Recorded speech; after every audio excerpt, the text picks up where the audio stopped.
Good morning, colleagues. Welcome. Can we please invite you to slowly sit down, and we'll make a start quite soon. Thank you.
Well, good morning once again, ladies and gentlemen, distinguished guests, members of the CTCN Advisory Board, Technology Executive Committee, representatives of the UN Climate Change Secretariat, the United Nations Environment Programme, the COP30 presidency, indeed, and our valued observers.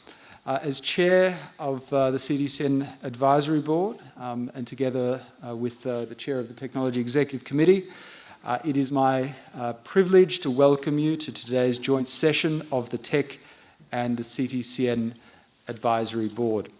In line with our established practice, the TEC and CTCN Advisory Board convene back-to-back meetings with a joint session in between to review and discuss the implementation of the joint work program of the UNFCCC technology mechanism. It is also a great pleasure to hold this joint session here in the Republic of Korea, in Songdo, Incheon City, which hosts the CTCN Partnership and Liaison Office, the PALO. Established in 2021, the office has delivered several impactful technical assistance activities and other activities.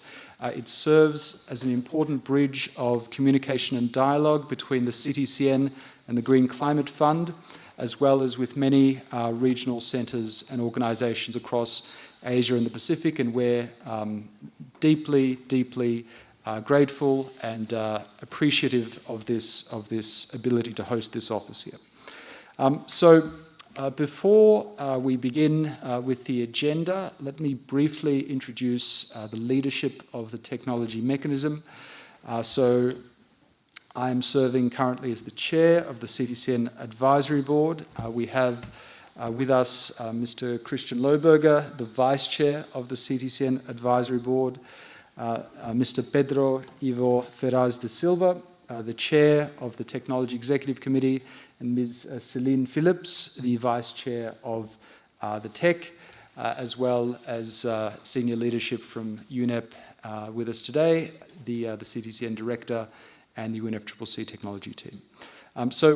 Indeed, without further delay, I would like to introduce our distinguished guest, Mr. Martin Krause, the Director of the Climate Change Division of UNEP. UNEP, of course, plays a central role as the host of the Climate Technology Centre, and its continued engagement and leadership have been essential and remain essential to the effective functioning of the CTCN and the broader technology mechanism. So for members of the Advisory Board, it is particularly valuable to have UNEP represented here at our meeting. It allows us to maintain close dialogue with the host organisation, ensuring strong engagement in our shared mission of accelerating climate technology development and transfer. So, Mr. Klauser, Martin, you're very welcome, and you have the floor, sir. Thank you very much, Stephen. Good morning, everybody, distinguished chairs and vice chairs of the CTCN Advisory Board and the Technology Executive Committee. Advisory Board members, tech members, COP30 presidency, representatives from MSIT, Indian metropolitan city representatives, and observers. Good morning to everybody. It is a great pleasure to be here with you at this important joint session. Let me begin by acknowledging the leadership of the CTCN Advisory Board and the Technology Executive Committee, and by thanking all of you for your continued dedication to advancing climate technology solutions globally. I would also like to express our sincere appreciation to the government of the Republic of Korea and to Incheon Metropolitan City for hosting us and for their steadfast partnership, including through the Palo office, and for co-sponsoring this meeting. This collaboration reflects what we need more of in today's world, and that is a strong and trusted partnership that enables concrete climate action. Distinguished participants, as the implementation arm of the UNFCCC technology mechanism, CTCN holds a unique and essential position. It's a position where strategy meets action, where national plans are translated into real-world deployment of technologies. Those of you who have been at the climate negotiations last year in Brazil or at other such meetings know that there's a lot of talk of moving from negotiation, moving from talking into implementation. And this is what CTCN is all about. This is what we are all about. And this is what we are discussing also here at this meeting. Anchored within UNEP, CTCN benefits from deep technical expertise, global reach, and strong links to climate finance institutions, enabling it to connect innovation, policy, and investment in a way few institutions can. With the establishment of UNEP's Climate Change Division in 2024, we have strengthened our delivery architecture to provide integrated end-to-end climate solutions, from science and planning to implementation and finance. The division now operates through three interconnected pillars. First, science. Second, planning and policy. And third, the implementation of sectoral solutions, thus ensuring a continuing from knowledge to action. And then also it has been, and it is still our commitment to deliver, to innovate, and to support countries in turning climate ambition into practical solutions. Allow me here to share that up to now, since the beginning of CTCN, all of us together, we have supported over 115 developing countries. We have responded to more than 450 requests for technical assistance, helping to translate national priorities into actionable, investment-ready solutions. CTCN has also supported the development of a global climate technology network of nearly 1,000 institutions, enabling rapid, demand-driven support and partnerships across regions. So this track record reflects the convening power, the technical expertise, and the global presence, but above all, it reflects trust. Trust from parties, trust from partners, and trust from the countries we serve. Distinguished participants, colleagues, looking ahead, we stand at an important moment. We believe what is needed is a next generation delivery model, linking national assistance more systematically with finance, with investment, and with large-scale implementation. Colleagues, CTCN, with the technical assistant and the work that it does, cannot do it alone. It's only one piece of a chain. And that chain ends, so to speak, in massive investments that need to go into the transformation of sectors, low emission and climate resilient is the future that we want.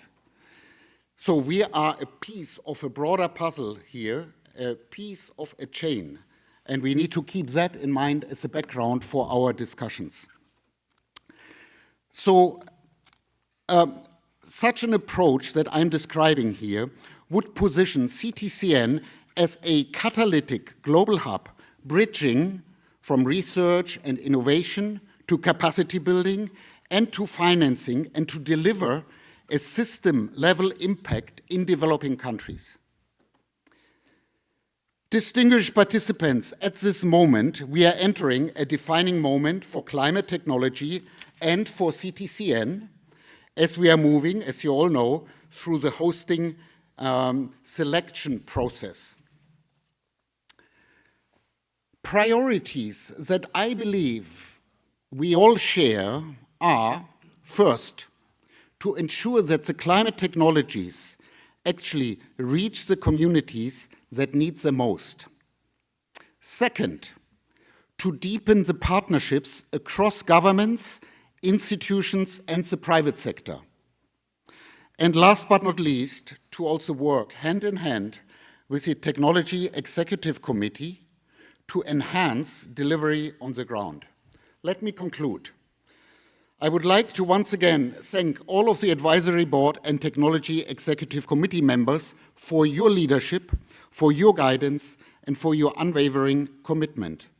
UNEP looks forward to continuing our close collaboration with all of you, with the CTCN, its Advisory Board, and partners across the world to turn innovation into impact and ambition into action. I thank you.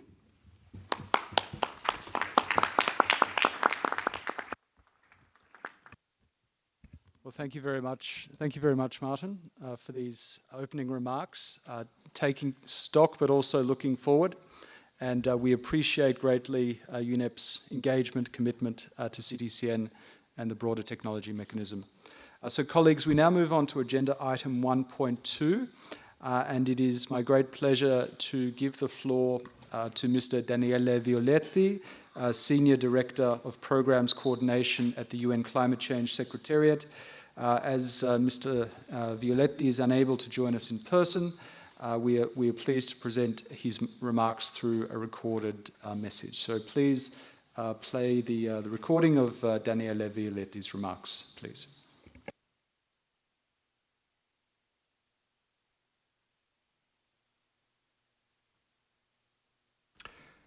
Distinguished chairs and vice chairs of the Technology Executive Committee and the CTCN Advisory Board, representatives of the government of the Republic of Korea, Ambassador Correa do Lago, President of COP30, members of the TEC and the CTCN Advisory Board, Director Krause, distinguished colleagues and partners.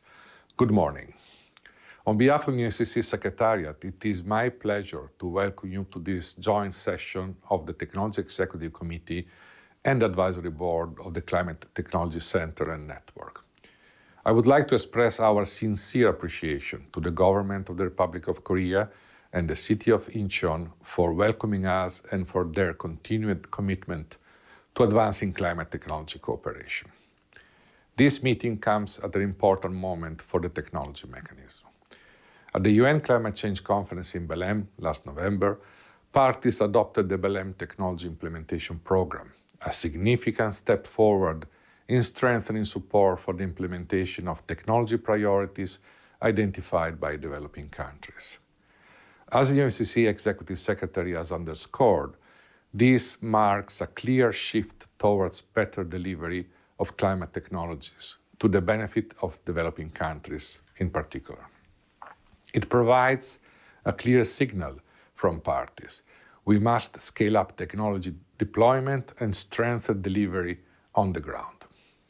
The program not only strengthens the role and mandates of the TEC and the CTCN, but also includes targeted invitation to the GCF, the GEF, the Adaptation Fund, multilateral development banks, and other financial institutions, as well as other United Nations entities, the private sector, and philanthropic organizations to support its implementation.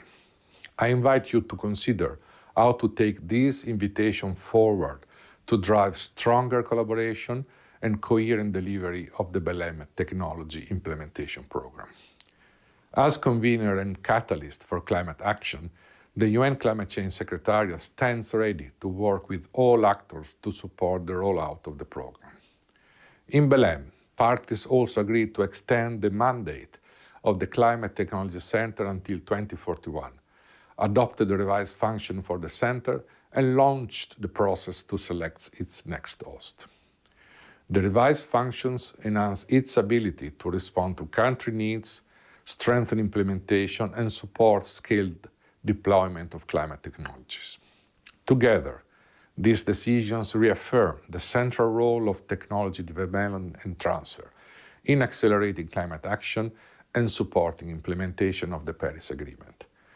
Against this backdrop, collaboration between the TEC and the CTCN is more important than ever. We are now in the 4th year of your first joint work program. This program provides a strong framework for aligning policy guidance, technical assistance, and capacity building. Your deliberation will not only focus on taking forward the Belém outcomes, but also on delivering on your joint work, including on stronger engagement with national designated entities and joint activities in emerging areas such as artificial intelligence for climate action. Your discussions on monitoring and evaluation, partnerships, and resource mobilization will also be critical to strengthening impact and extending reach. I wish you a productive and insightful discussion and every success in your work.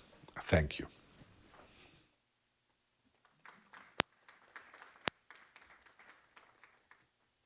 Yes, and we're very grateful for Mr. Violetti's remarks, but also the very important role of the UNFCCC Secretariat in supporting and enabling the work of the CTCN and the broader technology mechanism, and for the close collaboration with the CTCN under the joint work program, which of course is now in its 4th year.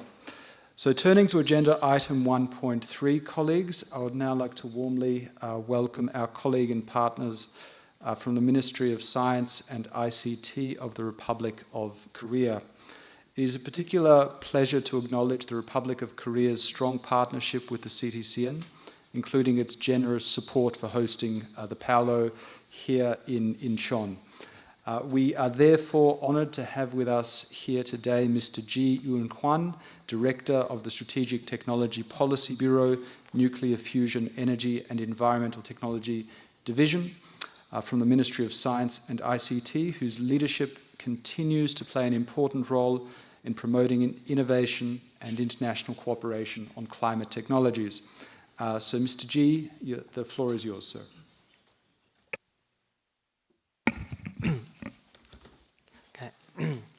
Okay. Good morning. Welcome, everyone. My name is Eun-hwan Ji. It is a great pleasure to welcome all of you. It is especially meaningful for us to host this meeting again since 2023. We are now at an urgent stage of the climate crisis. The real implementation and tangible results are required. Hopefully, the international community is moving forward. At COP30 in Brazil, there was a shared understanding that we need to accelerate climate action. The Korea government is placing science and technology at the center of its climate response, advancing efforts to achieve carbon neutrality by 2050, and it is national emission reduction target. To support this ambitious goal, we are increasing our investment in climate technology. In 2026, Korea will increase its investment in climate, environment, and energy sector with a focus on key areas such as clean energy, hydrogen, carbon capture and utilization, and AI-based technology.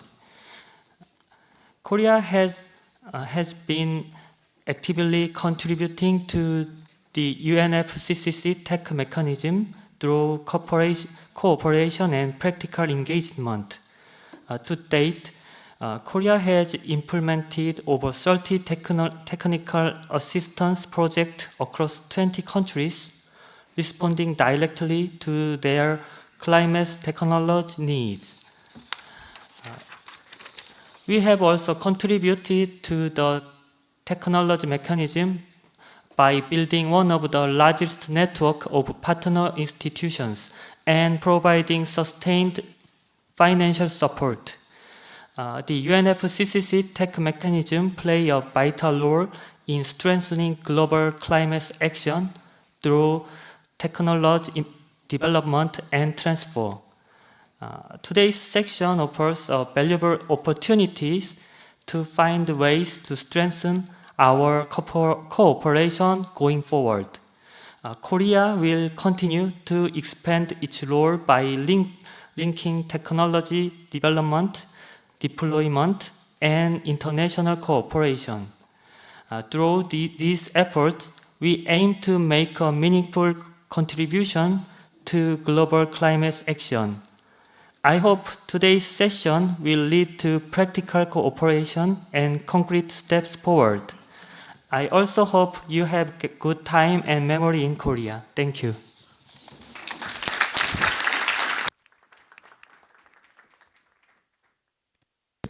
Well, thank you very much for those remarks, Mr. Ji-Yoon Hwan. And again, please accept our sincere appreciation to the government and the people of the Republic of Korea and the Ministry for the extraordinary support that you've showed, an extraordinary partnership with the CTCN and the technology mechanism. Thank you, sir. So colleagues, moving on to item 1.4, I am honored now to give the floor to His Excellency Ambassador Andre Arana Correa do Lago, the President of COP30. As His Excellency is unable to join us in person, we are pleased to be able to share a recorded video message. So let us listen to the Ambassador, please. It is a great pleasure to address you at the opening of this joint section of the TEC and the Advisory Board of the CTCN. Unfortunately, due to prior commitments, I was unable to attend this meeting in person. I hope, however, to have the opportunity to meet many of you throughout this year, particularly during the Bonn Climate Conference in June and during COP31 in Antalya.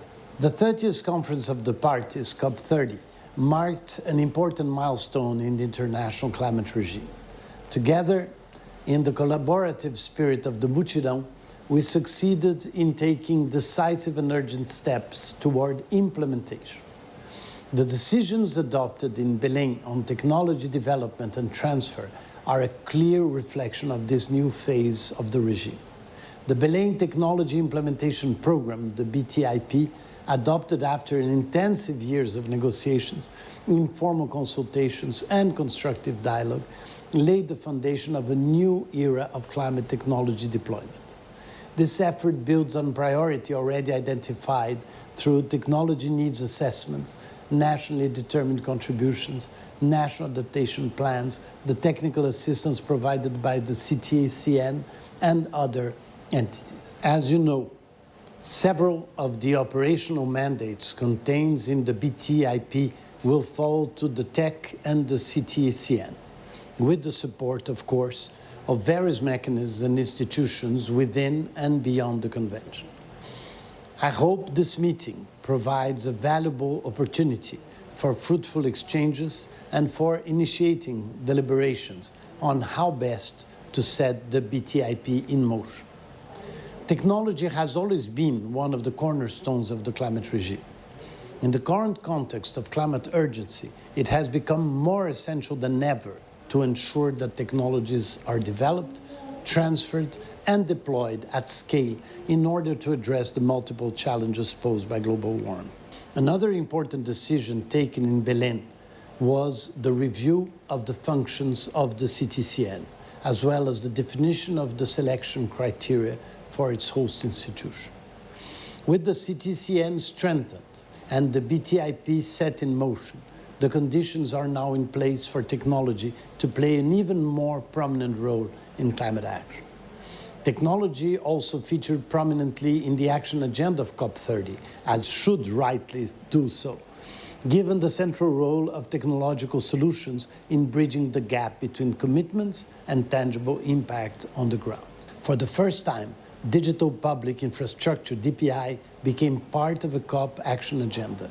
These open, non-proprietary and inclusive systems have enormous potential to enable and scale public climate policies. I am confident that concrete DPI deployments will particularly support developing countries in mobilizing resources and implementing effective responses to the multifaceted challenges they face. As expected, artificial intelligence was also a major topic in Belém. Several initiatives were launched in this context, including the AI Climate Institute and the Green Digital Action Hub, both aimed at strengthening capacity building and fostering collaborative effort in this rapidly evolving field. In this regard, I would also like to commend the technology mechanisms for conducting the /A14 Climate Action Initiative and for mobilizing diverse stakeholders around AI application. Many other technological solutions were showcased in Belém, demonstrating both the breadth of this new field and the immense potential to support humanity at this critical juncture. I trust that the TEC and the CTCN will continue their important work as the policy and implementation arms of the technology mechanism under the UNFCCC. With the renewed mandate provided in Belém at COP30, I am confident that technology development and transfer will be further strengthened and leveraged at an even more effective means of implementation. Thank you very much. All the best for all of you.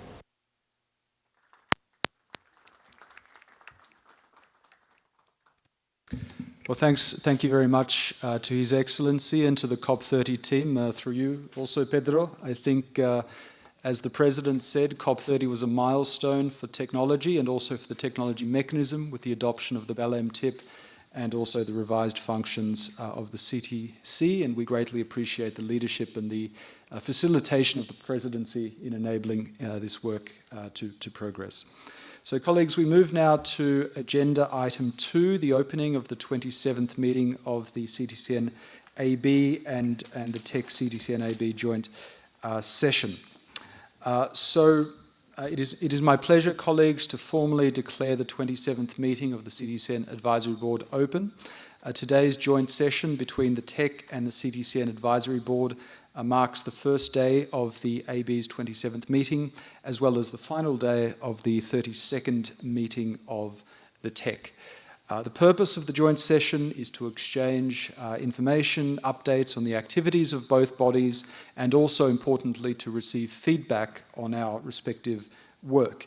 It will provide an opportunity to offer guidance on the continued implementation of the joint work program of the technology mechanism for 2023 to 2027, and to discuss a number of areas of joint work, and these include the Technology Mechanism Initiative on Artificial Intelligence for Climate Action, joint monitoring and evaluation activities and reporting, including the 4th NDE, National Designated Entities Survey, engagement with NDEs, communications and outreach, resource mobilization and partnership activities, as well as updates on the gender roster.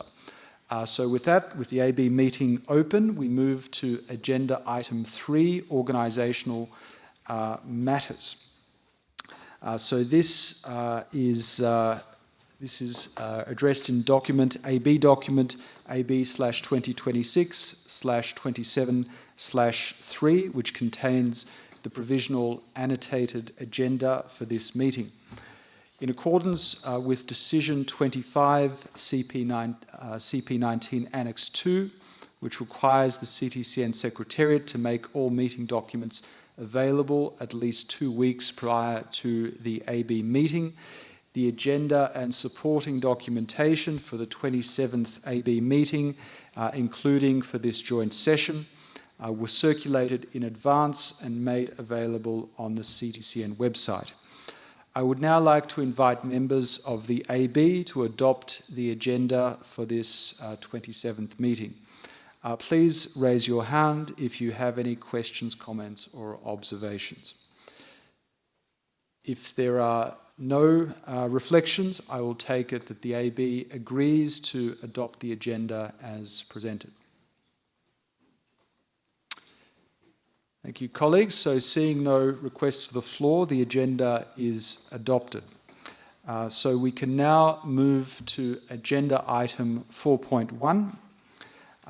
This refers to the outcomes of the Belém Climate Conference, COP30, and this is in the TEC provisional agenda at item 11A Roman 1, 4.1 in the AB agenda.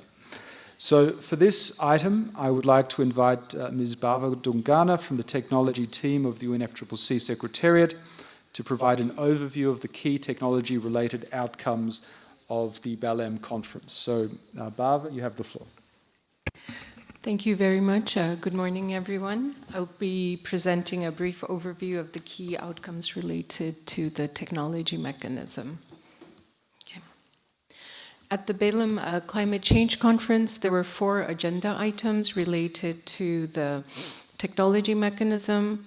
The first one being the joint annual report of the TEC and the CTCN. This agenda item, as you're aware, is held at every session coinciding with the COP and the CMA.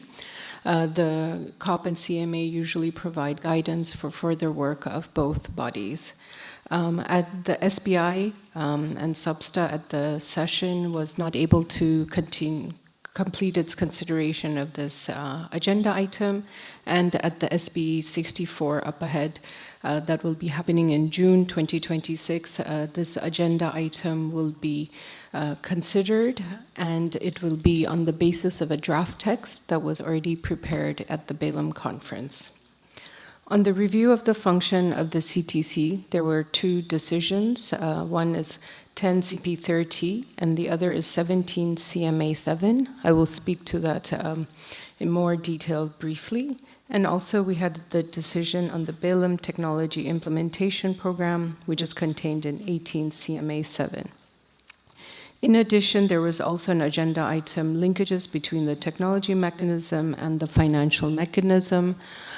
This item, the SBI will also continue consideration of this agenda item at the June SBI 64, the upcoming June, and they will continue its consideration based on a draft text that was prepared at SBI 62, which was June 2025. Now, coming to a bit more details on the 2 decisions and outcomes. One was on the review of the function of the CTC. Here, the parties extended the term of the CTC until the end of 2041 and revised its function and launched the process, including the criteria for evaluating and selecting the new host for the CTC.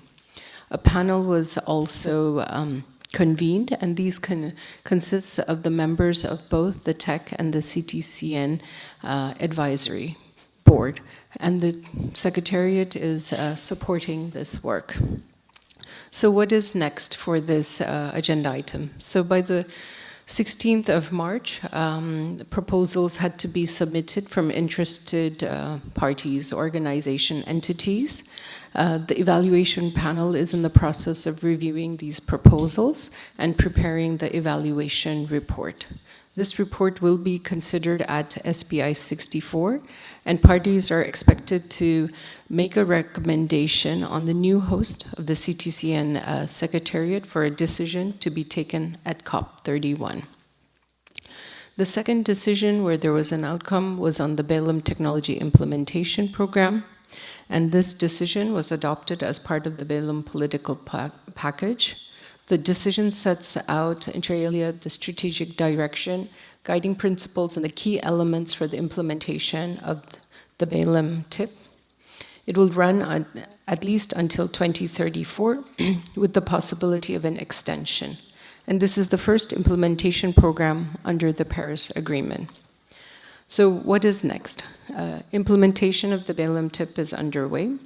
At this meeting here later this morning, the TEC and the CTCN AB will discuss mandates to engage on the mandates to them emerging from the BTIP. And then, in addition, parties and non-party stakeholders are also invited to submit views on topics for the first global in-session dialogue, which will be held in June 2027 next year under the BELIM TIP, and submissions can be made on the UNFCCC submission portals by the 1st of July 2026. So this is in a few months' time. Thank you. Well, thank you very much, Bava, for that comprehensive overview of the technology-related developments and outcomes in COP30. So, colleagues, we would now like to invite members of the TEC and AB to take note of this information, and if there are any comments from members, the floor is open.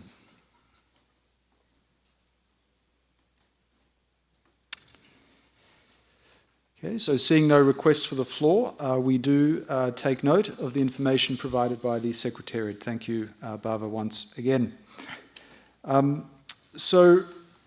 Regarding the various mandates that emerged from COP30 and CMA7, members may wish to raise relevant guidance under appropriate agenda items that will be following during today's session, where both the TEC and the AB consider matters of joint relevance to our work. Of course, issues that relate specifically to the work of the CTCN can also be addressed during the AB meeting, which continues next week. And just to note that there will also be a dedicated agenda item to discuss the mandates arising from the BELIM TIP. So with that, colleagues, we move to agenda item 4.2, the update on the work of the TEC and the CTCN and reflections on synergies between the two bodies. 4.2 in the AB agenda, and in the TEC agenda, item 11A, Roman 2.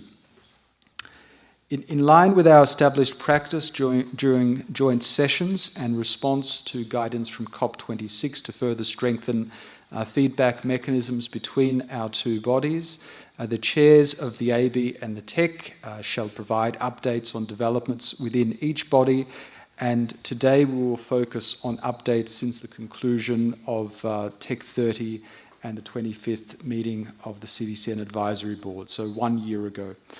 These updates will touch upon progress related to the CTCN's engagement in the TEC activity groups, joint work program implementation with a focus on common areas of work and other relevant developments, as well as their implications for the work of each body.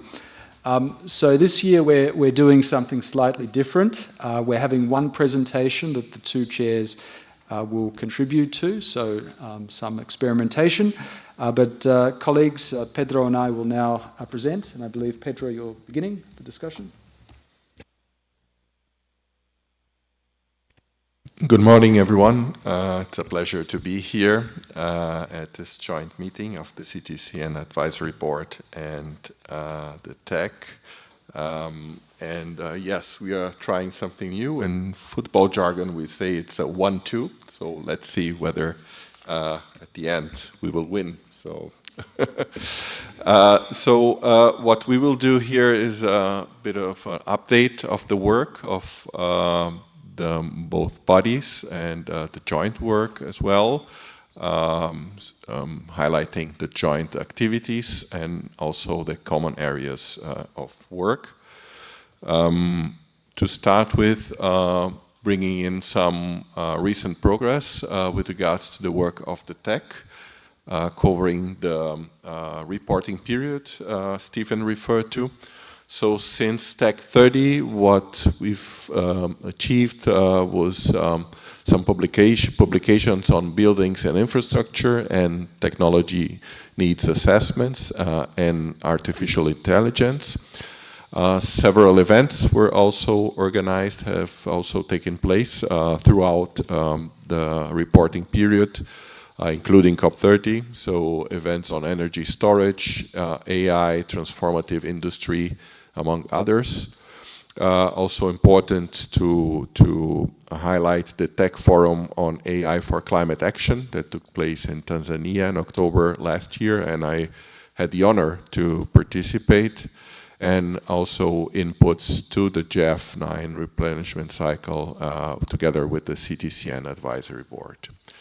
At the TEC 32 that is happening still this week, we've initiated the development of the TEC rolling work plan for the next 5-year cycle from 2028-32. We've progressed on various areas in the implementation of the current work plan, covering 23-27. Also discussed and progressed in planning for implementing the TEC mandates from the Billing Technology Implementation Program. Now the ball is to you. Thank you very much, Pedro. So to turn now to recent developments from the CTCN AB, we see here key highlights, including the CTCN's delivery of 5 regional fora in this period, plus an introductory session for the Eastern European non-Annex 1 countries, which is a new element of our work. The CTCN has also co-hosted 4 joint events with the TEC, showcasing our collective work, and as has been already mentioned several times, advancing collaboration on the AI Climate Application Hub with the Digital Public Goods Alliance, and of course there'll be more to say about that later on today. I also think this is an important development that we're very happy to be able to share, that as a result of the March Green Climate Fund board meeting, we can now announce that CTCN Technical Assistance has led to the approval of a large-scale GCF project. As you see here, almost $97 million to support climate-vulnerable communities in Kenya through the direct access entity of the Kenyan Commercial Bank. So this is, again, CTCN TA, targeted TA leading to large-scale financing. We see here the CTCN delivering on its promise, unlocking finance at scale, empowering climate-vulnerable communities to build a better future. And we talk about the shift to implementation, and we see here, in addition to all the work that we've already discussed, 97 million more reasons to work with the CTCN. Yeah, and it's important also to stress and highlight the engagement that there has been in joint working groups. It's for once in the CTCN Advisory Board, the group, the task force related to resource mobilization and partnerships, there the TEC chair and vice chair are members. With regards to TEC activity groups, CTCN has been participating in various groups touching various subjects of our work plan. For example, national systems of innovation, research, development and demonstration, digital technologies, TNA, transformative industry, and engagement with the SCF and the financial mechanism. And there are some joint groups, such as the open-ended activity group on M&E and the joint task force on digitalization. So here we take the opportunity for CTCN AB members and TEC members also to join these joint activity groups. Moving on to joint activities, I think there are lots of activities we can here highlight. For example, on digitalization, on AI, there's been a great collaboration. I think one of the main collaborations among us under this joint initiative on AI for climate action. The joint work on the AI Climate Application Hub in collaboration with DPGA. Members of the DPGA are here also together with us. Active exchanges also during the TEC CTCN Joint Task Force on Digitalization, as well as the CTCN participation in the TEC Activity Group on Digital Technologies. Also, this joint organization of the Technology Mechanism AI for Climate Action Award.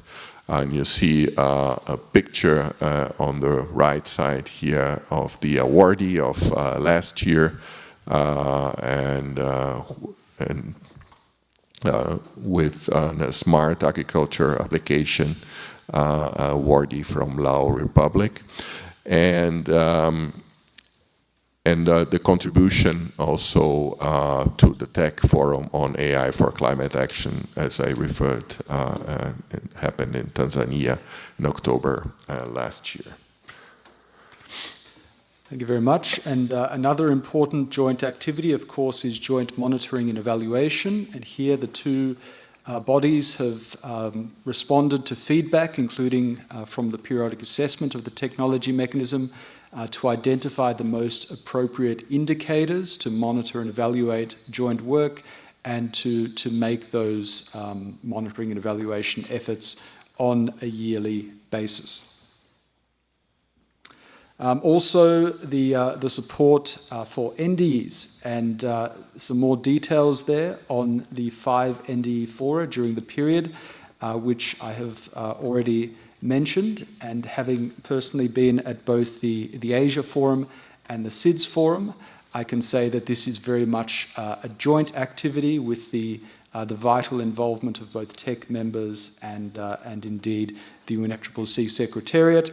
And that work continues to be a pillar of our engagement with NDEs and also putting them in contact with the members of the CTCN network. On joint outreach and engagement, so some key events that we've organized together. The Building Tomorrow, Policy and Data-Driven Solutions for Financing Climate Technologies in Buildings. Also, Technology Mechanism for Impact, Bridging Policy Innovation and Action for Climate Solutions in LDCs and SEEDs. Again, our AI for Climate Action Award, and the COP30 Masterclass on AI for Energy System. Now, moving on to the common areas of work. I think, here on various areas where both bodies have worked on. With regards to the TEC and National Systems of Innovation, we've promoted the NSI knowledge products to NDEs, to various NDE during NDE fora, particularly to the capacity building component of the fora. And here I think it's important to highlight how instrumental the NDE forum are, and I think they are going to become even more with the mandate we have on the BTIP. Thank you very much, Pedro. And if we go through the other common areas of work, so this is complementary work of the TEC and the CTCN.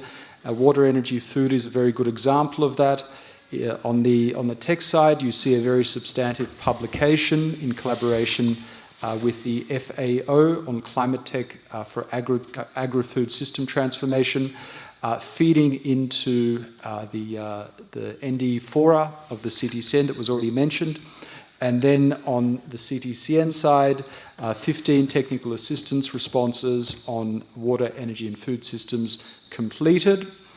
with further detail there, and also the involvement of the TEC in helping to mobilize the FAO in relation to the NDE Fora.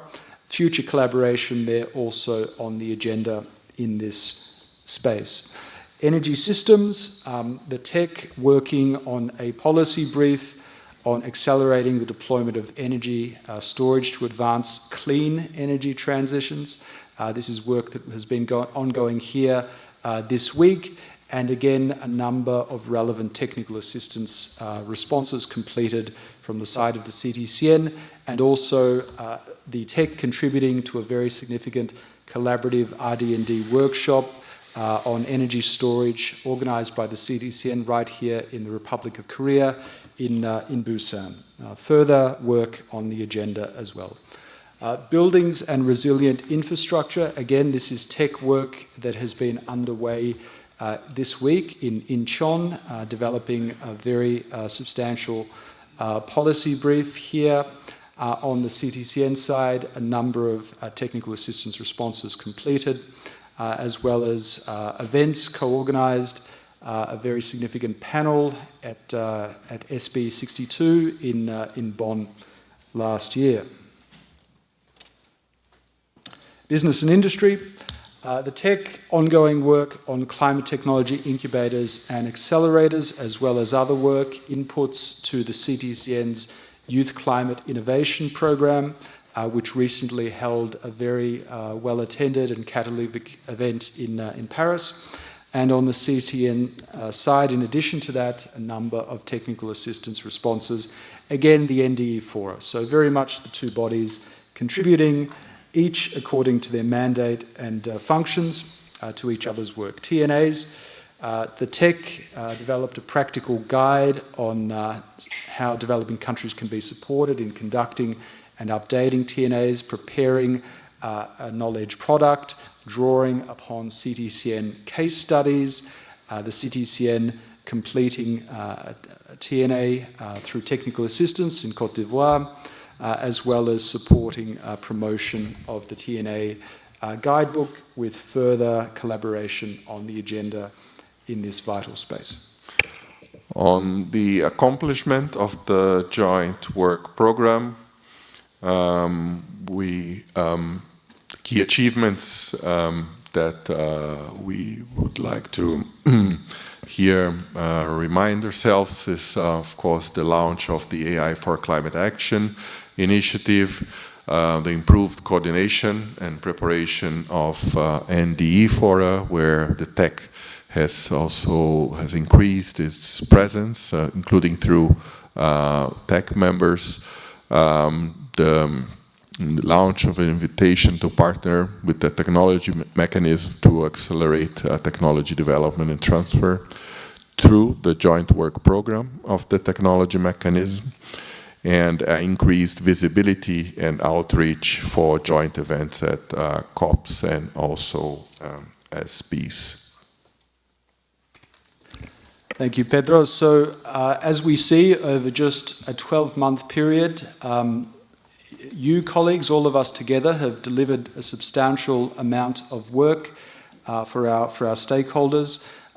Much done, but also much to do. So looking forward, a number of questions that we suggest in terms of thinking about our future collaboration.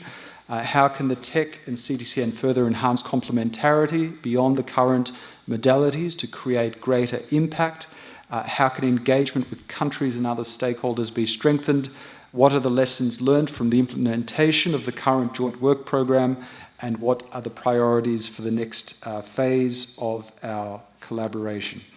With that, colleagues, this is the end of the sort of 1-2 passing presentation, which we've battled our way through. And the floor is now open to members, followed, of course, by observers for comments and questions. And I see Lydia first. You're very welcome. Thank you. Good morning, everyone. Thank you for Republic of Korea for hosting this vital meeting. Thank you for CTCN for arrangement. Thank you for all colleagues here. Thank you for the innovation in presenting the work. Actually, I would like first to appreciate the TEC and CTCN, especially TEC, for the TNA guide, because the briefing was very, very briefing and very comprehensive. The detailed one, which contains 100 something pages, has so many answering for the question for how to get the TNA. I appreciate it very much. Regarding the PILM technology implementation program that you have discussed in the TEC meeting, can you clarify what is the highlight of this discussion that you mentioned in the ongoing activity that you have presented? Thank you. Thank you very much, Egypt. And next is Nigeria, please. Good morning, everyone, and my name is Halima. Good morning, Chair, and all on the high table colleagues. Thank you for the opportunity to speak, and of course, yes, I also support my sister's appreciation of the government of South Korea for having us in this beautiful city. And well done to the two chairs for the presentations you were able to deliver in good time. Mine is regarding the TA for the CTCN for Kenya that has unlocked the GSCF funding of almost 97 million.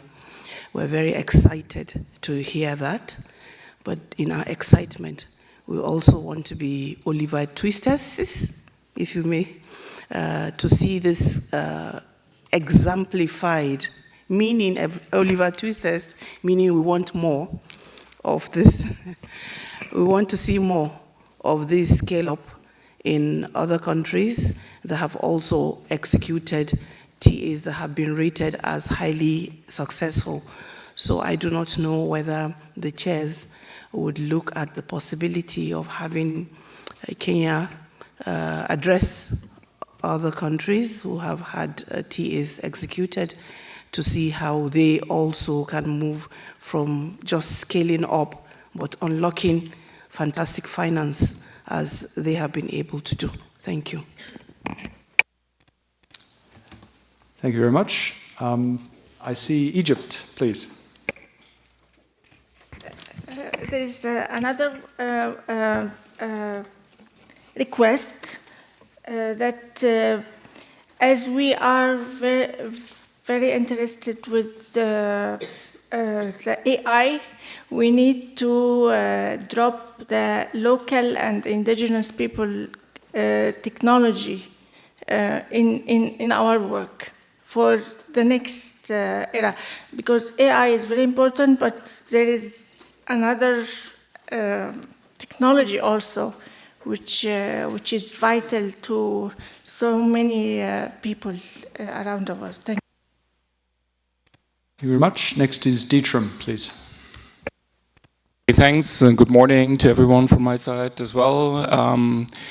I'd like to congratulate for the great work of the TEC and the CTCN together, and would like to put one focus on the TEC has worked significantly in the recent years on the work of industry. Industry represents over 30% of emissions. I also highly appreciate the work of the CTCN picking up on this topic. And I think there is room where we further look into how we can strengthen together our work here. For example, we have discussed this week in the TEC our work on standards. On industry, I think this serves as a great platform of the CTCN for implementation in the countries. And I would quite highly welcome if we look into how we can strengthen maybe our collaboration on that together further. Yeah.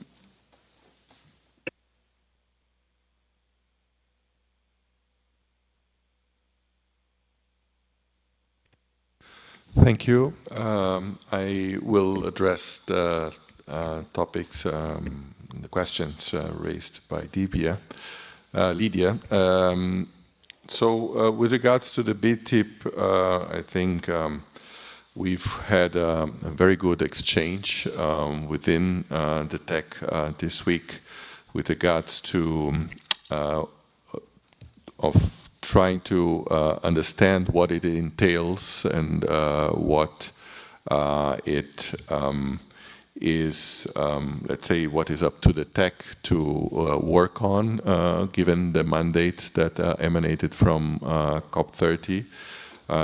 There has been a very rich exchange. I think one of the conclusions is that, of course, we need to have that discussions here in the joint meeting because they are mandates that are common to both bodies, and we need to have a clear understanding what applies to one and what applies to the other, what applies to both of them.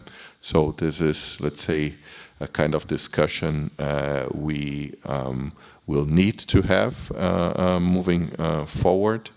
I think also we discussed on possible ways to move forward with the implementation. I think what we've agreed is that we would work initially intersessionally, the two chairs here, in order to try to come up with some suggestions of way forward. And I think an important aspect as well is how to translate the mandate of the BTIP and the actions that the TEC will have to undertake into the work plan, both the existing work plan and also and especially the next work plan from 2028 to 2032. So we see the work of planning for the BTIP and planning for the next work plan very highly interconnected. So that's why also on the work plan we've agreed that the chairs would also initiate an intersessional process in order to come up with a strategic roadmap that would be, let's say, our plan to work and define the work plan, considering elements of the BTIP, of course. So this is, let's say, in a nutshell, what we've discussed, and it was very rich discussion. On the indigenous and endogenous technologies, that has also come up quite strongly as a decision from COP30. I think that is, let's say, interesting new element that has emerged here, and I think it is something that we'll need to consider quite carefully. I think there is a momentum where traditional indigenous knowledge is gaining more and more traction. As an example, the IPCC, as you well know, Lydia, has also recently promoted workshops on how to integrate these different systems of knowledge into the current mode of work and also prevailing, let's say, scientific framework that the IPCC uses. So that kind of discussion will also have to take place here, as these are, let's say, new elements that we have gained here from decisions in Belém. So it's important new elements that we have received, and that and we need to kickstart that discussion right away. Thank you very much, Pedro. Before asking for further interventions, to respond to the point from Halima from Nigeria about the significant funding outcome from Kenya, both the CTCN and the GCF are in a position to respond. So first, let me invite the director of the CTCN, Ms. Ariesta Ingram, to take the floor. Thank you, Chair, and good morning, AB members, good morning, TEC, and also the participants and observers. Thank you very much for your questions, and we're happy to work with all NDEs to take forward the completed technical assistance and discuss with you on the next step. And as you know, also because of the outcome of BLEM that we have already discussed on the new function of the CTCN, that actually it's extended beyond technical assistance now, so could help you with the preparations of the proposals, for example, or the matchmaking. So, and we've been doing it with a number of countries, and we really happy to explore with you. Please also connect with me or with the regional managers in your country, and then we're trying to see what could be the best ways. Actually, just to let you know also that we been trying to identify the other potential vertical funding, so not only the GCF, but also the JEF Adaptation Fund, as well as a potential with the Multilateral Development Bank. So I'm happy to discuss in the more detail. And with regard to, I think there's a questions on the outcome or a further elaboration on the consideration of the outcome on the TIP.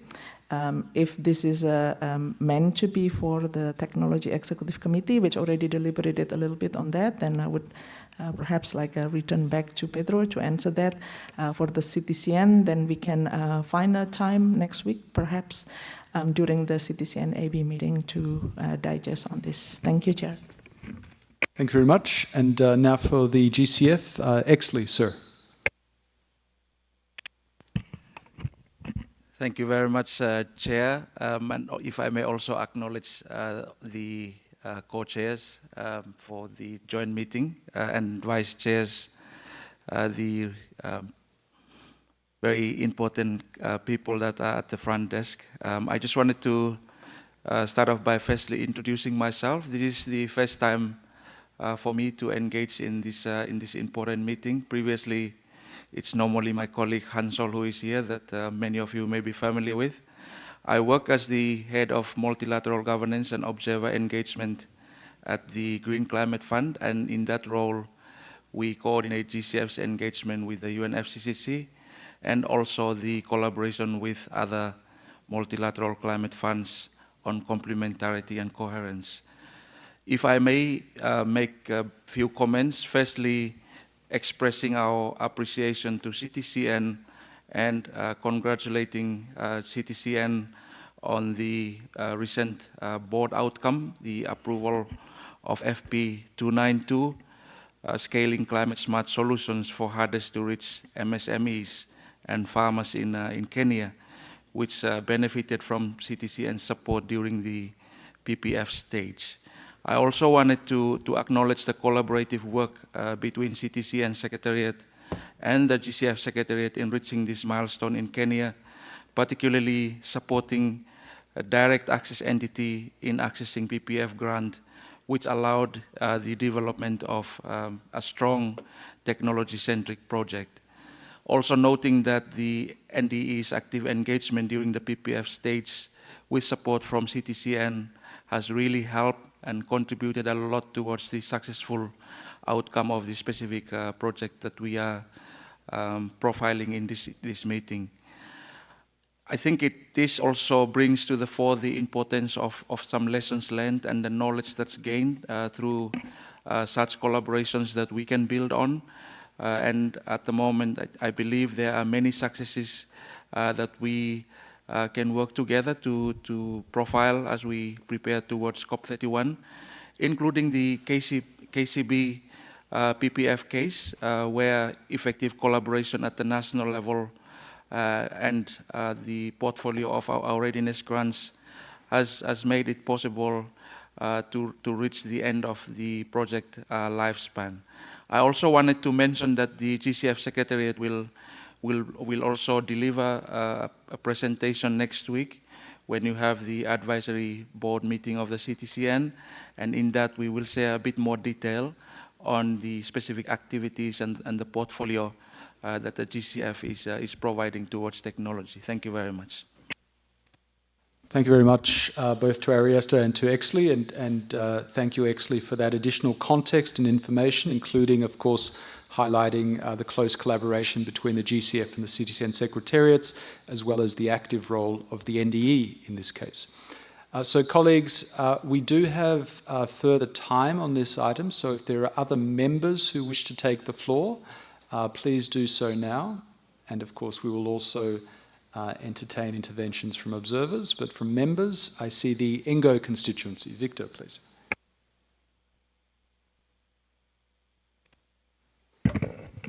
Thank you, Stephen. Just to introduce myself for folks who I don't know, and maybe you don't know me, I'm Victor Minati. I'm with the Ngo, Environmental NGO representative on behalf of both of them, but there's two, Climate Action Network and also Demand Climate Justice. And I wanted to, first of all, congratulate all of you on the outcomes from BELEM, the Technology Implementation Program, and also acknowledge our hosts from South Korea. I just have to say I've never had such an extraordinary welcome to the country. Yesterday, just getting from the airport to the hotel, you know, Google wasn't so helpful in locating the bus for me, but a woman I met right there said, get on this bus. She paid for my bus fare. We got out right here, walked me to her car in a garage nearby, and then drove me to the Holiday Inn.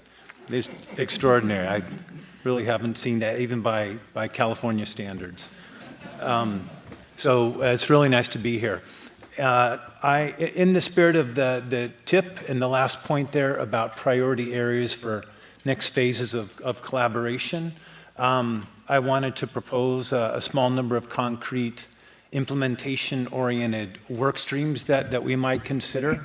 There are 4 of them. One is, first of all, a pipeline support stream for turning country priorities into bankable concepts and projects. Number 2 is an NDE support stream focused on institutional strengthening and coordination across ministries and national stakeholders. Number 3 is an endogenous capacities and national systems of innovation stream, including support for local R&D, demonstration, adaptation of technologies to local conditions and indigenous and endogenous technologies.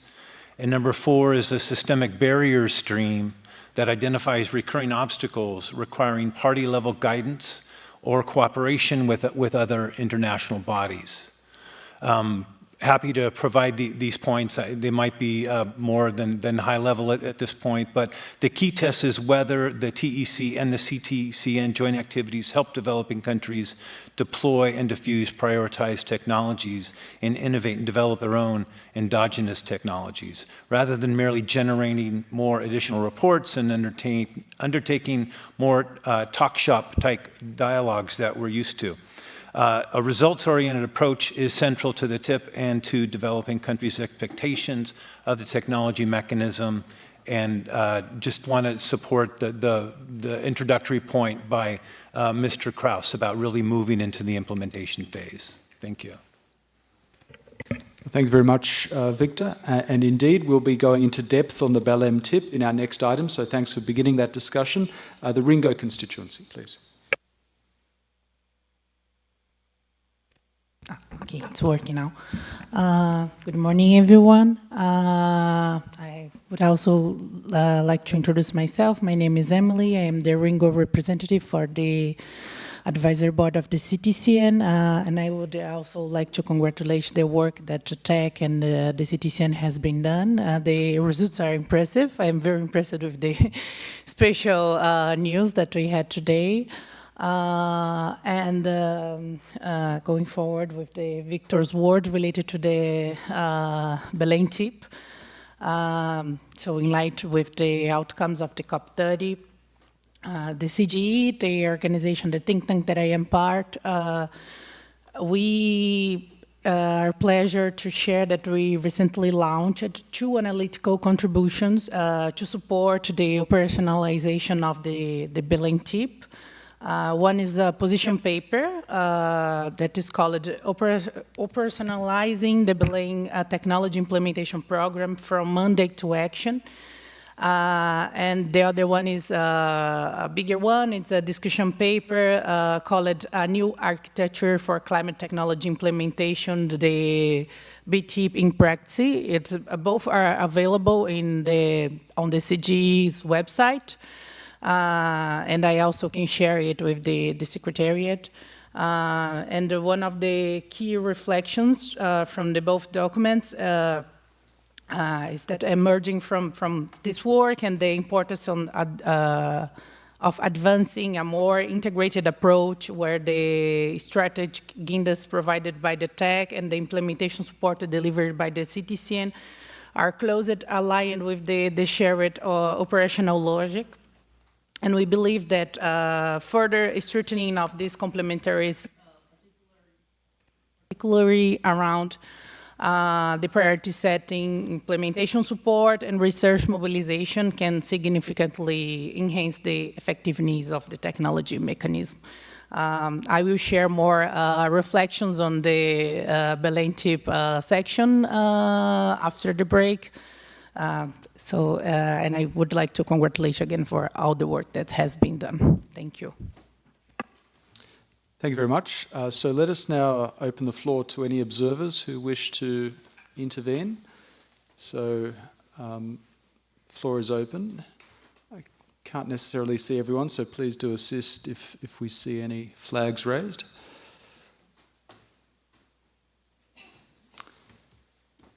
So seeing no further requests for the floor, thank you very much, colleagues, for this rich discussion.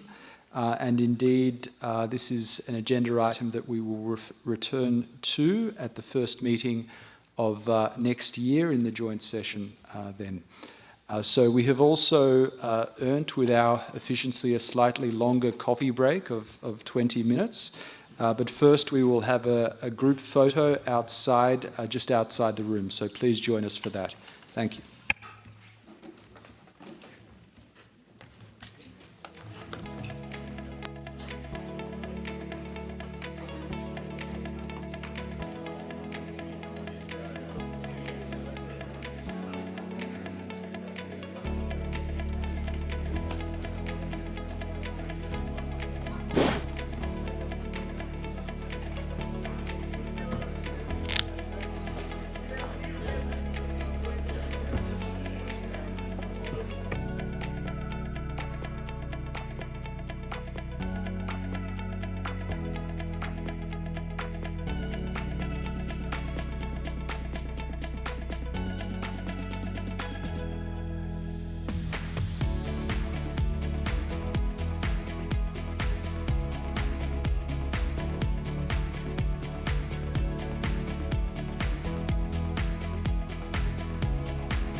Thank you, colleagues. We're going to start again quite soon, so please do take your seats.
So thank you very much, colleagues. We will continue with our meeting.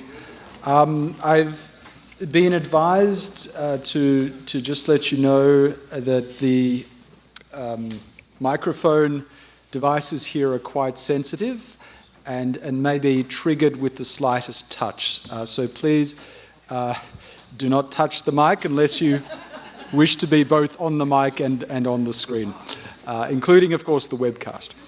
So we continue now with TEC Agenda Item 11B and AB Agenda Item 5 concerning the joint mandates to the technology mechanism emerging from the BALEM Technology Implementation Program. As you will recall, the COP30 conference witnessed parties adopting the BALEM TIP and also deciding that its implementation would commence immediately after the Belém conference. The decision of the Belém TIP sets a strategic direction, guiding principles and key elements for strengthening implementation of technology development and transfer under the Paris Agreement. The technology decision, the Belém TIP decision, also includes a number of mandates directed to the Technology Executive Committee and the CTCN, both individually and jointly. This is the first joint session of the TEC and AB following the adoption of the Belém TIP, and it therefore is an opportunity for both sides, the TEC and the AB, to exchange views on how these joint mandates could be reflected in our ongoing and future work. To guide this discussion, therefore, I would like to invite members to reflect upon the guiding questions which we see reflected on the screen. I'm not going to read these out, they're there on the screen.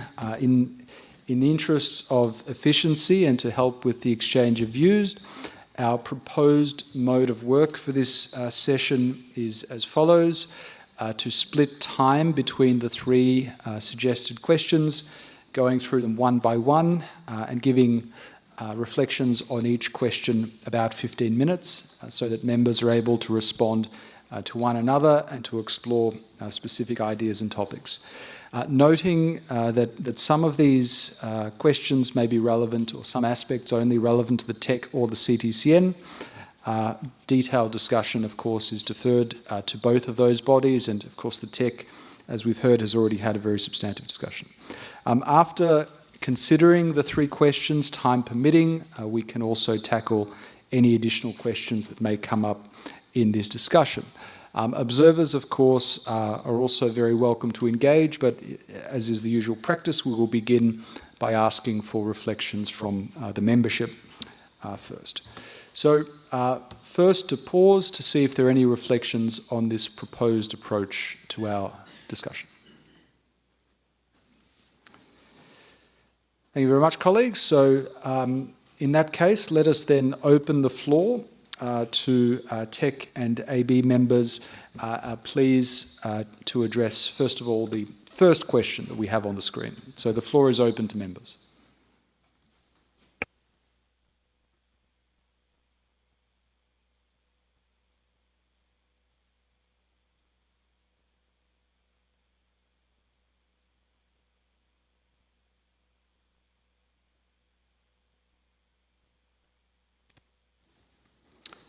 Dietram, please.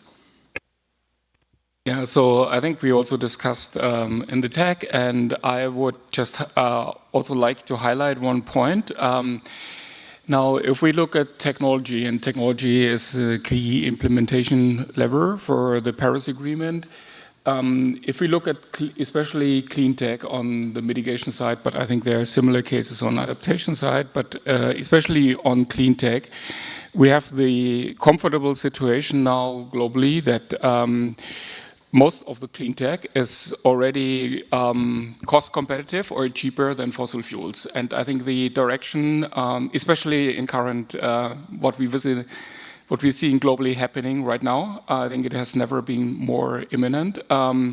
So we have the comfortable situation is that we have a clear business case here. So I would suggest that we really have a strong focus on the way going forward, and both from the TEC and the CTCN side, look into business cases, develop business cases that can be financed, and then work with financial organizations, first of all, of course, the financial mechanisms of the UNFCCC, but then also, and I think we know that from the discussions on the global financing, I think MDBs also should play an important role. So I think we should also, both from the TEC and the CTCN, and jointly strategically collaborate with MDBs. Looking at specific sector cases and identifying maybe priorities, could be also a series of priorities, and then identify first the sector priorities, look into the business cases, and then strategically look how we can systematically approach those financial organizations. And each financial organization may have different focus areas, so that what we have also discussed, that we map that out and have a joint approach towards those organizations. Thank you very much. Next is the Ringo constituency, please. Thank you, Chair. So regarding the first question on how the TEC and CTCN can incorporate elements on the Belém tip into their work plans, we see value in advancing an approach based on integrated operational functions rather than the creation of additional structures. Implementation could be structured around a set of interconnected elements, including the global and the regional dialogues, culture-driven priority settings, matchmaking and research mobilization, and strengthening the national innovation systems, and an implementation accelerator. Functioning as part of the coherent system embedded with the existing work streams. In particular, I would also like to highlight the potential of the dialogues to serve not only as a consultative process, but also as an operational mechanism that inform priority settings and support the developing of implementation pipelines. Thank you very much for that intervention. I see now our colleague from Saudi Arabia, please. Thank you, Chair. I'll be briefly responding to the first question. I believe the Belém technology implementation program provided us the starting point from where we can put a baseline of what could be a work and activity that jointly can be worked between these two bodies. This could be particularly attributed to paragraph 8 of the Belém technology program, where there are elements and priorities and focus areas that jointly can be addressed within the two bodies, the CTCN and the Technology Executive Committee. Another area that we can focus on is the accessibility, affordability, and sustainability as well of all technologies that are needed so we can address climate change. So key elements that we can address is affordability and accessibility, and also reliability as something that a key factor that we should address in this program. Thank you. Thank you very much. Next is Egypt, please. Thank you, Chair. For the first question, yes, there's so many things to do and so many objectives that we have already. We can, it can help. But first, I want to say that for the current work plan and work program, there are a balance between mitigation and adaptation, but we need more adaptation in the future work plan and programs regarding the technology implementation. And with the regarding of the Belém tip that focus on implementation, which is mean not only financial resources, but capacity building, I guess that we have to make the best use of the technology assessment of the countries and the TNA of the developing countries and all nations. So, of course, the help of the NDE in this very crucial because they are presenting well what the countries and states need. Thank you. Thank you very much. Next is Fred, please. I'll start with good morning, colleagues. Sorry I came late. I apologize. Looking at the first question, I think we start with what are the expectations of developing countries in the Belém tip. And we all know that the Belém tip was introduced in order to facilitate or support implementation of technology development and transfer to fill the gap that had been left or that had not been what had not been accomplished by the current technology mechanism. So looking at that, the major gaps identified by developing countries includes mobilization of adequate and accessible resources, and then also the capacity in various aspects, such as development of tangible or fundable proposals for funding. Now, when you look at the TEC and the CTCN, within the mandate that they had been given, they tried their best and within the limited resources.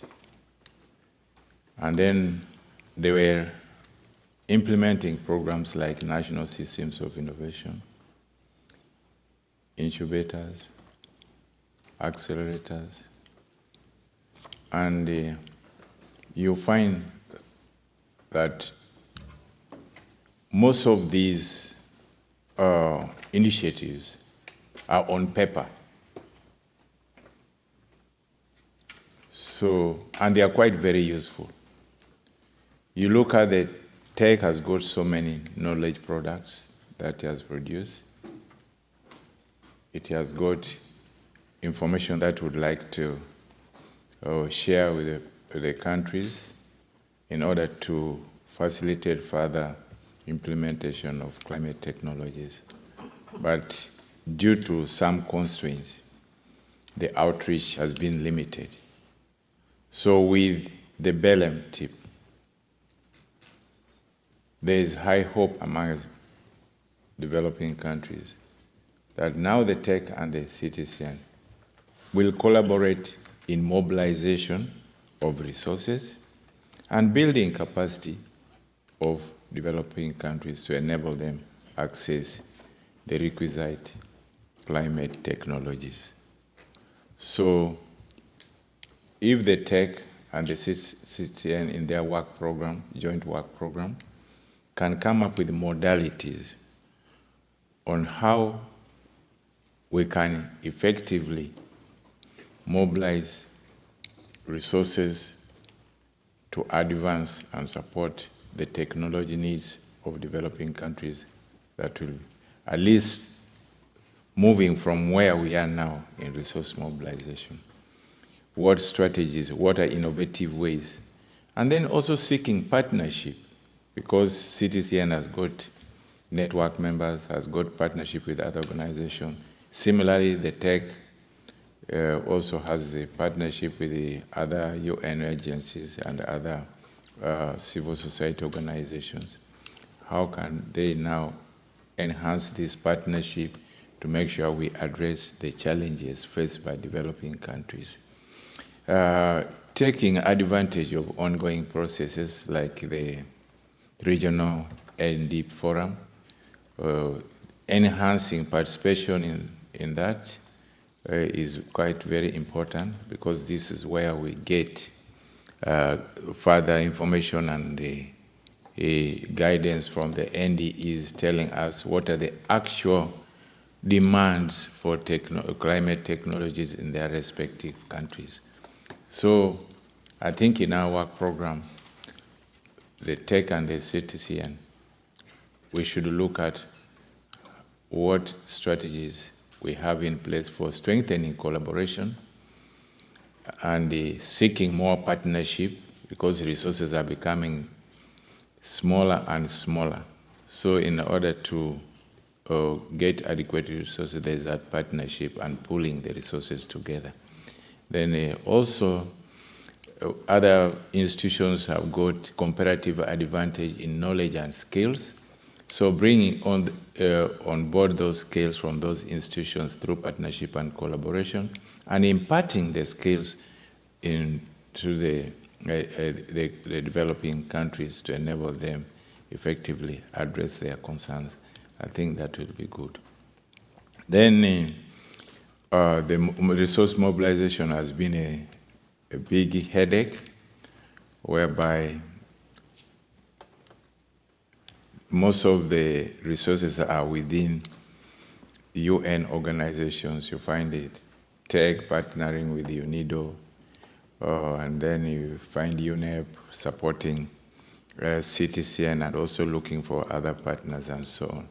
It has been very difficult to mobilize resources from the philanthropic and from the private sector institutions.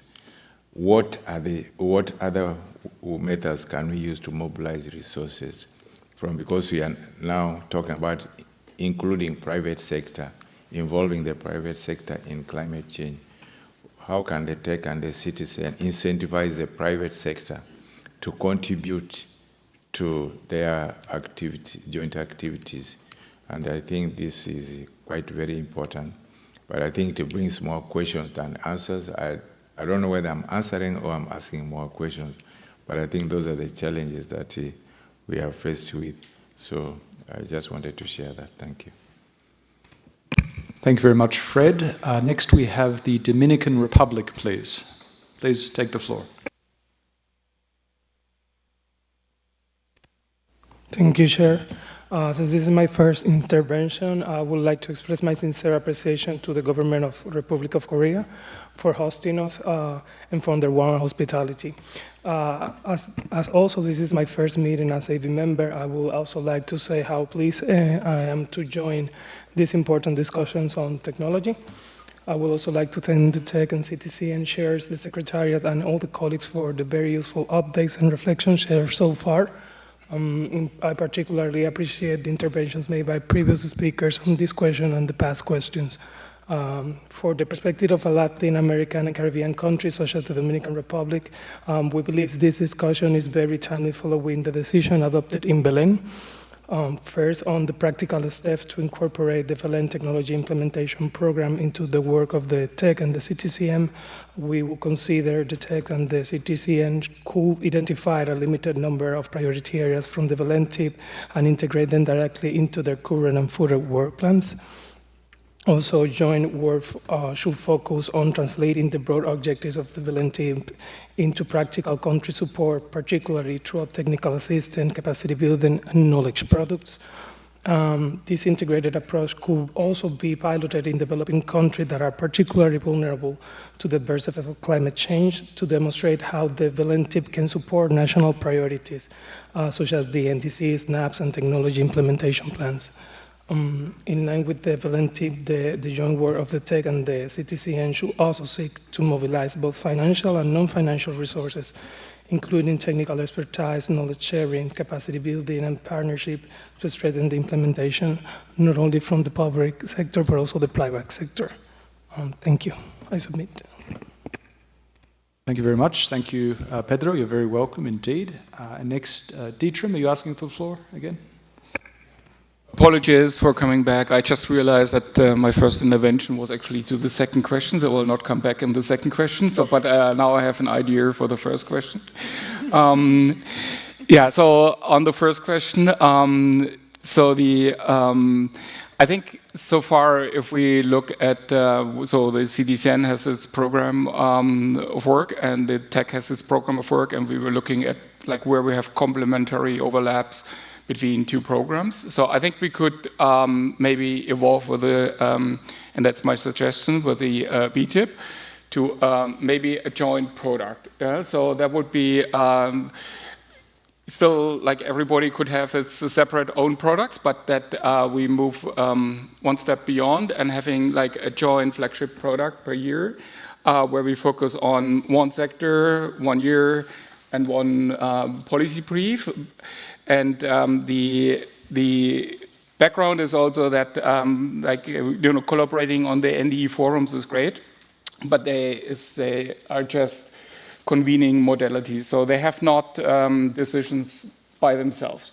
By having this one product, we can move basically bringing those forums maybe then also to another level where we have the input and then also have for the tech side the more touch points, also with the forums and the NDEs and more tangible work, but also that could be benefit to the work of the CTCN. And then I think also our work is so far quite NDE focused, which is great. But I think we now with the BTIP, we can go beyond focusing just on NDEs and having maybe 3 layers, that we have these products, what I just suggested, also focused on the collaboration between the NDEs, sectoral ministry, and financial organizations. So it could be if we have one product, then we have maybe 4 countries, and in each country we have a sectoral ministry, we have an NDE, and we have a financial organization, and 1 sector, and then 4 countries.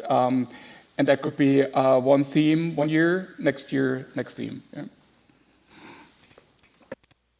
Thanks very much, Dietram. Pemi, please.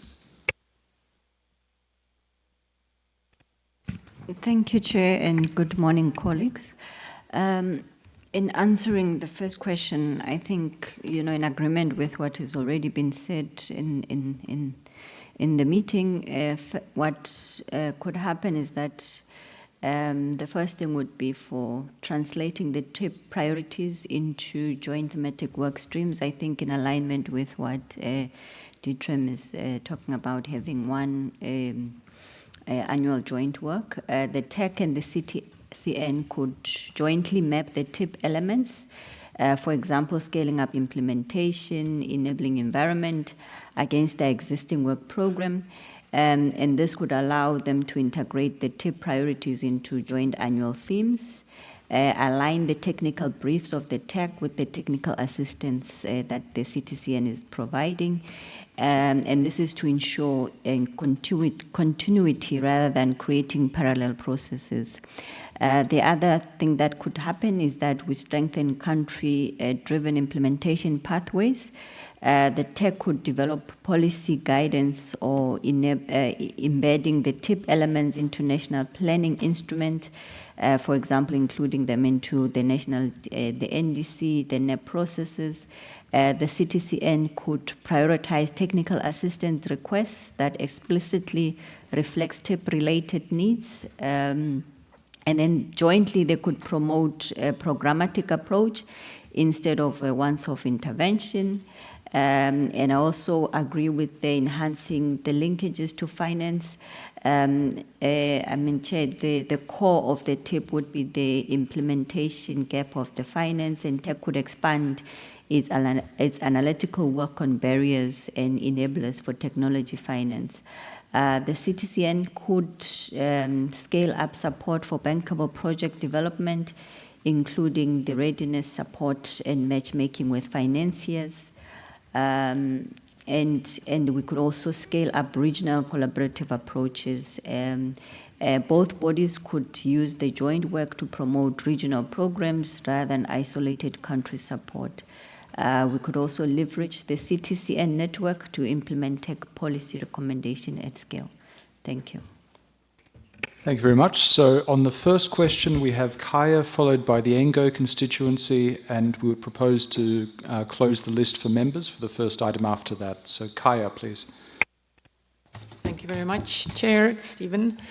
I think my comment or suggestion or thought echoes many of the 4 speakers before me. And while also listening and actively participating in the discussions of previous days and also at the previous meetings, there is this constant discussion about the implementation and the impact of the as an example, just some piloted projects or projects done in developing countries and how they really, what is then the impact and how they could have a broader impact and also be scaled up to other countries.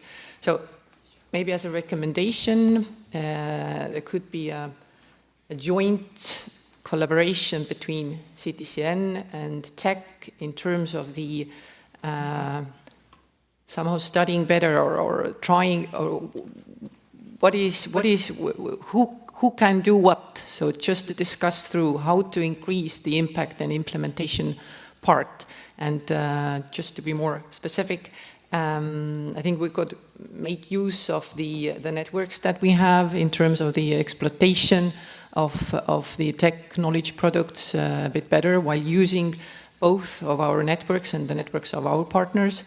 And through this, probably increase the impact of what we produce here. Thank you. Thank you very much. So we turn to the Engo constituency, please. Sorry, Stephen, did you say we're only on the first question taking? That's right, yeah. Well, I gave the sort of 4 points before. Is there time to elaborate on those? Please, but quite briefly, please. If we're pressed for time, I can send them later, so, okay. Thank you, Victor, for that flexibility. I'm advised we also had an online request from Japan before we close the list. So Kaoru, if you can take the floor, please do so.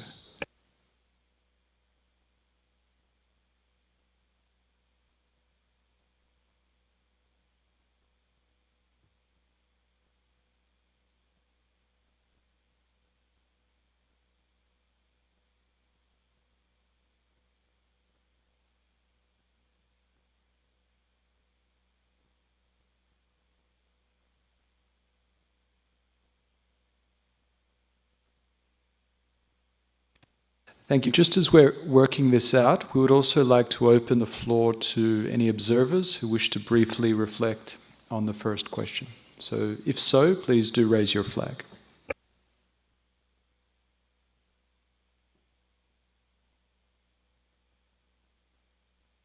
So Kaoru, we can see you on the screen. Would you like to make your intervention? So we can't see, we can see you, but we cannot hear you at the moment. Are you muted? Okay, well, apologies for that. So we will try and fix the problem and we'll capture your intervention one way or another. But as we're working on this, secretariats, are there any observers who wish to intervene? Please, ma'am.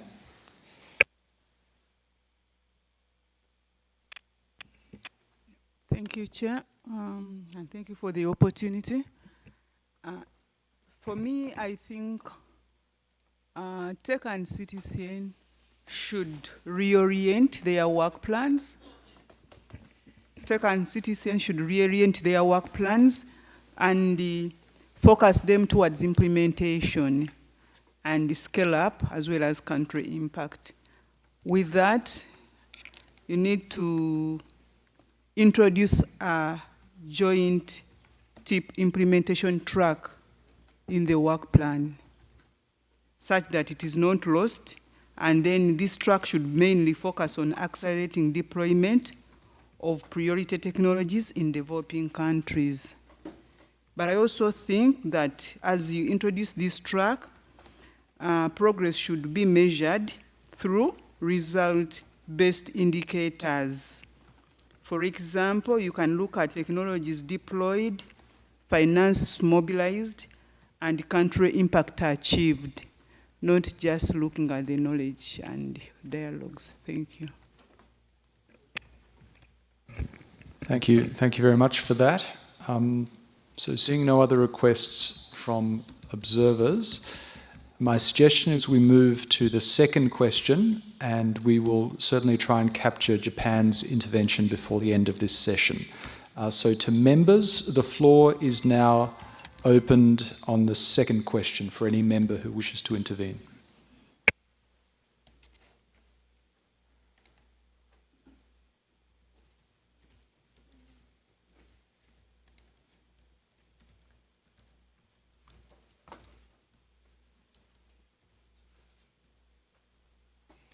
Fred, please. Thank you, Chair. And I would like to say, in answer to question number 2, indeed there are opportunities, especially when you look at the operating entities of the financial mechanism.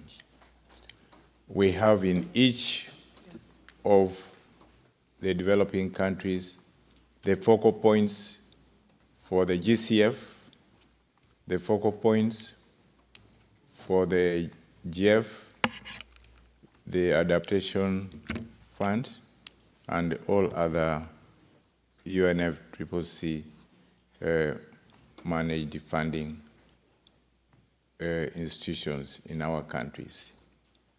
The beauty is that we also, each country is required to have an NDE. So this is a very good opportunity that there's already an institutional arrangement that can be harnessed. And therefore,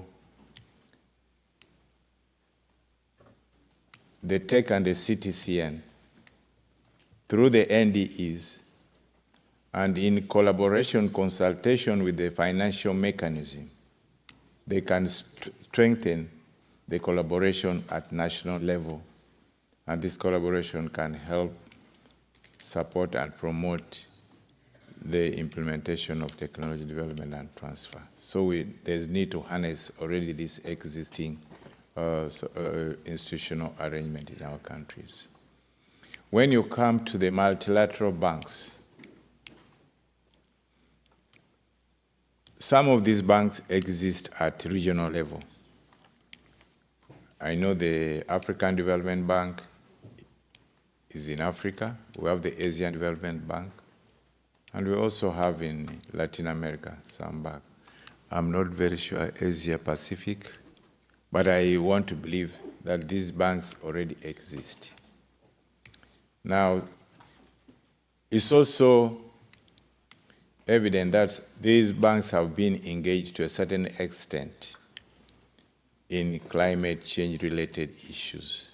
It may not be particularly on technology development and transfer, but this is an opportunity whereby we need to sensitize,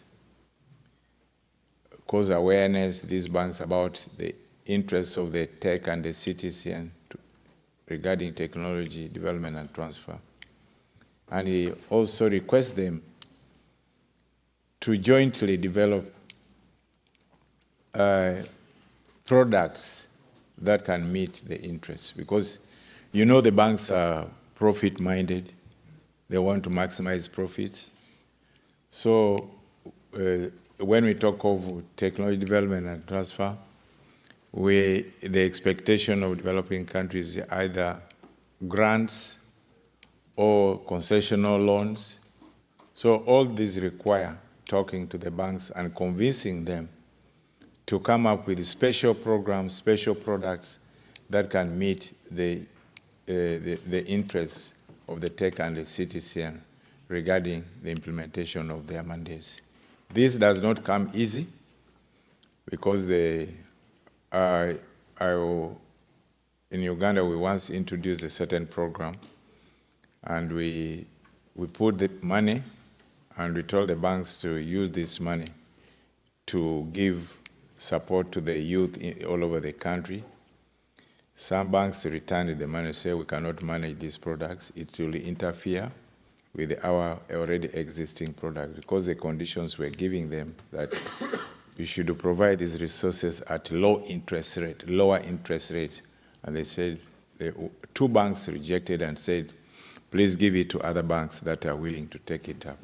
So there is that tendency of banks saying, you're going to undermine their profit-making processes. And therefore, it's very important that we engage them, sensitize them, and they also develop special programs and products that can meet the needs of the TEC and the CTCN in implementing their mandate. And I think regarding other partners. There are civil society organizations already doing what the TEC and the CTCN could be doing in the countries. Some countries are promoting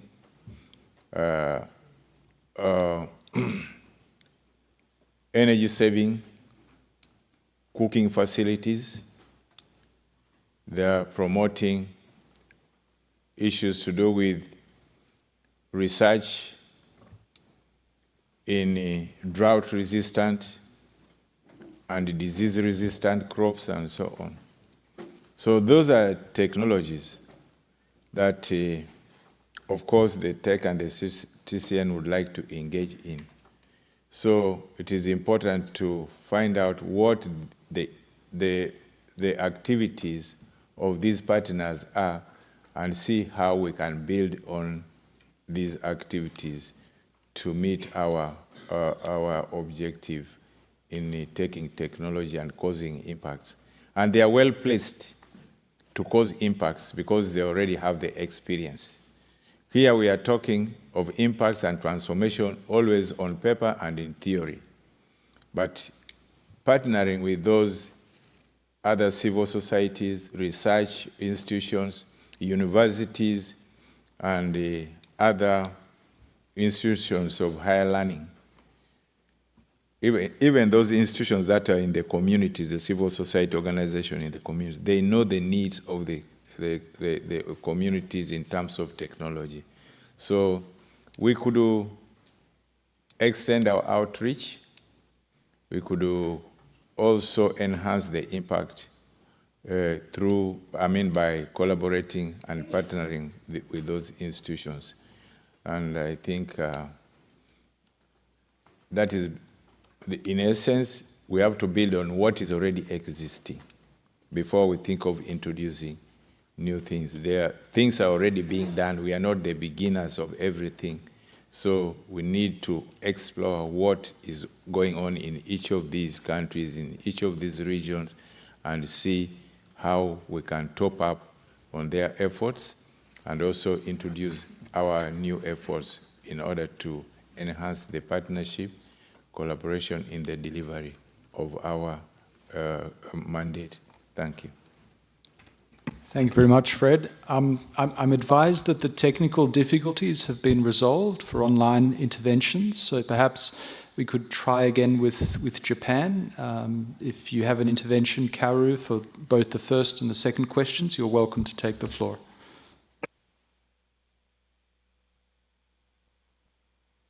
Hello?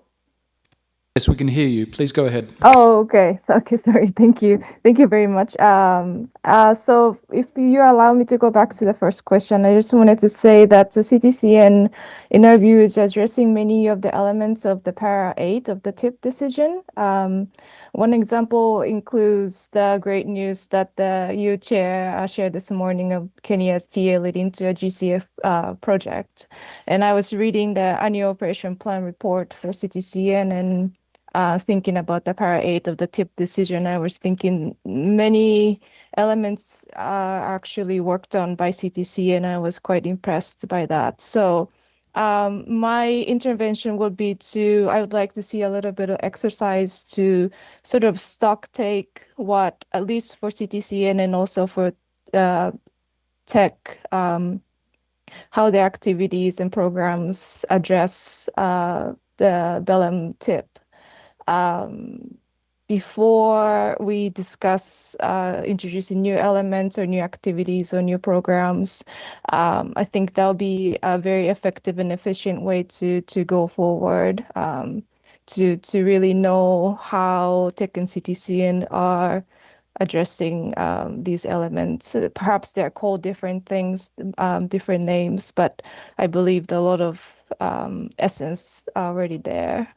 So that'll be, I'll just conclude here just for the first question. Thank you very much for the floor. Thank you very much, Japan. Next is the Engo constituency, please. Thank you. Building on the second question, is essentially to advance some of the ideas that I suggested in the previous session. And when I had the microphone on last time, I said I would submit an elaboration of those in writing. But I feel I have to say, I made the comment when the draft agenda was circulated that I think this session on discussing the main outcome for technology from COP30 to only 60 minutes is just not sufficient time for such a group. And so I wish we could find ways in all of our different agenda items to better balance really some of the priorities that we need to move to implementation when we don't even we're not given enough time to discuss and elaborate different ideas. But again, those main work streams that I proposed were a pipeline support stream, an NDE support stream, an NSI support stream, and a systemic barriers stream. But as far as the opportunities for how TEC and CTN can strengthen collaboration with operating entities of the financial mechanism and other banks and partners, financial and non-financial, let me focus on 5 ways. One is that they could create a structured referral and pipeline mechanism under which CTC and technical assistance, the TNAs, the NDCs, NAPs, and BTRs are translated into a set of prioritized finance-ready concepts that can be referred to GCF, GEF, and relevant funds or banks. This would address the long-recognized gap between identifying technology needs and securing implementation support. Second, they could convene regular joint clinics or roundtables with the GCF, GEF, the Fund for Responding to Loss and Damage, the Adaptation Fund, the MDBs, regional development banks, Santiago networks, to focus on project preparation, accreditation pathways, co-financing structures, and support windows for technology implementation. These should be demand-driven and linked to country priorities rather than to donor preferences. Third, they could elaborate with specialized agencies and institutions for non-financial support, including technical expertise, standards development, training, research, partnerships, and regional innovation. Developing countries have been open to considering the TEC and CTCN cooperation with institutions such as UNESCO, UNIDO, ITU, WIPO, ARENA, UNITAR, WTO, and WNO within their mandates. I also have to add that although the U.S. has pulled out of the Paris Agreement, there are a number of subnational and other laboratories, universities, public and private institutions that I think are available and interested in collaborating if we had a way to onboard them and a structured process to build on Fred's point earlier, really about sharing knowledge. Fourth, they should support national systems of innovation and endogenous capacities, not only end-user deployment. Developing countries have consistently stressed that TIP must not be reduced to importing finished technologies. It must also strengthen domestic institutions, local adaptation of technologies, research capabilities, demonstration and learning by doing. This would ensure that implementation responds to key elements of Article 4.5 of the Convention and Article 10 of the Paris Agreement, namely that technology transfer should be accompanied by as well as result in the development and enhancement of endogenous capacities and technologies in developing countries. And fifth and last, to avoid duplication, the TEC and CTCN should define a clear division of labor, where the TEC identifies patterns, policy barriers, and guidance needs, while the CTCN supports country-level implementation and partnerships. The financial institutions provide scaled-up finance and implementation windows, and other partners provide specialized technical or capacity support. The CTCN joint work program should then serve as the coordinating platform rather than as a substitute for the mandates of finance entities. Thanks. Thank you very much. So next is the Ringo constituency, please. Thank you, Chair. I think a lot of what I was about to say was already said by Fred and by Victor, but we see, just to reinforce, and I will try to be brief as well, that we see significant opportunities for the TEC and CTCN to strengthen the collaboration with the financial mechanism, with the Belém TIP, and also with the multilateral development banks and other partners. A central opportunity lies in reinforcing the role of the technology mechanism, especially for the CTCN as a facilitator and broker. I would like to emphasize here that this is an opportunity not to, I know that a lot is already being made by the CTCN, so the Belém TIP, it's coming as an opportunity to amplify the impact and the results. So many of what has been doing can be amplified as, for example, CTCN as a facilitator and a broker, connecting country-driven technology needs, technical expertise, source of finance, and also in the early stage engagement with financial actors. Victor said a lot about this, but I will emphasize related to the involving these entities in the project design stage, ensuring that the proposals are aligned with the financial requirements from the outset.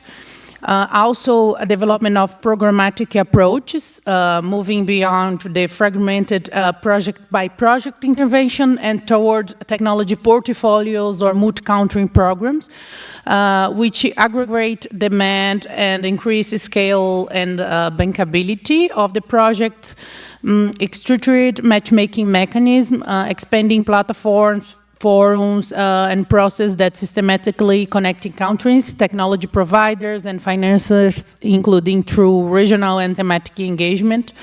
And also, of course, mobilization of non-financial research as a leveraging technical expertise, knowledge-sharing networks, in-kind contributions, and South-South and triangular cooperation arrangement. Again, we see many opportunities to amplify the CTCN work and at the same time ensuring synergies and avoid duplication requires that building on the existing mandate and instruments on the TEC and CTCN and financial mechanism, clarifying roles across the actors along the whole technology cycle, and promoting coordination rather than parallel initiatives. Thank you. Thank you very much. Next is Sweden, please.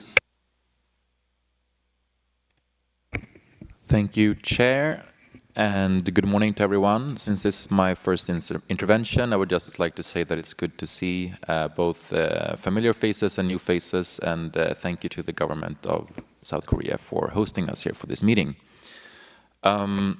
With regards to the question number 2, I would like to echo what was said by Japan. I think that the TEC and the CTCN is already addressing many of the elements that are captured in Para 8 of the TIP decision. Maybe they're labeled under different names, but I think it makes sense to evaluate what's already being done on these elements before going forward. But that said, I think there has been a lot of good proposals here today discussed by others. And I would also like to agree with what Emily from Ringo, and I think Pemi as well, mentioned programmatic approaches, both thematic and multi-country. I think this is something this is a good, big opportunity for the TEC and CTCN to strengthen collaboration in this regard. And also, perhaps an answer to this question can be found in Para 8, actually. I think it's Para 8 D, where the TIP decision talks about building capacity for the development of project concept notes and the preparation of fundable projects. So this is an area where I see that there are big opportunities to develop this work. Thank you very much. Thank you. Next is Abdul Rahman, please.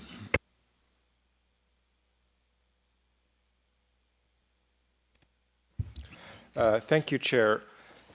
Just understanding that entities of the financial mechanism and multilateral development banks do work of, let's say, a non-abundant financial resources, and they are in a situation where they have to allocate these resources effectively across a range of submitted projects coming towards their way.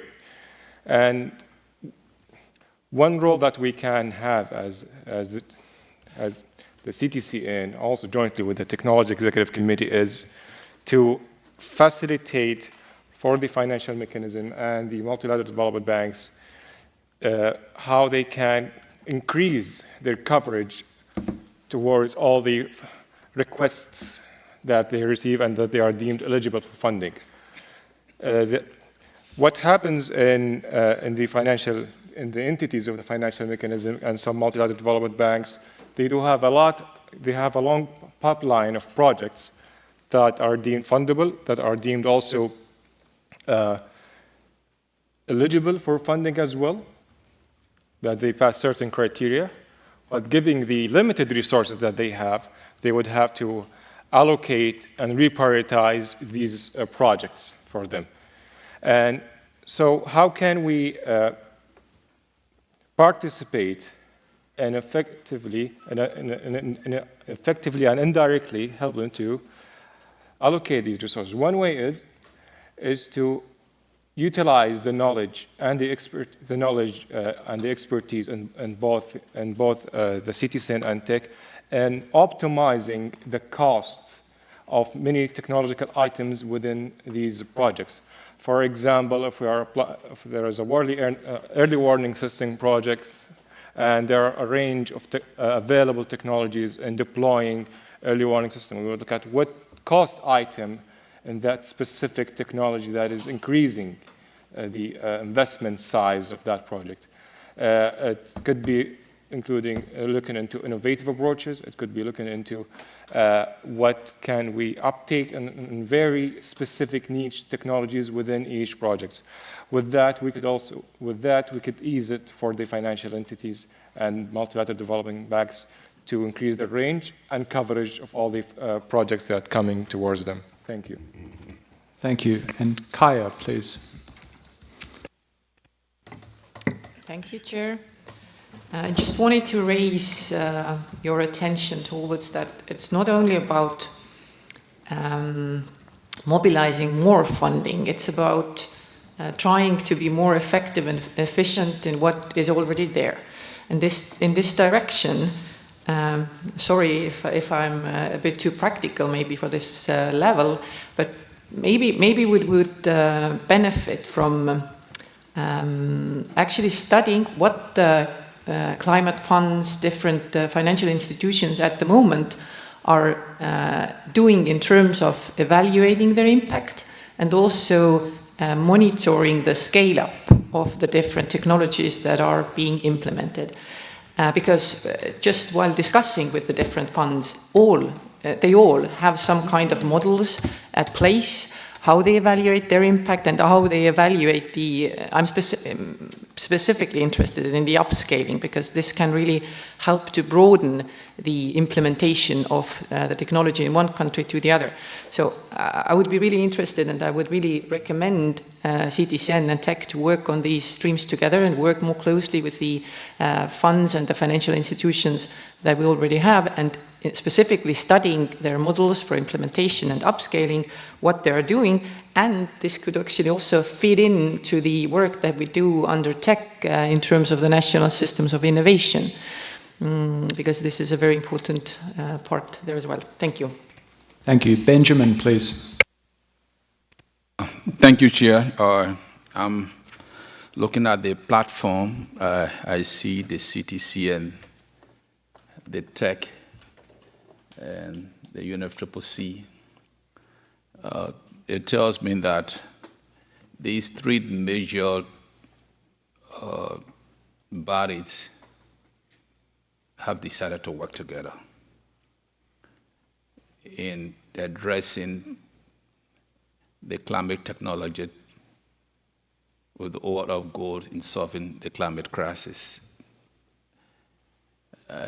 Question number one, we all called for the establishment of a joint work program, which is good, because when you have a joint work program, then it gives us the opportunities, the three major actors, to work, to first to sit, to talk, and to agree that these are the activities that we intend to undertake.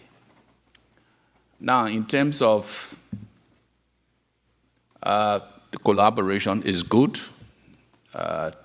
and is a mutual relationship, meaning that in this relationship, we all intend, we will all benefit, no one will be parasitic. So the opportunity it brings, and which I also agree with all the previous speakers, that it strengthens collaboration. In terms of deliverable, yes. In terms of efficiency, yes.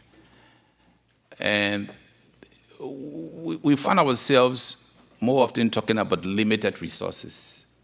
And when you have the CTCN, the TEC work coming together, that it helps to even mobilize the limited resources and with the order of goal of achieving a lot. So basically, the CTCN and TEC will be able to sit together, conceptualize those project ideas, at the same time identify the methodology in terms to carry it on. At the same time, in terms of how do we going to mobilize resources, the financial and the non-financial resources. So in short, it provides the opportunity of working together, at the same time addressing the global climate crisis. And doing this too is also going to help to identify some flagship programs that both the CTCN and the TEC can say, okay, yes, I think for this region, this could be a flagship program. For this region, this could be a flagship program. And then that will help, to help the parties in terms of, yes, the CTCN is there, the TEC is there, they are helping us in terms of those commitments we have made. They are helping us to address those commitments. So it's an important opportunity for the CTCN and the TEC to work together. And thank you. Thank you. Next is Canada, please. Thank you very much. I'd like to mention that, just bring up again, as our colleague from Japan already mentioned, the GCF project with the KCB. Wanted to mention again that this is a really great example of how the CTCN has worked to secure the funding required to scale up work. And while this is not necessarily a new opportunity, it's something that the CTCN is already showing us they can do. I believe that this is an opportunity that the CTCN should look at to expand as much as possible. And as we heard earlier from our colleague from Nigeria, this is something that other countries are really keen and interested on having this type of approach replicated in their countries. As well, we should also think about other successful models that the CTCN has launched. Like, for example, we are all familiar with the Adaptation Fund projects that has been really successful. So as we move forward, we don't necessarily always have to think about new opportunities, but also think about how to scale up and really take advantage of some of the approaches that have already shown can be really effective. And finally, I'd also like to mention that the CTCN's matchmaking role, which as the CTCN director has mentioned, has been formalized through the updated functions.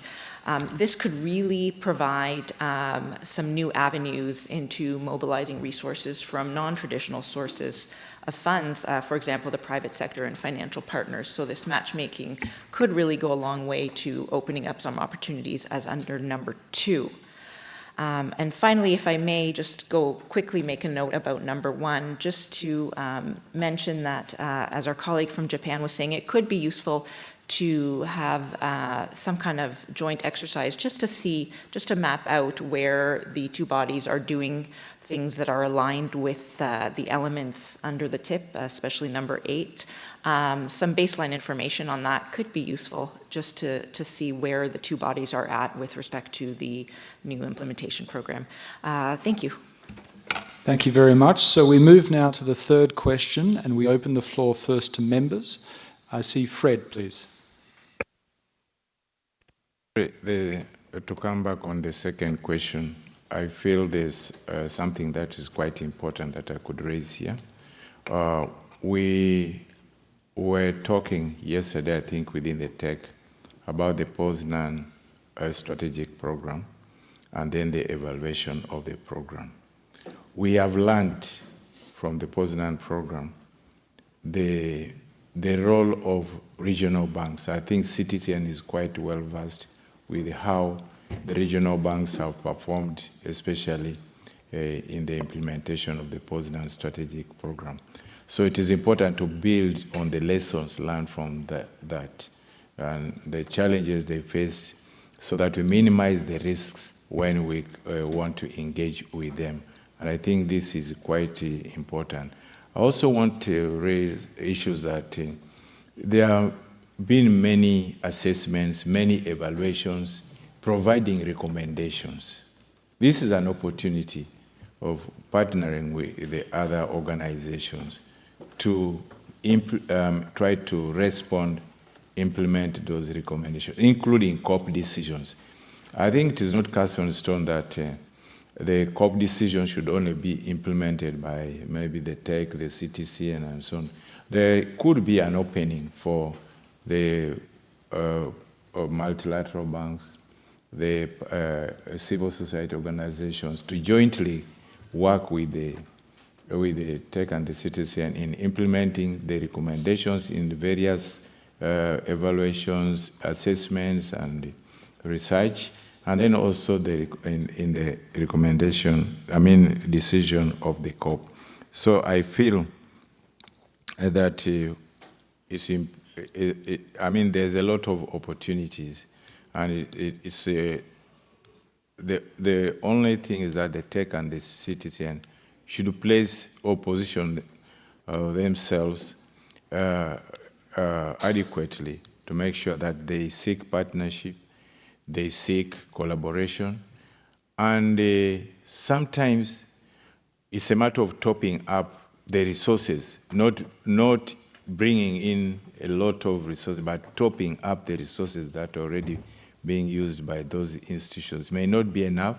So if you bring in new activities, I think, and you want to collaborate, partner with the organization, I think topping up the resources is quite doable and is an advantage that we can build on. So I just wanted to bring that to. Let's look at the experiences, especially the CTCN has been on the ground working with those regional banks. There are reports almost every year coming out of those collaborations, partnerships. And in relation to this, we know the performance of the African Development Bank. Even we had a meeting yesterday, it came up that Africa is not happy with the performance of the African Development Bank in regards to the PSP. And they feel there should be some interventions to help them catch up, because the African Development Bank didn't do much. And yet other programs have already closed, including, I think, the African Development Bank program on PSP. So learning from that can help us now dialogue with these institutions and find an appropriate and at least feasible ways of moving forward. So we should not forget the lessons learned from such initiatives. So I would like to stop there. Thank you. Thank you, Fred. Next is Stig, please. Thank you. So since this is on the reporting and the annual report, I will just talk about that. So the experience that we have had so far is that the amount of pages and the amount of space available for reporting is quite limited. And that means that when we are now starting to report on the implementation of the TIP, something else has to go out of the report. So the question is, do we need to restructure the entire joint annual report to fit with the TIP? Or is it a small exercise to just add paras on the TIP? I think it's a big exercise. So I think that when we are updating the work programs from next year, which will be decided next year, we also need to have a clear, and I heard others say, indicators that we will report on, and we will use those consistently through the annual report. And this will be somehow, you know, we have had this issue of how much space should the TEC have, how much space should CTC have, and so on. Maybe we should even rethink that and have a more joint annual report than individual sections. But that I leave up to, of course, that's the job of the chairs to come up with suggestions on how to structure the annual report. But I think we need to think differently just because of the limited size of the report itself. And I don't think just adding annexes or something else is the solution. I think it should be the main body of the report. Thank you. Thank you. Dietram, please. Regarding the reporting, I would suggest that we think also strategically. So basically, what do we want to achieve as an outcome with the BTIP? So from the end, and for this, I think it is, at least that's my suggestion, that we have, we want to contribute to what the Paris Agreement wants to achieve, and then also like how we feed into the GST. And think from there backwards, then, so with the different programs, what we want to achieve, or what we define, what we want to achieve, and then what are the KPIs, and then report from that. So that would be my suggestion, to think strategically what we want to achieve, what is the outcome, what are the KPIs, and that should be integrate part of the definition of the program. Thank you, Dietram. So let us also open the floor to observers. We have 2 additional members, and then we'll go to observers. So I'm not sure who was first, perhaps Ringo and then Ingo. Oh, please. Oh, sorry, Victor, please, go ahead.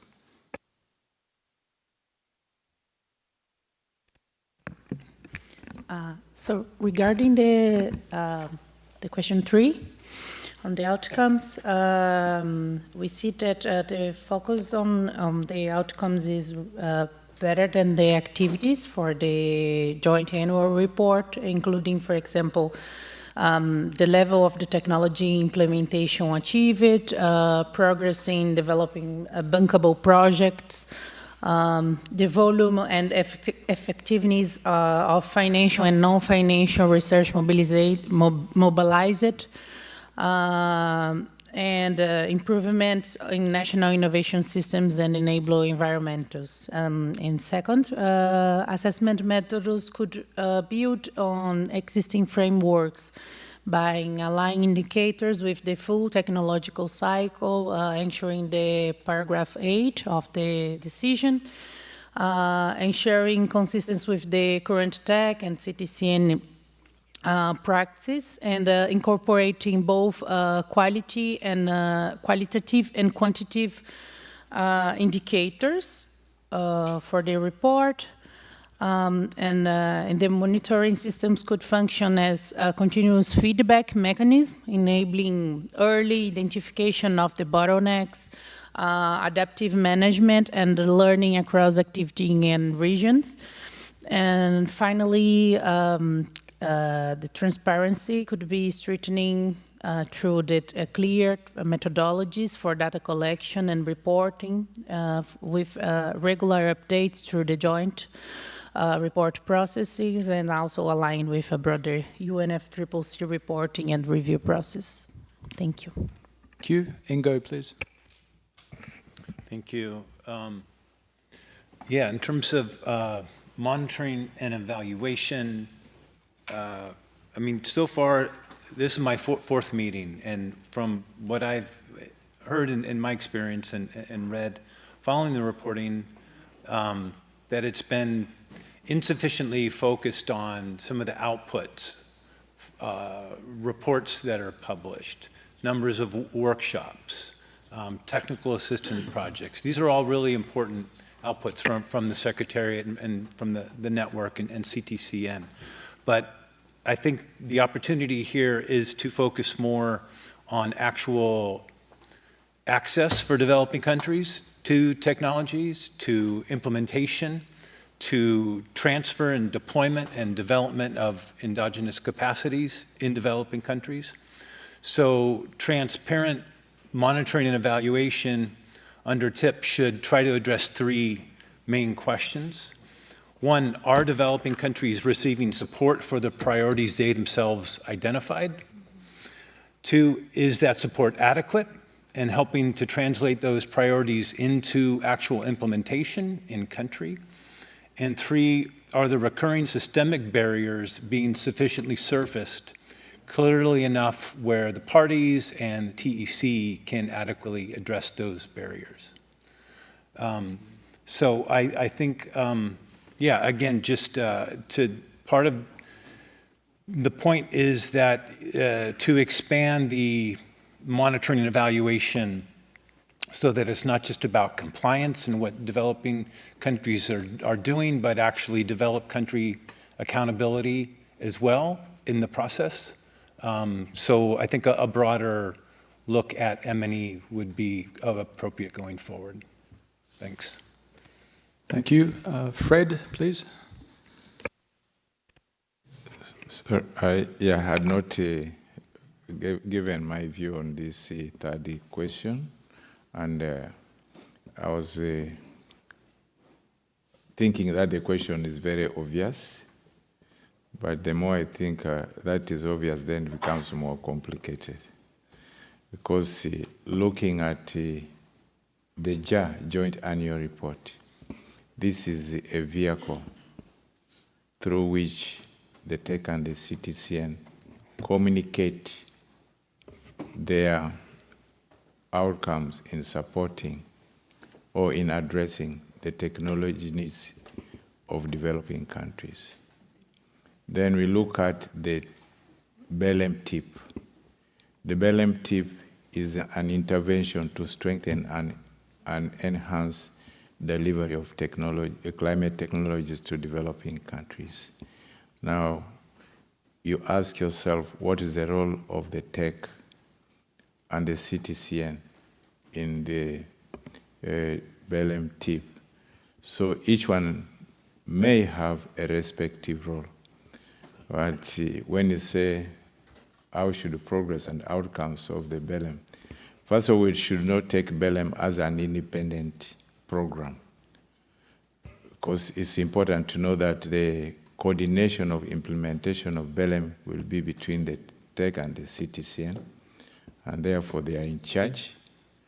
So using the reporting mechanism that has already been put in place, the Joint Annual Report, is important for us to identify what is the role of the CTCN, what is the role of the TEC in implementation of the BELEM tip, and their progress in responding to their mandate and functions under the BELEM tip can be incorporated in the Joint Annual Report. There are issues that they may carry out together, the TEC and the CTCN, and there are issues that each one may carry according to their respective role. So it's important to identify those which can be reported as the joint efforts together, and then specific to the one which is specific to the CTCN can also be included in the joint annual report, but in the areas of specific to CTCN and the TEC. So I think the JAI is already serves that purpose. The role of the TEC and the CTCN in the implementation of the BLM tip is already there. So the most important thing is looking at the current monitoring and evaluation framework. How do we enhance the monitoring, evaluation, producing the report, and how does this report feed in the joint annual report? And I think there's already a flow. There's already a channel that is already established. So it's just important to identify what the role of the citizen, what the role of the TEC is, and then also the activities that can be handled jointly, and then activities that are specific to each of these members of the technology mechanism. And I think I don't have much to say on that. I think there's already a channel that exists. It's only streamlining. Thank you.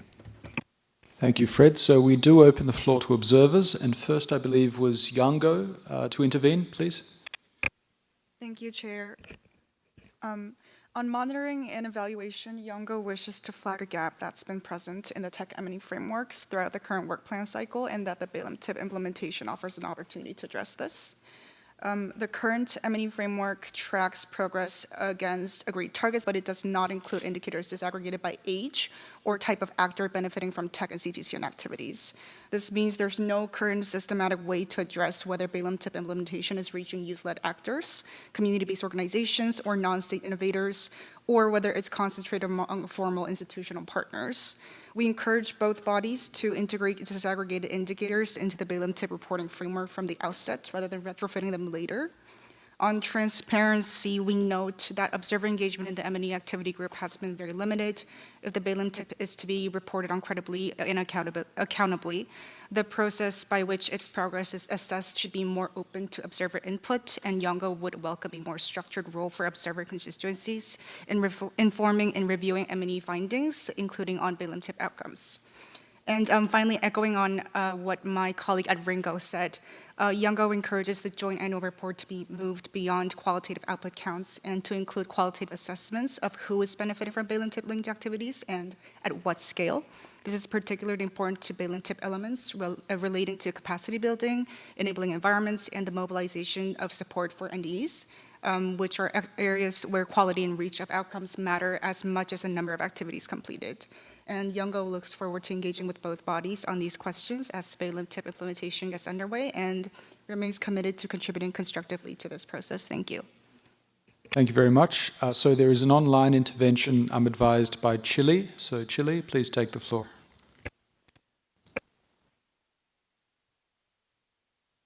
Of the floor, Mr. Chair. I hope you can hear me well. Yes, please go ahead.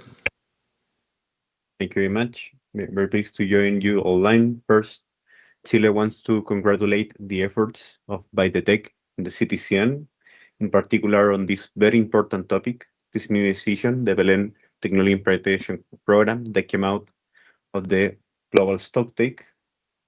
On the issue, couple of reflections as interested party. Chile is one of the interested party, and what as a party would like to see on, would be welcome to see on the reports. We believe it's important that the report provides at least a reflection on the selection that the TEC will do regarding the dialogues topics. This is related to para 14 of the TTIP decision. So there will be submissions until July of this year. And then at the second meeting of the year, the TEC is supposed to select the dialogue topics, and will be welcome that that selection is made transparent through the report. Then next year, when the dialogues happens, if of course it will be also welcome that there is a reflection on the dialogue outcomes, and this is related to paragraph 14, and the emerging recommendations coming from those dialogues. That's a mandate containing that para. So that will be very appreciated. But now a bit of a reflection on where the tips come from, and what other things would be interesting to see and very much welcome to see. So the TIP, in our view, was created to help the TEC and the CTCN address its challenges and help developing countries implement the technology priorities, not to create a new burden on the TEC and the CTCN. So it's very important to know to what extent this design of the TEP that was of the TIP that was made to try to make all these institutions work better together is actually working. So this is related to paragraph 18, 19, and 22 of the decision. So paragraph 18 invites the operating entities of the financial mechanism and the adaptation fund to support the implementation of the technology implementation program within their mandates. So it will be very interesting to see to what extent that mandate is being implemented. Why at this moment, a bit concerned due to the TIP being decided almost at the end of the replenishment process of the GEF. So we wonder to what extent actually the GEF will be able to implement this mandate by the parties, but also we're more concerned even about the latest board meeting that happened in Sondo by the GCF, where it seems that the board made no response regarding the CMA mandates, and one of the key CMA mandates in this case is the DIP. So we're very concerned, and we will very much like to welcome anything reporting to what extent paragraph 18 is actually being implemented. In that regard, and in the same spirit, paragraph 19 seems very relevant, as it requests the CTCN, but with the support of the operating entities of the financial mechanism and partners, to undertake demand-driven programmatic capacity building efforts. So we will very much welcome to see not just what the CTCN is doing, but also to what extent is being supported in that effort by other entities. And again, in the same spirit, paragraph 22 invited developed country parties and encouraged other parties on a voluntary basis, as well as multilateral development banks and other financial institutions, United Nations entities, private sector entities, and philanthropic organizations to provide support for the work under the technology implementation programs. We very much would love to see to what extent that's been implemented, because in our view, that's actually part of the heart that answers why the Belém Technology Implementation Program was created as an extra layer of support to the excellent work that the technology mechanism is doing, but is constrained mostly by the lack of resources available to it. So thank you very much for giving the opportunity to speak as a party. And of course, Chile appreciates very much the work that the technology mechanism is doing. Thanks. Thank you. There is a further online request from the East Lancashire Chamber of Commerce. So you have the floor, please. Thank you, thank you. It's Miranda Barker here from East Lancashire Chamber of Commerce on behalf of the Bingo ICC constituency. Thank you very much for allowing me to speak. I'm sorry I'm not with you in person this year. I just wanted to strongly support what our colleague from INGO, Victor, has been saying. I'm really pleased to see the closer working with the finance mechanism. This is what we were calling for last year, so all of us, I'm really glad to see that happening.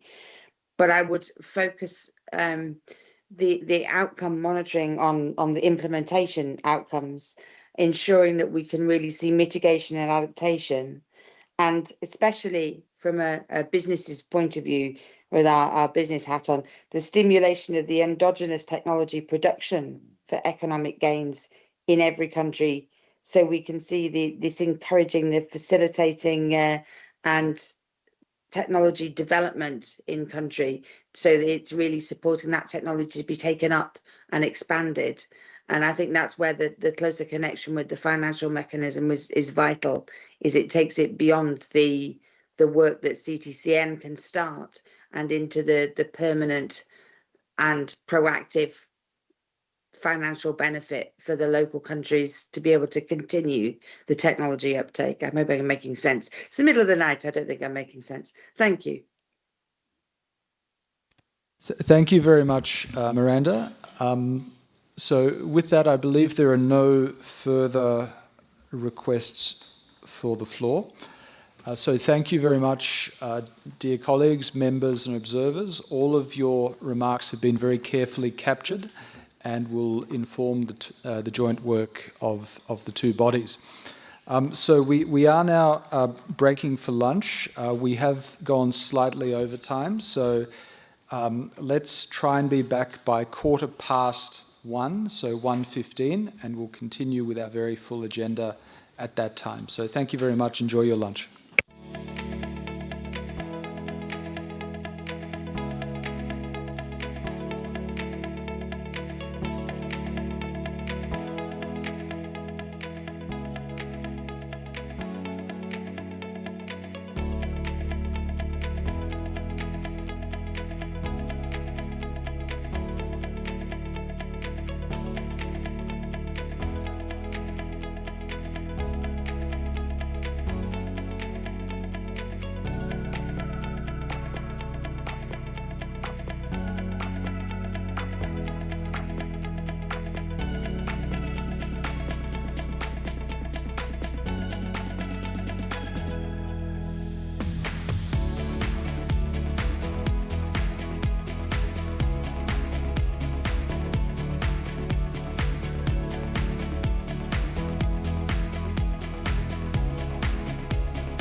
Hello.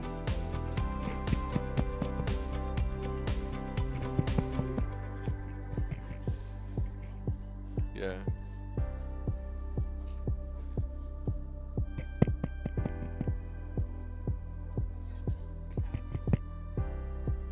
We should be starting.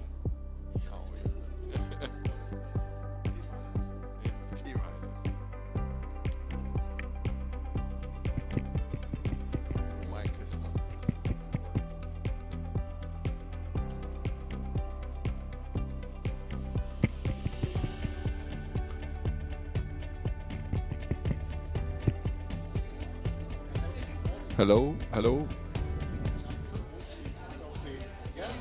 Can you hear me? Yes, now, yes. Thank you very much. Hello, colleagues, kindly take your seats. We will start soon. I have to just check the...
All right, colleagues. Good afternoon. Hope you had good lunch and that you're ready to resume our work. For the remainder of the meeting, we will continue to discuss joint activities of the TEC and CTCN. We will begin our discussions with the implementation of the joint work program of the technology mechanism for 2023-2027. Then monitoring and evaluation with sub-items on 2024-5 monitoring and evaluation report of joint activities. Update on the impact indicators of the technology mechanism. Update on the preparation of the fourth NDA survey. Joint engagement with national designated entities. And then other matters with communications and outreach, resource mobilization and partnerships, and gender roster update. And we'll finish with dates and venue of the next meeting. I would now like to turn to the TEC agenda item 11C and CTCN agenda item 6, implementation of the joint work program of the technology mechanism for 2023-2027. At our previous joint session, the TEC and the CTCN Advisory Board considered and agreed on the proposal to develop the AI Climate Application Hub in partnership with the Digital Public Goods Alliance, DPGA. At the same meeting, both bodies approved the collaboration between the TEC, the CTCN, the DPGA to advance the development of this hub. Today, the TEC and CTCN secretariats, together with the secretariat of the DPGA, will provide an update of the progress made in implementing activities under the initiative's work plan, including developments related to the AI Climate Application Hub. I would now like to invite the secretariats to present the update on progress in these areas. Yoon, you have the floor, followed, I guess, by Valentin, yeah, and Jameson. Sure. Thank you very much, Chair. So the secretariats of the UNFCCC, CTCN, and DPGA would be providing an update on the implementation of the joint work program of the technology mechanism, specifically on the technology mechanism initiative on AI for climate action. So first of all, This is the overview of today's presentation. It's going to be quite a lot. So first, we will be providing a background on the AI initiative work plan, and then we will be reporting back on the tech activities under the initiative that happened in 2025 after the last joint session. Then the CTCN Secretariat will be providing an update on the CTCN activities, and then we will be giving an update on the TEC CTCN joint activities, and finally go to the outlook of the TEC CTCN joint activities in 2026 and 2027.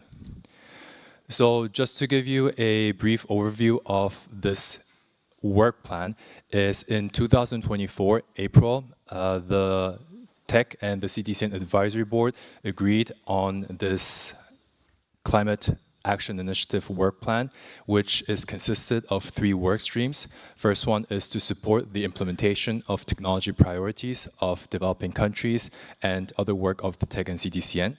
And the second work stream is to enhance capacities of stakeholders from least developed countries and small and developing states. And work stream 3 is to raise awareness. So each work stream is divided into 3, so to say, categories, which types of activities, and the first batch are the activities that are led by the TEC. The second is activities led by the CTCN, and the third is activities that are jointly led by the TEC and CTCN. And all 3 work streams have these components divided into activities that are led by the TEC, the CTCN, and jointly. So in this context, first, I would like to provide an update on the TEC activities under the initiative since the last joint session.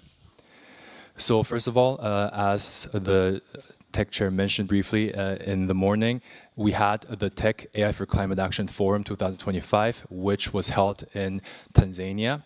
But then, to be more specific, it was held in 2 separate sessions. First, a virtual session that happened in September, and a hybrid session that happened in Dar es Salaam, Tanzania. So over 300 participants, both virtual and in-person participation from over 40 countries have participated in this forum, and presentations and discussions happened under thematic areas such as climate smart agriculture, disaster risk reduction, energy systems, and on. So this forum has happened due to the generous support from COICA and also the support from the government of Tanzania. Then going on to the activities on knowledge products. So first we have the policy brief on AI for climate action. So this builds on the technical paper of the TEC on opportunities, risks, and challenges of AI for climate action, which has been published in July 2025 at the AI for Good Summit. And based on this, a policy brief has been drafted that looks into the recommendations and case studies that have been provided in the technical paper to make it into a compact document that provides a policy recommendation to the readers. So at TEC 32, which is still going on, the TEC agreed to finalize this policy brief, taking into account the comments that have been provided from the floor and also additional written inputs that will be coming in with a view to finalizing it after the TEC 32. The second knowledge product is the draft knowledge product on AI implementation. This knowledge product identifies and prioritizes concrete AI implementation pathways for climate action, focusing on real-world delivery of transformative climate solutions in developing countries. Thing to note is that for this knowledge product, we reached out to over 1,000 survey participants that were the participants of the AI Forum, and also the AI for Climate Action Award that happened last year, and also the AI Innovation Grand Challenge that happened in 2024. And out of those over 1,000 survey, so we sent out towards more than 1,000 people, and then over 300 people responded to that survey, which became a good background of drafting this knowledge product. So on this, at TEC 32, the TEC agreed to finalize the knowledge product on AI implementation, taking into account the comments and also written inputs from the TEC with a view to finalizing it after TEC 32. The third knowledge product is the ITU TEC joint publication on digital technologies and NDCs. And as you may recall, since last year, the collaboration between the TEC and the International Telecommunications Union has grown. So the TEC chair participated at the AI for Good Summit and launched the technical paper and also had a bilateral with the ITU. And then based on that, the secretariats have looked into potential collaborative opportunities, and then ITU showed interest in creating a joint publication with the Technology Executive Committee, and then presented this proposal and idea at the last TEC. And then the TEC agreed to look into opportunities to potentially having a joint publication, and based on that, an annotated outline had been presented at the TEC 32, and the TEC approved it. So based on that, this year, the TEC will collaborate with the ITU on the joint publication with a view to finalizing it in 2026. This would be a publication that looks into the digital technologies in the nationally determined contributions, and this also includes the component of artificial intelligence as part of digital technologies. So these are the TEC-led activities that happened since last September, and now I would like to hand over the floor to Valentin from the CTCN Secretariat. Valentin, over to you. Good afternoon, colleagues. I hope you can hear me well. Yes, we can hear you. Give me a sign. Okay, fantastic. Great. I will continue now with the CTCN activities under the joint initiative. On the next slide, this is related to sub-work stream items 124 and 126. A number of technical assistances have been completed, are under implementation or under preparation that capacitate developing countries with AI-based solutions. And here are just a few examples across 4 different regions. I will provide a bit of a context for each of these. So in Tajikistan, hydrometeorological infrastructure has improved, but major gaps remain in data quality management, use of satellite observations, and institutional capacity to generate reliable climate information for decision making. And that is why CTCN will be developing an AI-enabled climate data management and quality control system, starting with a proof of concept in the Dushanbe area, focused on temperature, arid humidity observations, temperature and humidity observations, sorry. In Chile, also a project under preparation at the moment. The context is that decreasing rainfall and reduced river flows have led to high levels of water stress, making Chile one of the most affected countries in Latin America in this regard. In response, Chile has prioritized water for human consumption with a strong focus on reducing drinking water supply systems. In that context, the CTCN assistance will focus on AI for leak detection and management as a pilot in Tocopilla in northern Chile. Continuing with an example from Africa, a project that is currently under implementation. In Mali, public buildings have a considerable potential for energy efficiency improvements, but investments are hindered by limited public sector ability to finance upfront costs, and also financial institutions that don't see the bankability of energy efficiency projects at the moment. So we are adapting and implementing a digital building passport that is co-developed by UNEP in order to strengthen energy service companies, in short ESCOs, to enable energy efficiency investments in public buildings. And lastly, an example from Eastern Europe that is also actively implemented at the moment in North Macedonia. The country has faced considerable droughts and forest fires over the past few summers. And our project is enhancing the existing forest fire information system by establishing a fire danger rating index, including activities and habits of local populations that might cause risks for forest fire, evaluate combustible and flammable material in different regions, and identify burnt areas. To illustrate this a bit more, on the next slide, we have included a video from Nepal, a project that recently has been completed, and you can see for yourself the impact of this technical assistance.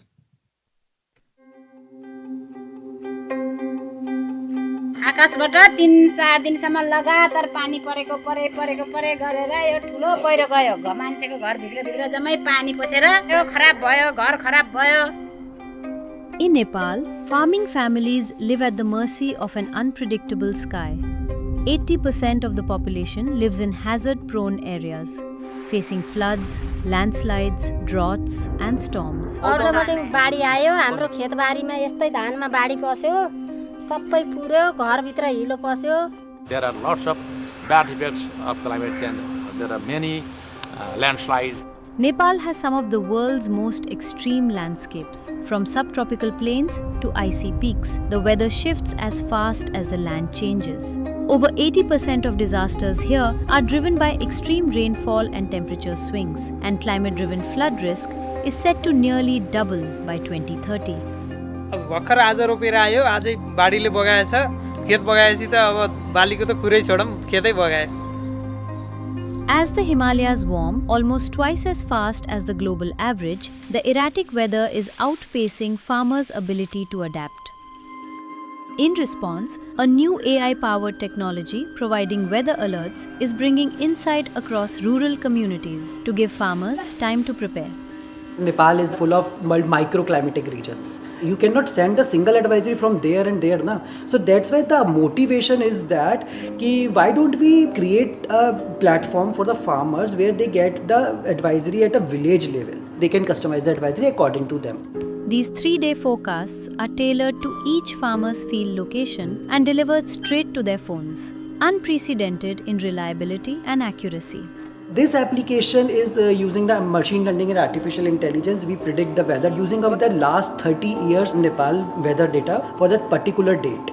Knowledge reaches the most remote fields, empowering smallholders to not just react but to plan. त्यो 3 दिन अगाडि नै मौसम थाहा भएपछि हामीले कहिले धान काट्ने, कहिले चाहिँ रोप्ने, कहिले क्यार्ने, कहिले बिउ राख्ने सबै कुरो हामीलाई सजिलो भएछ. मोबाइलमा एप आएपछि हामीलाई चाहिँ धेरै सजिलो भएको छ.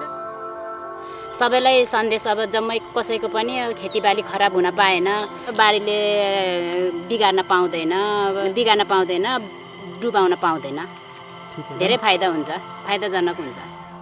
Nepalese farmer can improve their productivity, conserve their natural resources and have a good food and nutrition security to the coming generation. हामीलाई यो परिवारहरुले याप हेर्नुभयो अनि त्यही अनुसार हामीले खेती गरेर अहिले राम्रो भएको छ. Adding a phone number to the digital platform is all it takes to receive vital information. Knowledge then travels effortlessly and is shared within communities. हामीले चाहिँ हाम्रै मात्रै नभएर अरूलाई छिमेकीहरुलाई पनि हामीले चाहिँ यो सिकाउन सक्छौं. It will be sustainable to the rural communities where agriculture is the backbone of the economy. It's making them more resilient to the climate change. Every fraction of a degree matters.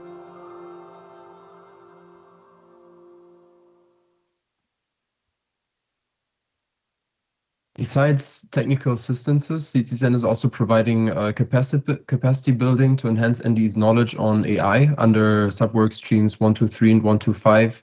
Here's an overview of some activities that were delivered in 2025, including the self-paced YouTube playlist that includes recordings from the AI for Climate Action capacity building events in 2024, as well as a webinar on leveraging AI to advance renewable energy in Asia Pacific that was held earlier last year. On the next slide, we can see how these activities also continue in 2026. It started with 4 hybrid events. It started in February already on a webinar with a webinar on From Ideas to Impact, Youth-Led AI Innovation for Climate Action and SDGs, and a few other activities across April, May, and September around climate action and AI in LDCs and SITs. So this is next week at the Climate Week. an online workshop on strengthening all of society capacities for disaster risk and climate resilience.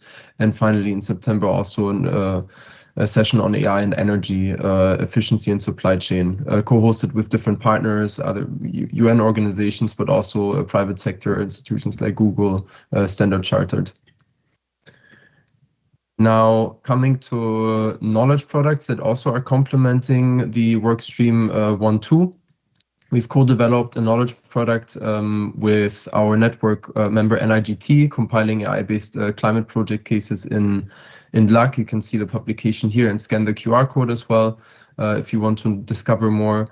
The UNFCCC Secretariat supported the selection of cases, and we are planning to continue this collaboration, also compiling cases in Africa for publication this year. Now, coming to the TEC and CTCN joint activities under the initiative, and I will take the first part of this section and then hand over to Tayun again. Starting with this point related to 142, which is on fostering an alliance of public and private stakeholders.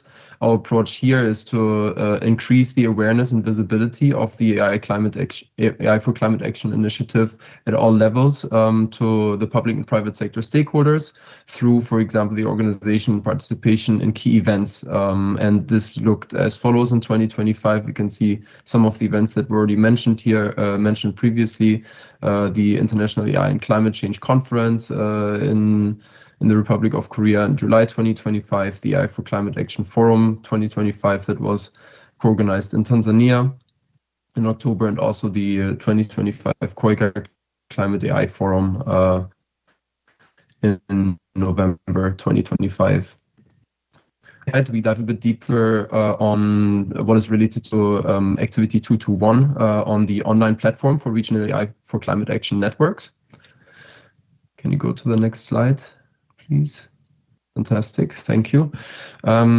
Here we are continuously expanding our network on CTCN side on AI. We invited last year in May 23 AI organizations and entities. 3 of them have already become members since of the CTCN network, and we will continue a similar effort in 2026, also in coordination with TEC.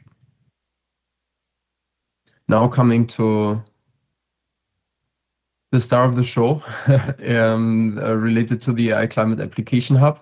So during the last session, the collaboration with DPGA on the development of the AI Climate Application Hub was approved by the boards.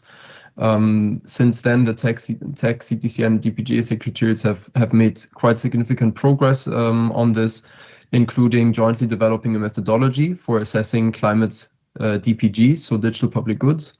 And the DPGA Secretariat has developed the DPGs for climate action collection, which will be presented shortly. And further work is also ongoing, including the preparation of an official launch of this collection. So now I would like to hand over back to Tayun.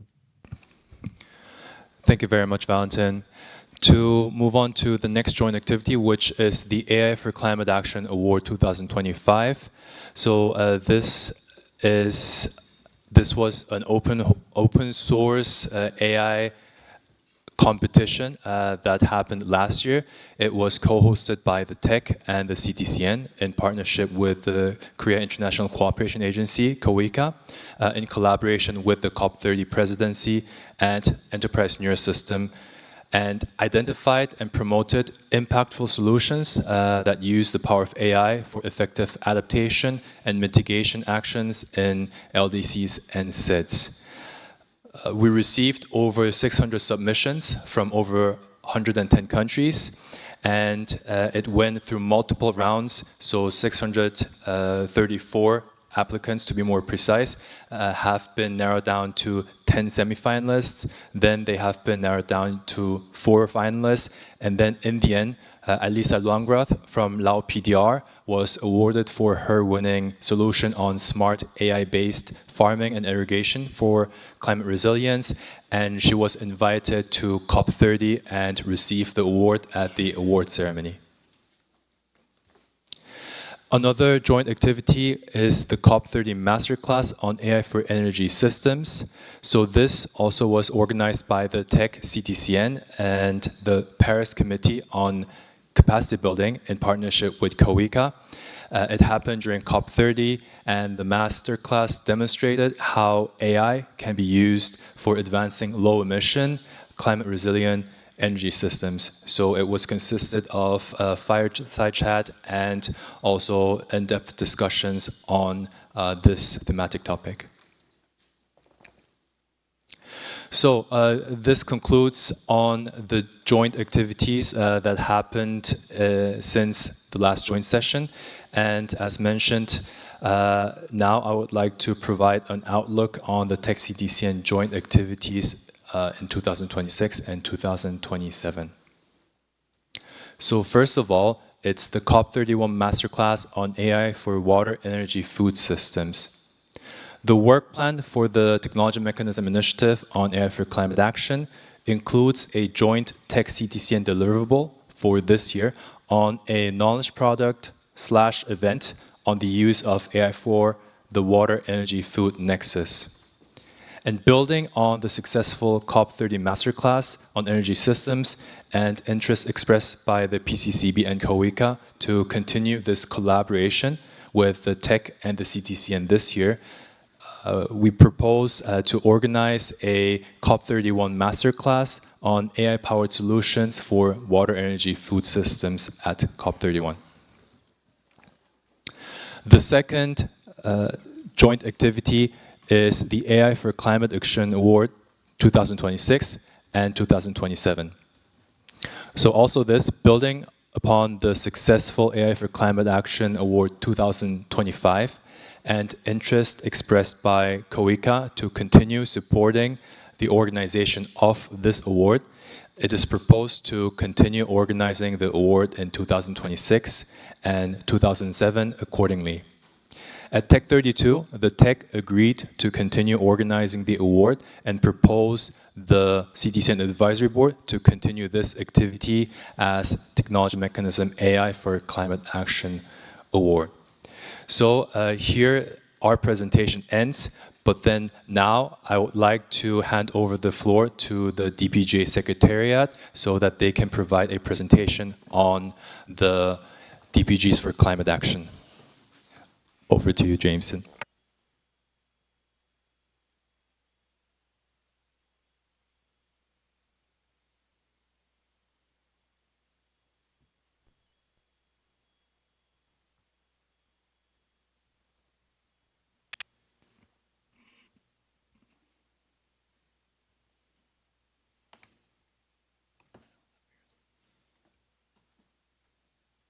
All right. Well, good morning, or good afternoon, I should say, at this point. I'll just kick things off while they take a moment to get the slides up there. But for those of you I haven't had the pleasure of meeting yet, my name is Jameson Voisin. I serve as the Director of Programs and Communications at the Digital Public Goods Alliance Secretariat. I'm joined here today by my colleague, Ricardo Miron, our Chief Technology Officer. Let me start by thanking the TEC Chair and Vice Chair for their excellent facilitation throughout the course of this week, and extend my appreciation to the entire TEC and CTCN teams for the invitation for us to join you here today. It's been an insightful time here in Incheon that has provided us with a strong understanding of how our efforts can complement your collective efforts and accelerate the use of digital public goods for climate action. Building on the presentation we just heard from Tayun and Valentin, Ricardo and I are now going to highlight some of our relevant work. But first, I'll invite Ricardo to provide a brief high-level overview of the DPGA and DPGs more generally. Thank you, Jameson, and good afternoon to everyone. As it has been mentioned already this morning and in the past few days for those who attended the TEC meeting, digital technologies and artificial intelligence have a great potential to accelerate climate action. But many instances, these digital solutions come with barriers, like expensive licenses, proprietary technologies owned only by a few, and misalignment with local needs. So this means that countries might be dependent or locked into solutions that are hard to adopt and sustain. And the Digital Public Goods Alliance was established in 2020 from a recommendation of the UN Secretary General's Roadmap on Digital Cooperation, grounded on a simple but powerful idea. What if the world's best digital tools that can help us attain the Sustainable Development Goals were treated the same way that we treat roads or water or clean air, as public goods that are openly available to anyone, anywhere, to use, adapt, and own. Today, the DPGA is a growing alliance of over 50 members that have come together to support this concept and includes governments, UN agencies, funders, civil society, and private sector actors, representing all regions and income levels, and it serves as a coalition mechanism for members who are already actively funding, developing, and implementing these digital solutions. And here is also where I want to acknowledge the previous remarks that have been made to leverage the expertise that already exists within other organizations to avoid duplication as an approach that's most effective and efficient to achieve the different work plans and other goals of this group. So what exactly are digital public goods, you might be asking? DPGs are open source software, open data, open AI systems, and open content collections that adhere to privacy and other applicable laws and best practices, do no harm, and help attain the Sustainable Development Goals. But beyond this formal definition, we operationalized this through the DPG standard, which is a verifiable framework that ensures that solutions are not only technically accessible, but that they have the right license and legal compliance, documentation, privacy, and security. And this is especially relevant for AI because we also ask how risks are being considered in the development of these systems with the aim to foster more transparency and accountability. Since we were established, we have reviewed over 1,000 digital solutions that have applied for this verification against the DPG standard and have formally recognized more than 240 of them, covering many tools and data sets from different ranges from healthcare to climate, of course, and these crucial elements that are also the tools to develop AI. These can all be found in what we call the DPG registry. And you can think of these digital public goods as a way to remove friction from the adoption and the scaling of digital solutions across contexts, including climate action, of course. This matters because when a country adopts a DPG, they own it, avoiding vendor locking. They can adapt it to their local needs. It's often cheaper to implement, and it can enable tech ecosystems. And this is enormously important when the data underpinning a country's climate commitments, like their NDCs or their MRV systems, their loss and damage evidence, needs to be credible, durable, and sovereign. And now I want to pass it over back to Jameson to present the concrete work that we've been doing in the DPGs for climate. Great. So building on what Ricardo just shared with us right here, over the course of the past year, the Digital Public Goods Alliance has been working closely with its members base as well as partners, including TEC and CTCN, and digital public good product owners to better understand what makes a digital public good have high impact for climate mitigation and adaptation. So this has led to the creation of what we're calling the DPGs for Climate Action Collection, which I'm going to go to in just a moment. It's a live discoverable collection that's found on the Digital Public Goods Alliance's website under the DPG registry. And you could get a quick snapshot of it on this quickly moving GIF, but we're going to go to the next slide. All right, there. So in particular, to try and define and understand what it means to have for it to be a digital public good with a high impact potential, we've been focusing on defining criteria that assesses real world usability, including adoptability, adaptability, and interoperability. This work has led to what we are calling the framework for identifying digital public goods for climate action.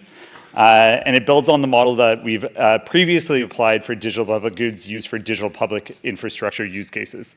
So when we're talking about digital public infrastructure, we're talking about digital IDs, data exchange systems, and payments. But now we're applying that model to the climate action space. So this here is a quick look at the funnel, which I'm going to dive into right now. And it's important to understand that this funnel ultimately defines and outlines how a digital public good will make it into this collection itself. So from the first starting point here is that solutions must first meet the DPG standard, which Ricardo previously had outlined. So making it into the collection is exclusively available to only digital public goods themselves. This is fundamental to our work because it ultimately understands that solutions are not just presenting themselves with open licenses, but they're actually have some of the characteristics that make it easier for countries and other actors to adopt and utilize these solutions.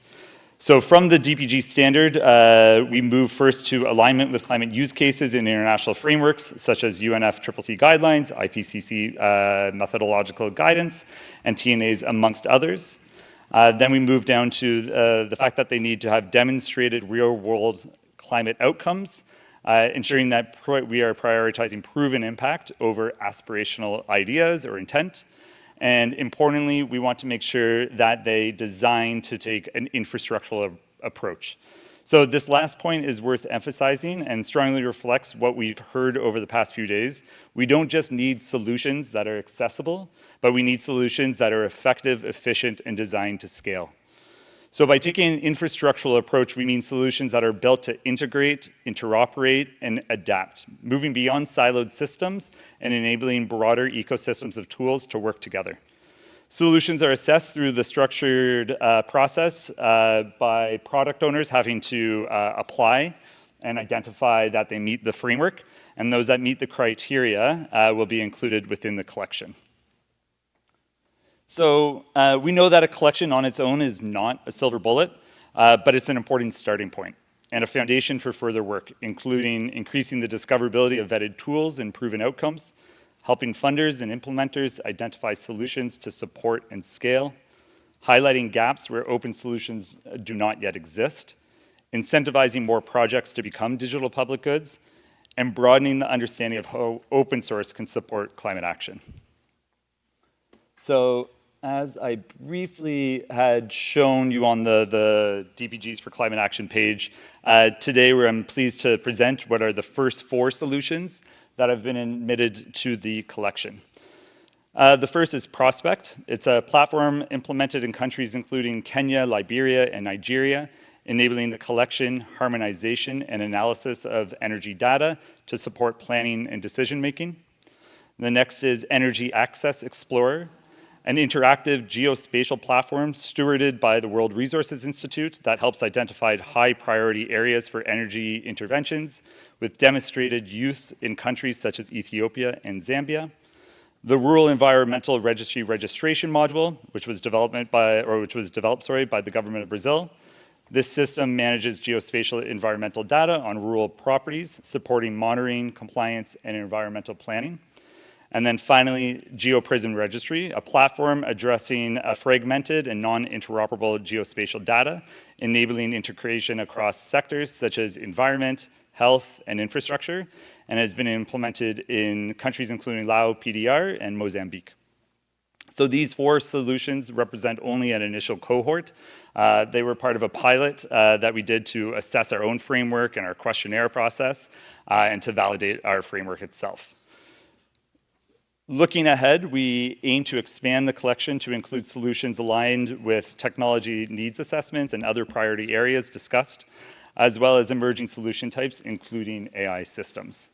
I'd like to close by thanking our collaborators at TEC and CTCN, and we look forward to hearing from you all here today as we continue to build and evolve on this effort. Thank you.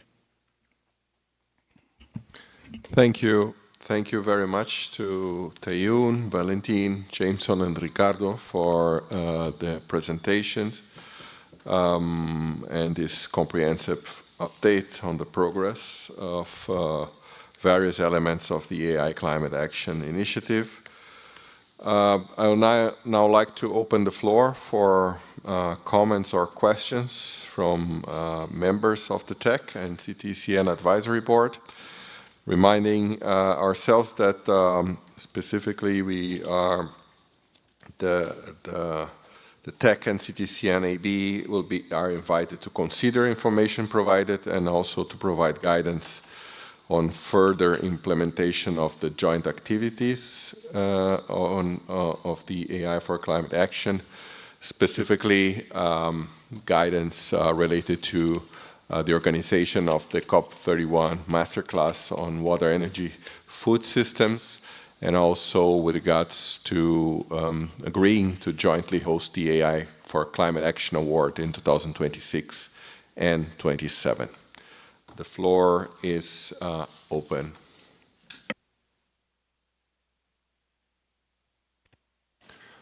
Dieter.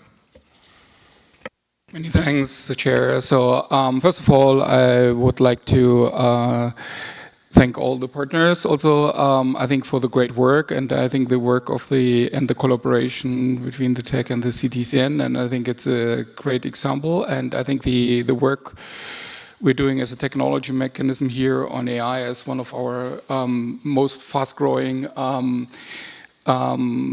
work streams, and I think looking forward on the speed of AI, how it is further developing, I think it can only grow.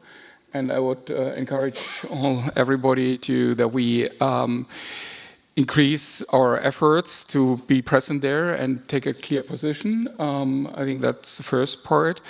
Then I think it's great to see the collaboration. And now I would like to suggest that we also start thinking about how we progress our work forward. I think we don't have to complete that, but I think we should start hardly thinking about it. And especially like also how that can integrate into the BTIP. Yeah? So I think we have the different elements of the BTIP. So I just would like to map out some ideas on that.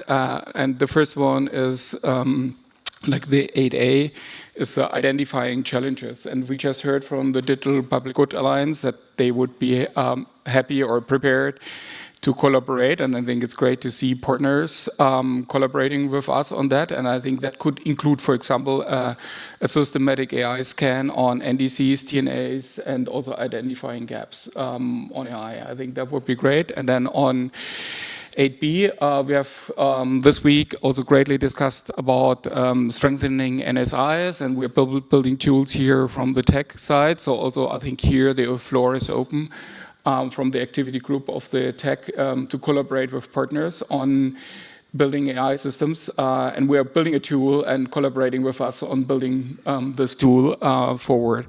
The other one is 8C is the integration on the national scheme. So I think here, I think one would be great to see also AI systems helping to draft NDCs and modeling of NDCs or low emission development strategies. 8D, fundable projects. Here, I think there's a cost-benefit analysis for proposals, and I also already outlined there was a great opportunity now with clean technologies having like really good business model. So how AI systems can support our different work streams on working on supporting that. And the last one is 8E is resource mobilization. Basically, how we can match our pipeline of projects with countries and MDBs with the support of AI. Thank you. Thank you, Dieter. Thank you also for pointing to the future of this initiative as well. Thank you. I think these are very valuable comments. I don't see any other requests from members of the floor. I see. Yeah. From COICA, sorry, AB member, Lydia, please. Thank you, Chair. Thank you. I have a simple question for the Global Digital goods alliance. How do you solve the problem of, with the countries, of course, of the not having open data? Because some developing countries that they don't have in the same maybe issue. Some Minister of Environment, for example, has a data, and another entity has another different data. So how do you solve this problem in order to keep your work going? Thank you. Thank you, Lydia. We will hear other members and interventions, and then we ask DPJ for the response. But Pammy.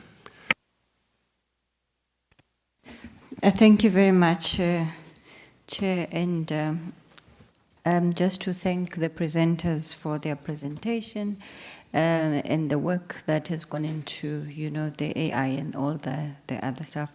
In fact, when Lydia asked about the open data, I just, also wanted to raise, we have a problem of high data charges, and that also makes it difficult for AI tool to work effectively. So one would also want to explore how we could use AI with data challenges, especially in developing countries. I mean, I know in particular in my country that data charges are very high. We don't even have an open, data. When you have a Wi-Fi, we are able to access data. You are considered affluent. So that's one. But coming to the AI masterclass on WEF, I just wanted to suggest that they could also consider the TEC, the publications, the TEC FIO publication in 2024 as something as relevant that they can also, where we could see synergy between the bodies of work working together. So I just wanted to mention those things. Thank you very much, Pammy, as well. Traore. Thank you so much, Chair. Good afternoon, everybody. This is my first time to take the floor today, and I would like to take the opportunity to greet Korea Republic for hosting this meeting, and also all of us here. I have a question about AI for climate action, the AI award, AI for Climate Action Award. This initiative, I don't know, we have two or three times we have this initiative, I think. I would like to know how, if we have information about the inclusivity, let's talk about, I want to emphasize the problem of language barriers. I would like to make sure that in the organization we make sure that we have Anglophone, no, not Anglophone, this is for sure, Arab group and also Francophones. If we take the statistic of those who are awarded, do we have Francophones and also Arabophone, who gain this award? And for the organization of masterclass also, I would like to have more information about that. I don't know how it is really organized. If I can have more information about that. Thank you. Thank you very much. Let's now perhaps kindly ask DPJ to provide a response on the questions raised. Thank you. Yes, thank you. To responding to the accessibility of open data, this is one of the first challenges that we identify at the DPGA. So we actually launched a call for collaborative action within our membership to identify, prepare, and share tools So open data could be created in higher quality for AI training, especially in lower and middle income countries. And we specifically worked for developing language models that address language gaps, different languages beyond English, solutions for public service delivery, and climate action. So this is like very aligned with this. As part of the result of this, a toolkit of DPGs and other open source solutions was created that goes through all of the creation from collection, cleaning, opening, and publishing of open data. So we already have practical solutions that are being implemented for this. And I'd also say just to respond to the very real reality of the question of, having data open kind of speaks to the motivation for why digital public goods are needed. And as Ricardo had explained in his presentation, a category of digital public goods are open data sets. So if you were to visit the DPG registry, you'll see that there are open data sets available there that really highlight opportunities for countries to gain access to globally recognized data sets and to utilize them in some of the work that they might be advancing, not only for climate action, but other domestic and national issues. Thank you, Jameson and Ricardo, for the questions on the masterclass and award. I would give the floor to Teyun. Thank you very much, Chair. And thank you for these comments and questions. And to briefly respond to them, first of all, on the masterclass on WEF systems, duly noted on the tech file publication. So we will consider having those components and also collaborating potentially with FA to have inter-organizational collaboration. And then while speaking about the masterclass on WEF, to also give a little bit of a brief explanation. We are designing this masterclass to have an in-depth discussion and knowledge sharing on a specific topic. So last year it was energy system, and the person from IRENA came and provided a brief lecture and had a fireside chat that had an in-depth discussion on this topic more. So of course, it depends this year on how we would receive guidance from the Joint Task Force and on how we would formulate it, but it would be an in-depth session that could either contain a lecture or a different format that provides a in-depth knowledge on WEF systems, and also have a discussion that would be able to formulate more thoughts and trigger more discussions in that topic. Regarding the AI for Climate Action Award, we did receive a lot of applications from around the world, including Francophone and Arabic-speaking countries. And out of the 10 semifinalists, actually 2 people were non-Anglophone people. 1 semifinalist was from Senegal, and 1 semifinalist was from Peru. So we do see a variety of applicants that do submit applications from around the world. But it is duly noted on the potential barriers that language can create, and the Secretary will also look into this issue and try to see ways if we can also relieve this in the future awards. Thank you very much. Thank you very much, Teyun, for the explanations, also Jameson and Ricardo. I see an AB member, perhaps. Cannot see the flag from here. Sorry. Thank you, Chair, and good afternoon to all TEC and CTCN members, observers, and participating participants. As my first intervention, as well as a new AB member, this being my first meeting, I'd like to say it's an honor to be here to serve in this capacity. And I'd like to say to the Republic of Korea, thank you for hosting us. It is appreciated. My intervention is to the DPGA. So first off, thank you for that presentation. Keenly, what I noted is from one of your benefits, you spoke about the DPBA Alliance enabling, catalyzing local tech ecosystems.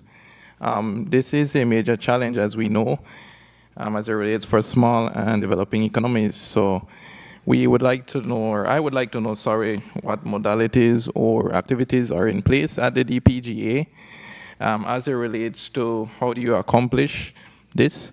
I think this is very important as it relates to maybe matchmaking from a bottom-up approach. How do we enable to have that built environment in small economies so that we're able to meet at a halfway point whereby the top-down approach with the development of such AI ecosystems is enabled. So it would be good to know what modalities or activities are in place at the alliance level to enable this so that both from the bottom-up and the top-down approach enables the tech ecosystem to sustain this. Thanks. Thank you, Christopher from Belize.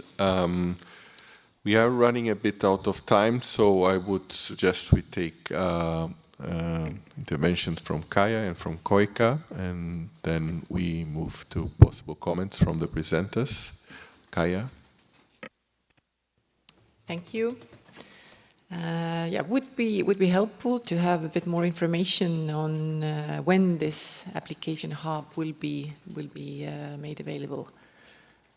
Thank you. Thank you, Kaya. Now, Koika. Thank you, Chair.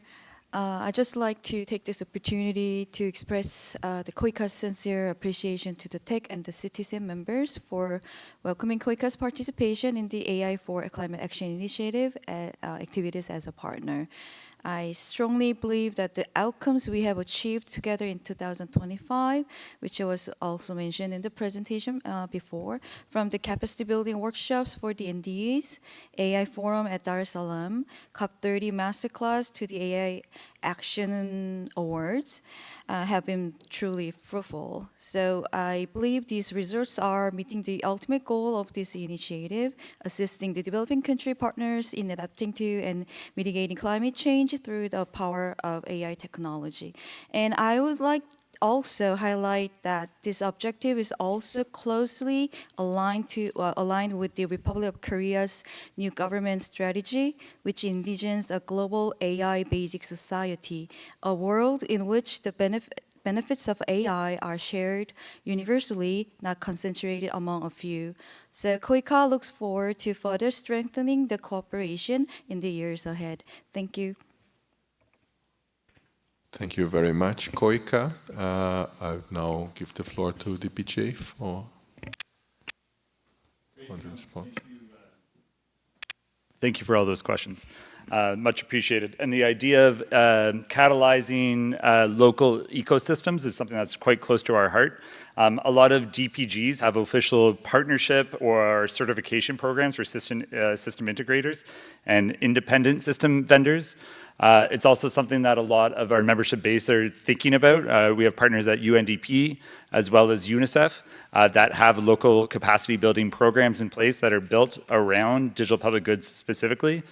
And then we feel that there's a bit of an advantage in utilizing open source to catalyze local ecosystems, and that it gives opportunities for local technologists to look under the hood and to better understand the solutions that they're being presented with and that they're considering for implementation, rather than some that are proprietary based and black boxed. There's also the question about when the collection is going to go live. It just went live this morning. So happy to share that it's on the website, but we are moving kind of out of what I would consider to be our pilot phase, where we were just internally checking and working with digital public good project owners to determine whether or not our framework is going to stick. And we're now going to be advancing an opportunity to look back, what did we learn throughout that process, and apply it moving forward. So I think we're going to see a more for lack of a better word, aggressive attempt at trying to find alignment in the nature of the tools that are going to be highlighted there and ensure that they align with some of the commitments and the efforts of everyone in this room here. Thank you. Thank you. Thank you very much, Jameson. With that, thank you everybody for providing comments and guidance the secretariats will take into account your guidance and moving forward with activities under this initiative. I would now like to turn to the TEC agenda item 11D1 and CTCN agenda item 7.1, 2025 monitoring and evaluation report of joint activities and document TEC 32 2026-22, AB 2026-27 7.1. As per decision of the joint session of April 2024, the TEC and the CTCN Advisory Board are considering a monitoring and evaluation report at their first joint session of the year. I would like to invite Maya from the UNFCCC Secretariat to present the findings of the 2025 monitoring evaluation on the implementation of joint activities of the TEC and the CTCN. Maya, the floor is yours. Thank you, Chair. Good afternoon, colleagues. I'll walk you through the agenda item 11D1 and item 7.1 of the CTCN on the monitoring and evaluation of 2025 year. Okay, so in total we will have 3 agenda items under this activity. However, current presentation is about the 2025 monitoring and evaluation of the joint activities. So, as you might have seen, the documents, the joint M&E has 1 outcome and 2 output indicators with roughly 3 or 4 indicators under each. The implementation under the outcome 1 in 2025 shows strong progress in the stakeholder engagement, partnerships, and the expert mobilization, particularly through the joint events and strategic collaborations. At the same time, the knowledge product development and evidence of the use of the policy uptake remains a bit limited, with several indicators awaiting data from the ongoing NDE survey. And the NDE survey, as the source of the data, was also raised at the TEC meeting as it's not challenged, but because it's ongoing, it could not fit to this current M&E reports. To go through the outcome and its indicators, which result is the various actors enhance the uptake of the new and existing climate technologies and support NDC ambition and implementation. Here, progress towards this outcome is a bit mixed. Some indicators show active engagement, or while the others still are under development or they're waiting for the data. As you might have seen also in the document and on here, there was no results was recorded on the use of joint policy recommendations in publications, as evidence depends on the NDE survey. Similarly, increase in the publication downloads could not be assessed due to the limitations of the TEC and also the CTCN IT systems, because it seems that none of us can track the downloads. That's suggesting the need to refine this particular indicator. In context of the stakeholder engagement, it remains strong in 2025. More than 400 participants attended the joint events, though it is still decreased compared to previous years, around 12% decrease. These events held during the UNFCCC sessions, at the COPs, thematic discussions, and the ND regional forums, also continue to support the knowledge exchange and the dialogues on the climate technologies. The progress was also made in the gender responsive engagement, with currently yet just 1, but expert matched through the gender and climate technology roster. I think it should be full screen. Is it possible to... Maybe if we can show only a slide without myself. Yes, exactly, okay, like that. Thank you. So here under the output 1, there was a limited progress in 2025 on the developing of the joint knowledge product. particularly no joint policy recommendation or publications was produced. However, collaboration between the TEC and CTCN continues through the activity groups and contributions to partners' initiatives such as CTPR, the WIPO Green Technology Book, and etc. There was quite strong progress seen on the joint events, where around 6 held in 2025, bringing a total to 8 and nearing the 2027 target. Those included events, as I mentioned, also previously at the UNFCCC sessions, COPs, and NDE regional forums. In terms of output 2, there was a progress made in strategic partnerships with 6 collaborations in 2025, exceeding 2027 targets of 5. This included the engagement with the organizations such as COICA, UNFCCC, WHO, WIPO, Sharm el-Sheikh Joint Work Program, Agriculture and Food Security, and so on. The data on the technology mechanism NDE survey, as you see, is still pending because the survey is ongoing. We will be able to report on it next year.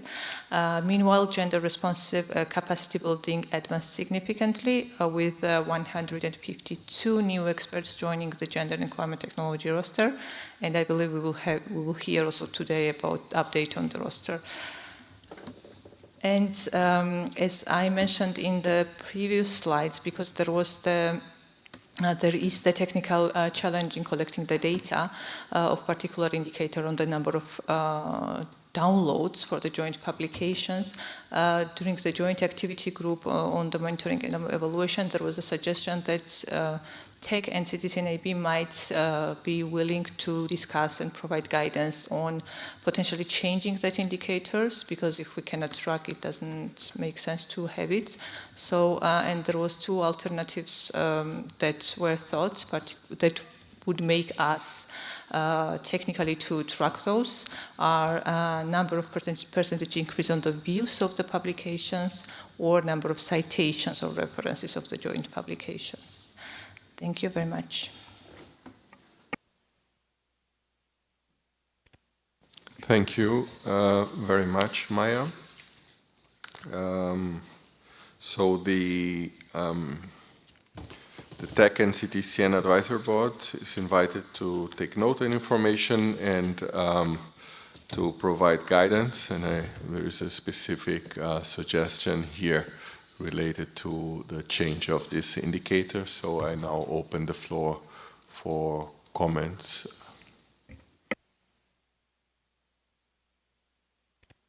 I see Nigeria. Thank you, Mr. Chair, for giving me the floor, and thank you to Maya for the presentation. I have my comments are in about 3 or 4 categories, but I'll try and get you through.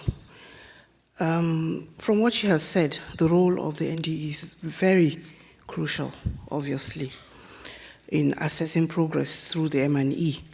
It shows the importance on delivering on the NDE survey. Most of the things listed, the policy recommendations and publications, for example.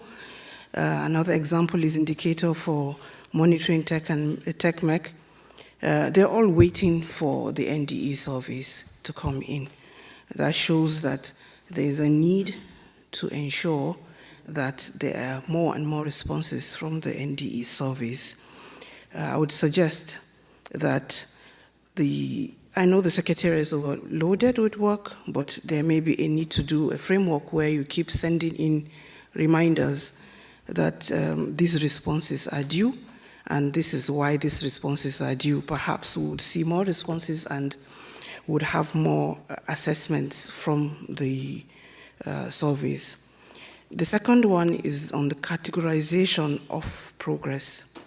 For example, in A1, A2, we have such terms as mixed results, active stakeholder engagement, limited progress, growing significantly in B13. Perhaps we need to have terms either standardized or that give more practical view of this progress. Regarding the reconsideration or refining of the indicator on increase in downloads of joint publication, which could not be assessed because of the current system does not allow for systematic tracking of the downloads. I think this matter came up sometime in Copenhagen, and I still think that this is an important indicator. As I see it done in articles, I have downloaded articles on the adaptation sites and things, and I see the number of downloads that we get. So it will be good to have a tracking system in place that can allow these numbers to be seen. This would enable us to know if the publications are actually drawing traffic or they are used through the downloads. I did hear that one of the two options that Maya gave just now is, which I may tilt to, is the citations. Yeah, to show the citations, however, there could be downloads that are not really cited somewhere. So I would still think that the downloads would give a better picture of whether these publications are actually being seen or used. The third category is on the, I think number 5, the section 5 somewhere, where it says it's reported active stakeholder engagement, but then it admits that actually there has been about 12% reduction in 2025. So the word active might not be exactly representative of what the situation is. So we might want to consider looking at the continued active stakeholder engagement, because you've been engaging earlier, but you've also been engaging in 2025, but there seems to be a dip in the overall observed. The other one is the progress in gender-responsive technology engagement in 13, I think the section 13. It says that we have had additional 152 registered gender experts to a total of 311 experts, as reported in number 6. However, as reported in number 6, you see one expert was matched. So, limited or modest progress may be used to enable us have a true picture for that segment of it. How do we also improve the matchmaking? The whole essence to me of getting on a roster is to be able to get a match. We may not match everybody, but there should be some movement in the matchmaking. I know Secretariat is doing its best, but perhaps there should be a bit more movement there. Then there is this other one on the 2 output level progress on the joint strategic engagements. I do agree, you have had significant progress in that area. However, you reported 6 joint engagements, which exceeds the 5 targets set off until 2027. However, upon counting, I'm not sure if my glasses aren't working well. There's just 5, if you look at the list that of international organizations you have listed there. So please clarify the discrepancy. So with that said, I thank you for giving me the opportunity to speak on this, and thank you, Maya. Thank you very much, Halima, and for giving to the Secretariat for clarifications. I see that Christopher is online and has his hand raised. So, Christopher, please. Perfect. Can you hear me all right? Yes. Perfect. Good afternoon, everyone, and also good morning from Belgium. I had the pleasure of looking at the sun rising outside my window during Maya's presentation. So As this is my first intervention, I'll introduce myself. So my name is Christopher Olgren from the European Commission, and first of all, want to also thank the Republic of Korea for hosting this meeting, and apologies that I'm not able to join in person. But also many thanks to Maya for her presentation. Really, the topic of monitoring and evaluation is very important to us as donor parties, and really because this is what ensures the TEC and the CTCN to be able to deliver and on concrete impacts in developing countries. And I think that has been well reflected in interventions by Fred, Emily, and Victor earlier this morning. And very much agreeing with some of the points made by Halima, including on the importance of being able to monitor the reports of the TEC and the CTCN, including on monitoring of downloads. So completely support that. I have two questions to Maya. The first one is, you mentioned that there had been no joint publications in 2025. So we were curious to find out why that is the case, and to have a concrete suggestion that as part of the European Union's support program to the CTCN through the Innovative Climate Solutions Program that we will hear more about on Tuesday, we've been informed that the CTCN is working on a publication on best practice technologies on SF6 phase out, and we're thinking that perhaps that can be an idea for a collaboration, a joint report that could be done together with the TEC. So we encourage that whenever possible. And then my second point is also connecting to the budget of CTCN, that I think you've only spent 20% of the anticipated costs that you had budgeted for M&E. So perhaps if you could elaborate on why that is the case, and if it's because of very efficient monitoring or what's the reason for that shortfall. Thank you. Thank you very much, Christopher. I don't see other requests for the floor, so I would give the floor to Maya. Great, thank you very much for your feedback. Maybe I will start with Christopher's question on the joint publications and the offer to have the new joint publication as with the support of the EC. So this in 2025 there was no joint publication of the TEC and CTCN, and the M&E table is just showing that there was no. It's up to TEC and CTCN to agree on the need of the joint publication and to work on it, and then this M&E table will just capture what is there. The same way on the gender and other areas, it's important to have the guidances in those respective agenda items in order for us to capture the progress, because this is this M&E itself, it's not it is meant to capture what is happening in the different areas of work.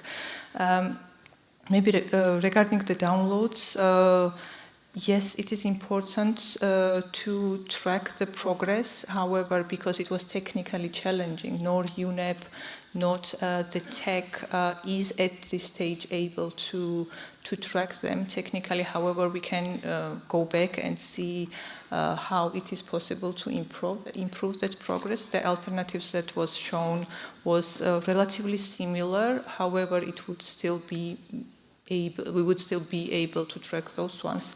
But as far as I understand, we will just go back and just to see if it's possible technically to change the IT solution so that we are able to track. And on the joint engagement from the narrative format, thank you for the good eye, Halifa. There was the one missing, the DGPA, and they are here, sorry. But it is 6, indeed we agree, so the table is relevant, just it was omitting from the text the one organization. Thank you. And maybe on the gender, I can give it to, or on the M&E budget, I can give it back to the CTCN to respond. CTCN, you have the floor.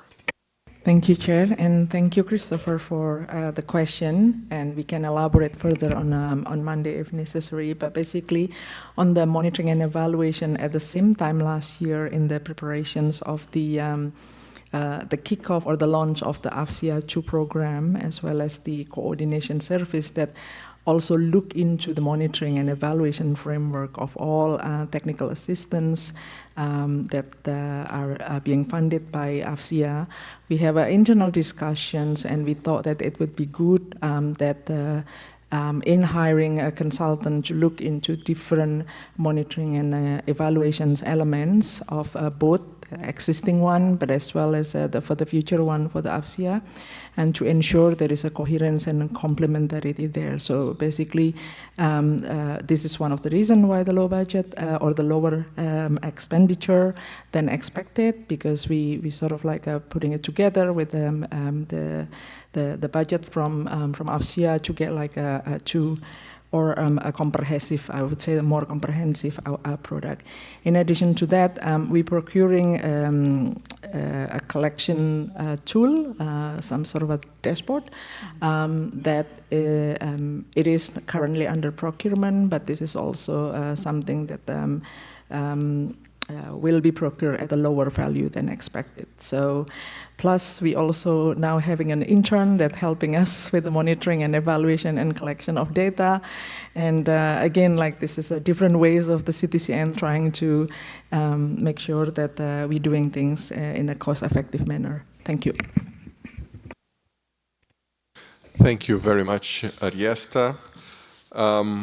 Well, I think what we hear here is specifically to the guidance that was thought is that I think there is an indication from members that the indicator on the downloads is important.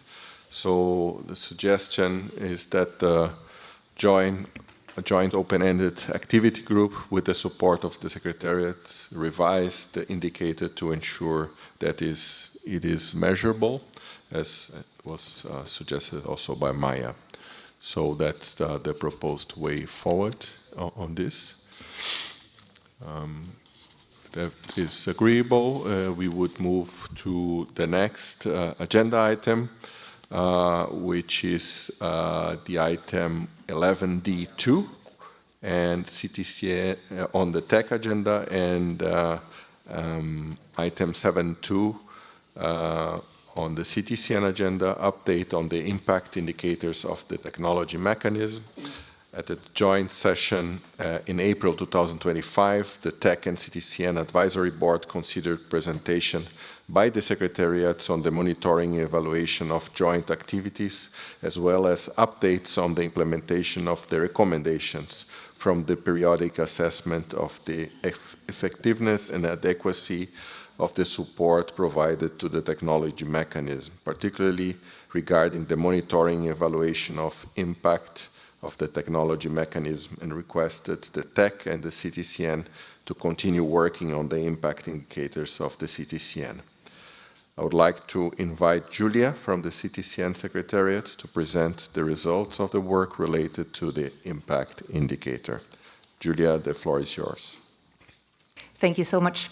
My university professor actually told me once to always start a presentation with a joke, but I don't think he ever gave a presentation on joint impact indicators, so here we are. So just a quick background. The TEC and the CTCN developed a coherent M&E system during 2019 to 2020 with support of an M&E specialist, which was an in-kind contribution from USAID. And the CTCN M&E system consists of a theory of change, a performance management framework, and indicator guides. And just more here on the background. So the CTCN began implementation of its M&E system in 2020 under its second program of work, and at the Advisory Board 22 in September 2023, the CTCN Advisory Board approved a more streamlined set of indicators integrated into the annual operating plan and budget. The CTCN moved from a set of 4 impact indicators to 2, and I hope you can see it on the slide. So the remaining two impact indicators are, as you can see here, anticipated metric tons of CO2 equivalent emissions reduced or avoided as a result of CTCN technical assistances. And the second one, anticipated number of direct and indirect beneficiaries as a result of the TA. The other two impact indicators, one of which is on, and I'm afraid you can't see it there on the slide, one of them is on anticipated increased economic health, infrastructure, built environment, or ecosystems resilience to climate change impacts. And the other one is the anticipated number of technologies identified, transferred, or deployed as a result of CTCN support. So these are no longer impact indicators, but are still in the TA closure reports as output indicators and core indicators. So at the last joint M&E session in April of 2025, the CTCN suggested that the two CTCN impact indicators of the joint M&E framework are the same as for the CTCN framework, namely anticipated metric tons and the anticipated beneficiaries. But there was a suggestion that as the suggested adaptation impact indicator on anticipated beneficiaries may be unfair to countries with bigger, or would make it more askew for countries with bigger populations than with small countries, we looked at what could be a better way forward. And since then, the CTCN has held internal consultations on its impact indicators. And as you can see here on the slide, the recommendations are as follows. So the anticipated metric tons remains, as this is the core, one of the biggest measures or indicators for mitigation activities.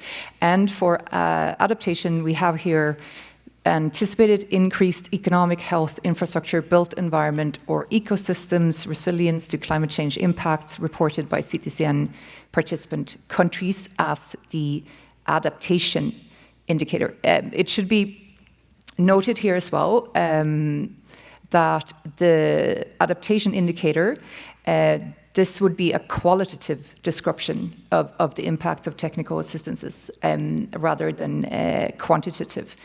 And this also ties in, there was an initial question how to measure long-term resilience impacts, such as increased economic health, infrastructure, etc., within the short time frame of a CTCN technical assistance, and therefore a qualitative description fits better.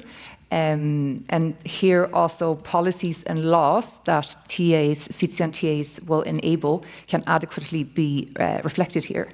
And here we have a few indicators, or within this we have a few things we can work on. So for instance, for increased economic resilience, we can, for instance, look at CTCN TAs and the business models and financial uptakes that these have led to, and for instance, improved livelihoods for health. We can look at the water, energy, food nexus, the quality of water resources, waste management, cooking stoves introduced, pollution reduction, etc. For infrastructure, we can look at early warning systems.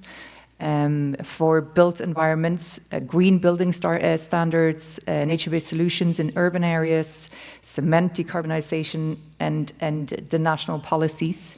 And for ecosystem resilience, we can look at CTCN TAs that touch upon mangroves and coastal zones. So this is what we are suggesting here. Back to you, Chair. Over.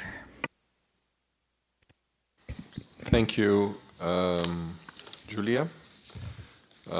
So on this item, the TEC and CTCN Advisory Board is invited to consider the information provided and also eventually to provide guidance. I open the floor.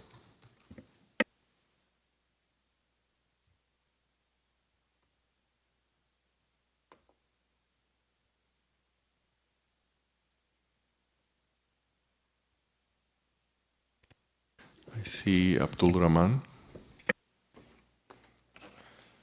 Thank you, Chair, and thank you for the presentation. That has been just a minor comment on the suggested joint, I don't know what to call it, a joint impact KPI or something. Can we go back to the suggested KPIs? Can we have the slides projected again?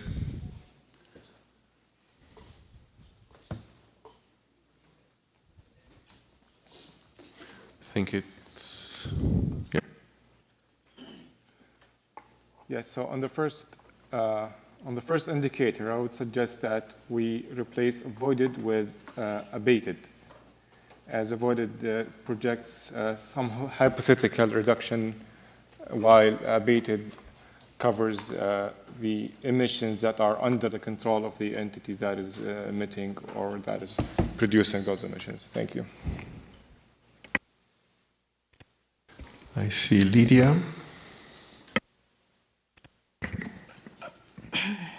Thank you, Julia, for the very short presentation, but it's very difficult. The indicator it's not it's easy issue. It's very difficult issue. And for the two items, which is regarding first one for the mitigation and maybe adaptation also can be related to the CO2 equivalent, ton or billion or gigaton. But the other one, which regarding the economic health, is too difficult. I know that from my humble experience, that indicator must be collected for a 1 year at least information in order to know what is going on by increasing or decreasing. But what about if we have a good project visible for the visibility study or the credibility that, and by the end of the year it has been damaged by weather extreme event. And so how can we manage the indicator here? So it is so difficult issue. And regarding the adaptation, it's much harder. What about the SDGs goals? Can they reflect? What about the World Bank aspects or indicators? Can they help? This is very short presentation, but it's longer than we can think about. Thank you. Thank you very much, Lydia. I see Victor.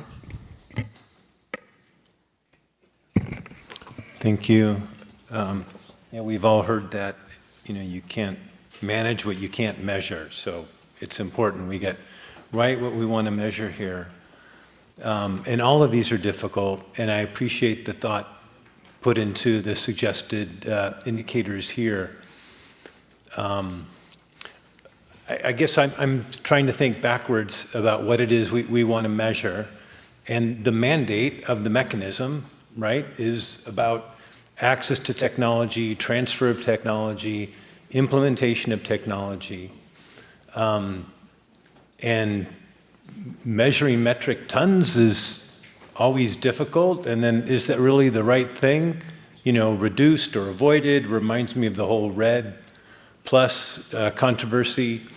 And I agree with Lydia that all the other things, health, infrastructure, are equally, ecosystem resilience, are difficult to measure and package into a single indicator or a set of indicators. But again, thinking backwards from our mandate, how do we measure that? So earlier today, I had suggested 3 simple questions that might be useful here in measuring. It's 1, are developing countries receiving support for the priorities they themselves have identified?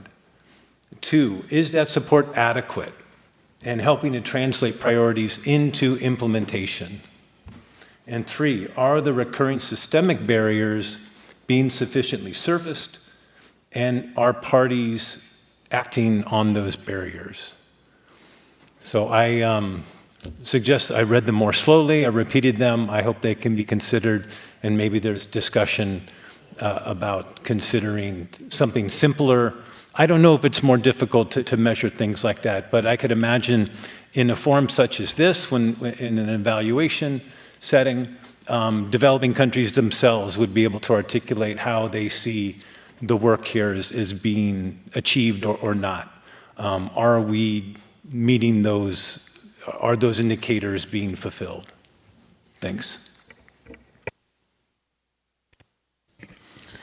I see Lydia has asked for the floor again. Thank you. Just to follow this very important issue. For example, if I concentrate in raising awareness, I can also decrease the amount of GHG emissions. Just the culture or the raising awareness among a society. And of course, we can help also, for example, the infrastructure by just raising awareness how to use the infrastructure. So not only the technology usage, there is also people who use the technology. Maybe they can help more than the technology itself. Thank you. Thank you very much, Lydia. I see no Abdul Rahman, followed by Stig. Abdul, please. Thank you, Chair. Just reflecting on the points presented by our colleague Vector from Injo, and as also a TEC member in this constituted body, I strongly agree with the points and the points presented and recommended by Vector, and also would like to give the guidance to have indicators that develop around these points presented by our colleague Vector. And also I would add to that, as we are developing impact indicators, this is something futuristic, but also we need to look at the past. So we need some lagging indicators to see what happens so we can understand the future.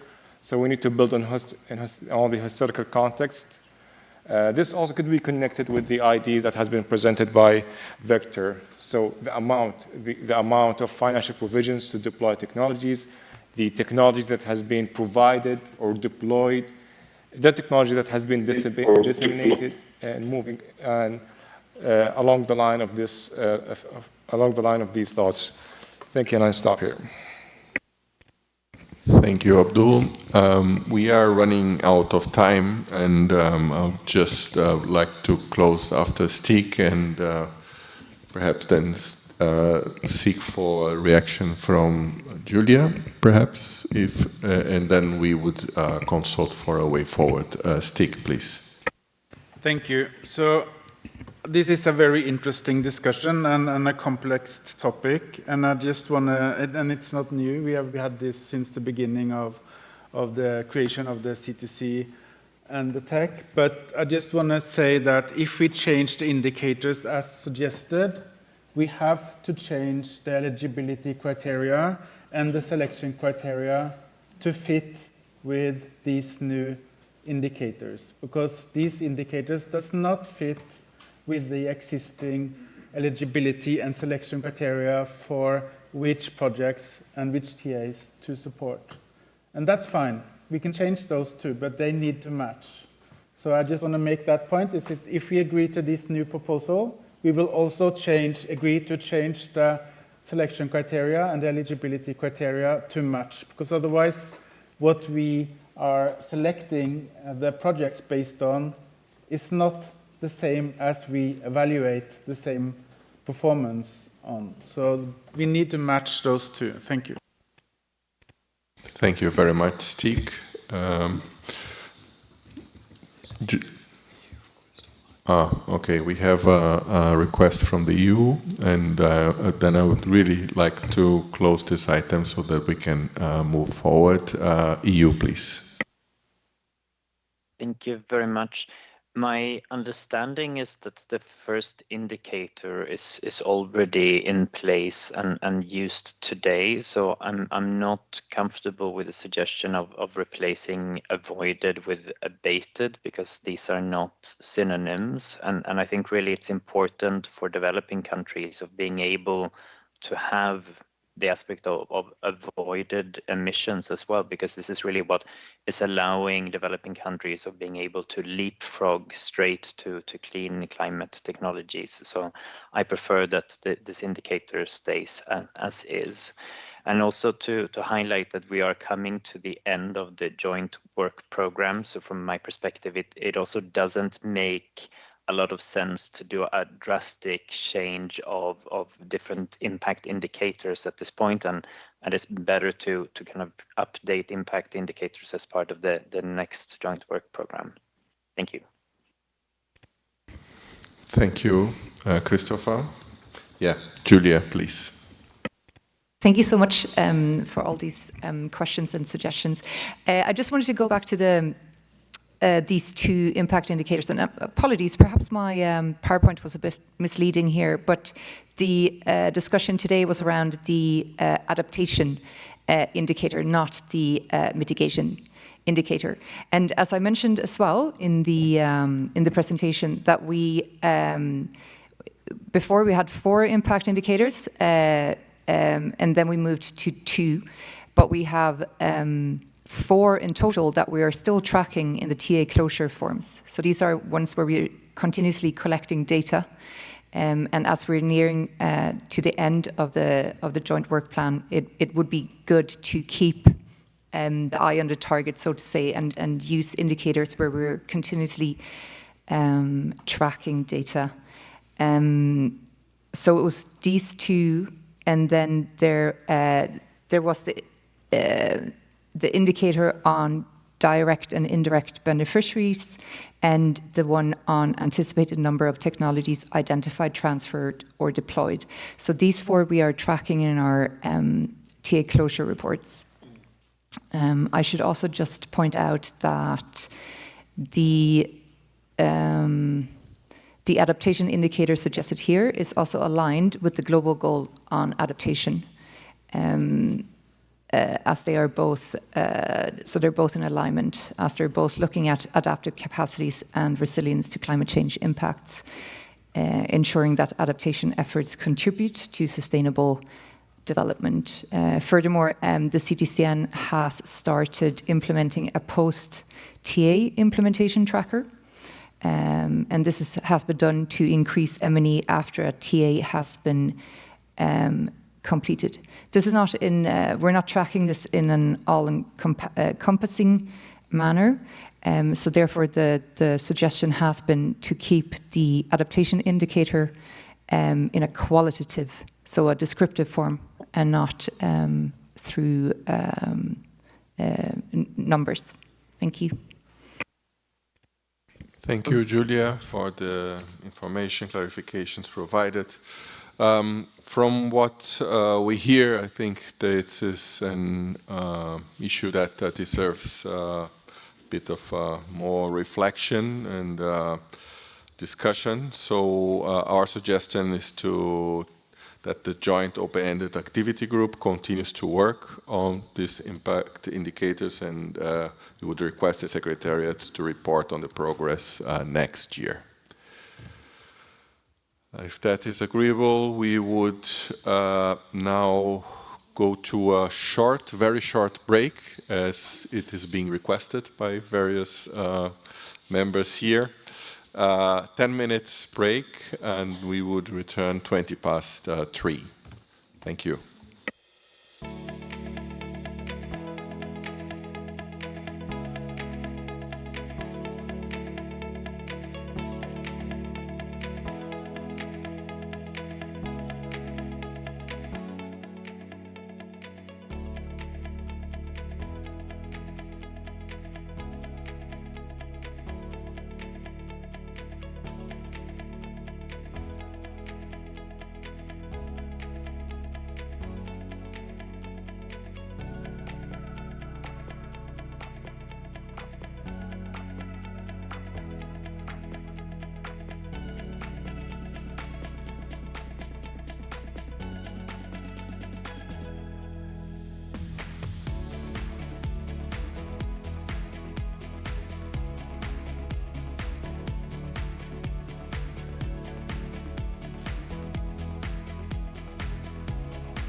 Hello, colleagues. Let's restart.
Hello, colleagues. We need to resume. Otherwise, we will be running very late. So kindly take your seats.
All right, welcome back.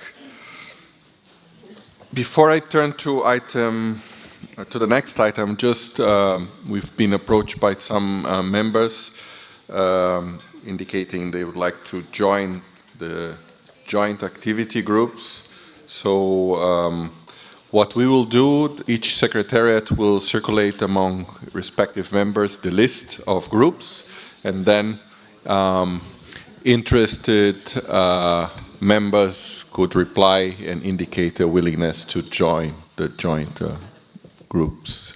So, but now let's turn now to TEC agenda item 11D3 and the CTCN agenda item 7.3, update on the presentation of the fourth NDE survey. In line with decision 18 CP 27 para 11 and building on lessons learned from the biannual NDE surveys conducted in 2022 and 2024, the UNFCCC and CTCN secretariats will present the methodology, timeline, and outreach plan for the joint chapter of the ongoing NDE survey being conducted from March to July 2026. I would like to invite Julia from the CTCN Secretariat to present the approach for the NDE survey. Julia, the floor is yours. Thank you so much. So the biannual NDE survey is part of the M&E framework, and here are a few background decisions, etc., on the importance of the technology mechanism biannual NDE survey. So as is mentioned here, the two bodies invite NDEs to biannually contribute to the process of M&E, of monitoring and evaluating the impact through a joint survey. And the results of the NDE survey are then used as a source of information for the PATM. And at COP27, there was a decision to identify new ways to invite feedback from NDEs on the impact of the work of the technology mechanism, such as through more practical and effective surveys. And I would also like to mention here that the feedback from the 2024 biannual NDE survey was very good, so we have decided to continue with the same approach, identified as the third NDE survey in 2024, and this includes tailored questions for the different stakeholders, so non-Annex 1 and Annex 1, and with a strong communication and outreach strategy in place. As 2024 was 2 years ago, and we have implemented quite a few new things. This biannual NDE survey also includes updated or new items, and for TEC, the updates to the survey questions were the following. So there were added questions made on the reach of TEC products, including impact tracking. It has included questions on country priorities, barriers, and needs. And this is all made in order to inform the next rolling work plan and ensure demand-driven and relevant TEC outputs. And for the CTCN, the updates to the survey questions were made to also include new instruments that have been adopted since 2024. So, and here in 2024, a lot of the questions in the CTCN part of the survey were on post-TA implementation, and these have now been taken out as there is a separate post-TA implementation form, and this one was actually sent out at the same time, but separate to the NDE survey. We have also included questions on matchmaking activities, indigenous endogenous technologies, and enhancing national systems, NSI, as these are part of BELEM, on multi-country TAs, and questions on the request for logistical support, as this was also introduced after 2024 biannual NDE survey.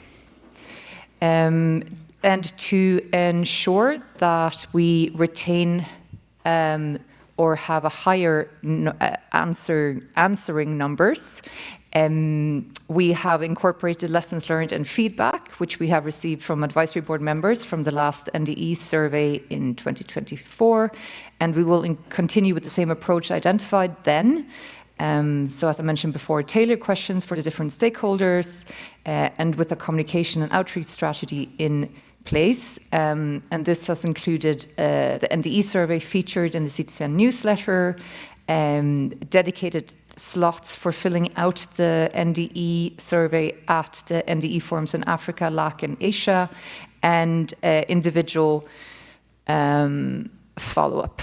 And this is all made to ensure that we have the same or a better result than in 2022, when there was 27% response rate.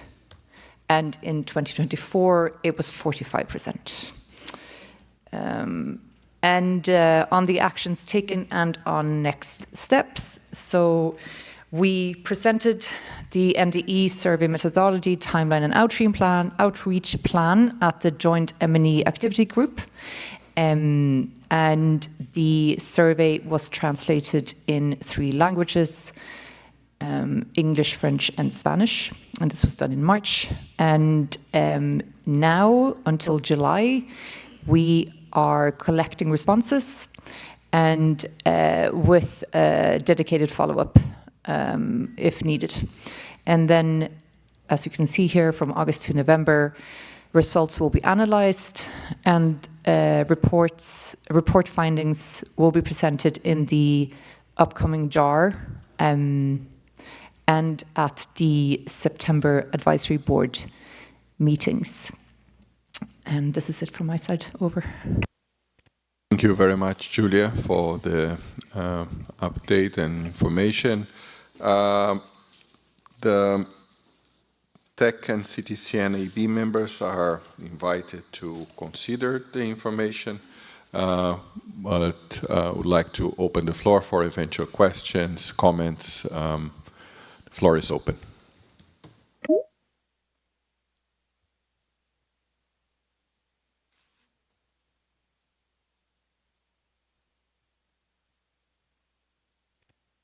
I see Halima. Thank you, Mr. Chair, and thank you, Julia, for the presentation. I just wanted to know, since you say that the 2024 survey was a better survey, perhaps what did you do then that is not happening or didn't happen in 2025?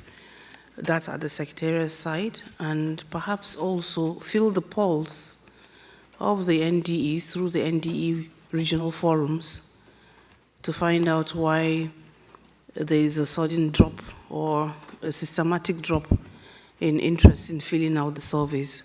As I said, these NDE surveys obviously are very important to collect the information and data that you will need for assessing progress on work on all spheres. So there's a need to actually put in energy into finding out why the 2025 dropped. Instead of reverting, well, you could revert to 2024, but know why you're reverting to 2024 and feel the pulse of the NDEs.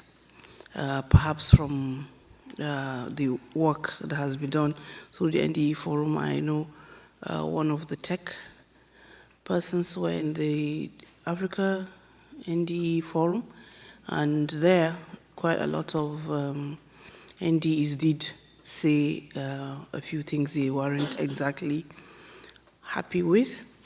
Perhaps if we kind of sort out what their expectations are, we may get more responses. And of course, as I said, the Secretariat would also do well to keep reminding. We do get reminders for, we need to join this meeting, that meeting. Perhaps we need to take that approach too. Sometimes they genuinely forgot or things overtook their time. That's what I just wanted to point out. Thank you. Thank you very much, Halima. I see Fred has asked for the floor. Fred. Thank you, Chair. My interactions with the NDEs as they have pointed out some issues regarding to the issue of the survey. First of all, they appreciate the survey would be a very good avenue for them to share their interests, their challenges, and also communicate the lessons learned in their activities in their respective countries. But they express, first of all, the need, they ask questions about the need for annual survey. And then the feedback or response to their communications in the survey. How is it responded to, and how do they get the feedback? Because they say they are faced with some challenges. They're also excited to share some lessons learned. And once they feel in the survey, they would like to get responses in terms of actions, in terms of maybe feedback, or what has been, or the impact the survey has caused, what and so on, the impact their contribution has caused and so on. And this, they don't see it forthcoming. And sometimes they meet a lot of challenges, and they don't have any other avenues for sharing their challenges apart from the forum and the survey. So they wait for the results of the survey, they don't see it. So I think that's why Arima was being a bit polite. But actually they say, for example, the issue of the logistical support, they have always communicated. They are ready to work in their countries. And they have always complained, they have been promised 10 years, 20 years, that the resources would be available to support them logistically. There's the element of capacity building that is being implemented through the regional forum, but that is not enough. They need logistical support to mobilize the technology needs in their respective countries. They communicate this in the survey, they don't see any action. So they are reluctant. First of all, do we need to have the survey annually? Do we need to determine maybe every 3 years, that's when we carry the survey after seeing, or after responding to the previous issues raised in the survey, then we can have another survey so that we can space it. I think that is their concern. And then also, they will come up with a channel, or how do we communicate back on the issues they have raised, those that have been handled, those that cannot be handled, those that can be shared with other partners and so on for further redress. So I think that is the main concern. That's why there is that sluggish or lack of response by some of them in filling the survey. And I think we could do better by improving on how we also respond to their inputs in the survey. Thank you. Thank you so much, Fred, for sharing this. I see no other requests for the floor, so I would ask Julia if she would like to respond to Halima's questions. Yes. Thank you so much, and thank you, Halima. So you asked what was different in 2024 vis-a-vis 2022. So in 2022, there was, after the 2022 biannual NDE survey, when the response rate was quite low, 27%, there was a general overhaul of the NDE survey, which was then sent out in 2024. And this includes all the changes that were made that we also kept for the 2026 NDE survey. So that includes questions dedicated to non-Annex 1 and to Annex 1. So we have separated the survey into two, one for non-Annex 1 and one for Annex 1. And with a dedicated communication and outreach survey. And this includes that filling out the NDE survey is on the agenda for every NDE forum to increase the response rate. Having said that, at the Africa NDE Forum, immediately afterwards, only 12 NDEs had filled it out. So I think we're also doing individual outreach. So the first time the survey was sent out was on 17th of March. And then a reminder was sent out yesterday to NDEs. And then the next one will be sent in a month. So that will be in mid-May. And at that time in mid-May, we will evaluate the number of replies and send out individual requests to fill out the surveys. And this is coupled with the slots at the upcoming NDE forums, as I mentioned. And then there was also a question just now about if non-Annex 1 and Annex 1 NDEs get the survey, and it was sent out simultaneously. If you are an NDE and you haven't received the survey, sometimes it goes into the spam, so you would need to check the spam inboxes. And then thank you so much to Fred, who said that everyone appreciates the survey. With regards to having an annual NDE survey, with the current capacities in the secretariats, that is currently not operationally an option, as this is quite a lot of work, and it's quite a lot of additional M&E, and that is taking place. With regards to sharing lessons learned and challenges, the annual NDE forums are always an option for doing just that. Yeah, thank you so much. And Arias, I want to add something. Yes, regarding the frequency, I think we had in the past discussion that of the effectiveness of doing it more often than 2 years, because it could create a survey fatigue. And just to let you know also, in addition to the NDE annual survey, biennial survey, the Secretariat or CTCN Secretariat also send them annual survey. It's a mini, but for example, for capacity building needs. So then we have some understanding before we start designing program on capacity building for NDEs. And now with the, as Julia mentioned, the post-technical assistant that will also be sent to NDEs, we need to strike the balance between getting informations as up-to-date informations with also the capacity for NDEs to actually providing time to fill up the survey. But thank you all for the suggestions. We will keep sending the reminders. And as Julia mentioned, that in every NDE forum, a dedicated agenda item is just to fill the survey, and we will be continuing with this. Thank you. Thank you very much, Julia and Riesta. Here, Maya.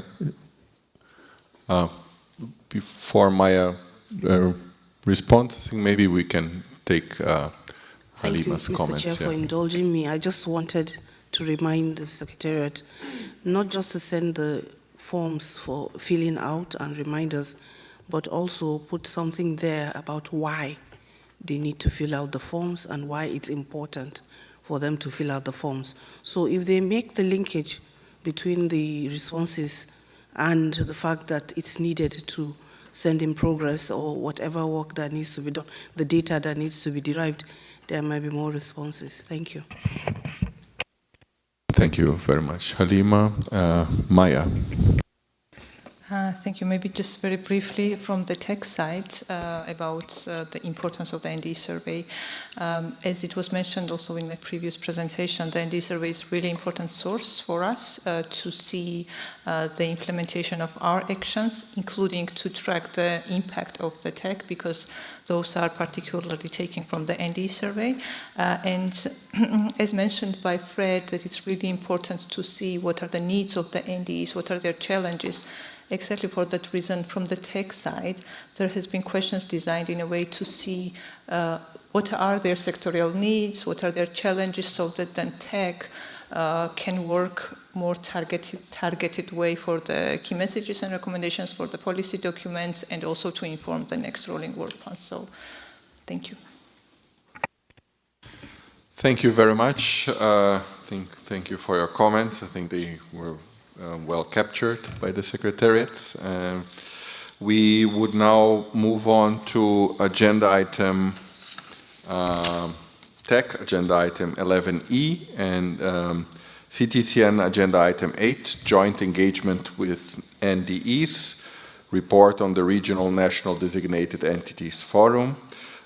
Decision 18, CP 27, paragraph 6, invited the TEC and the CTCN to strengthen their systematic engagement with NDEs, including through regional NDE forums, to increase the reach and impact of the work of the technology mechanism on policies and practices on the ground.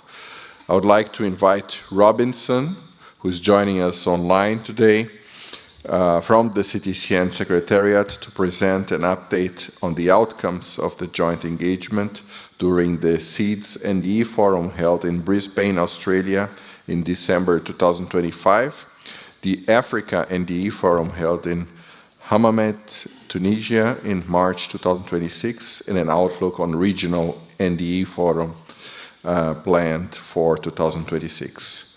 Robinson, the floor is yours.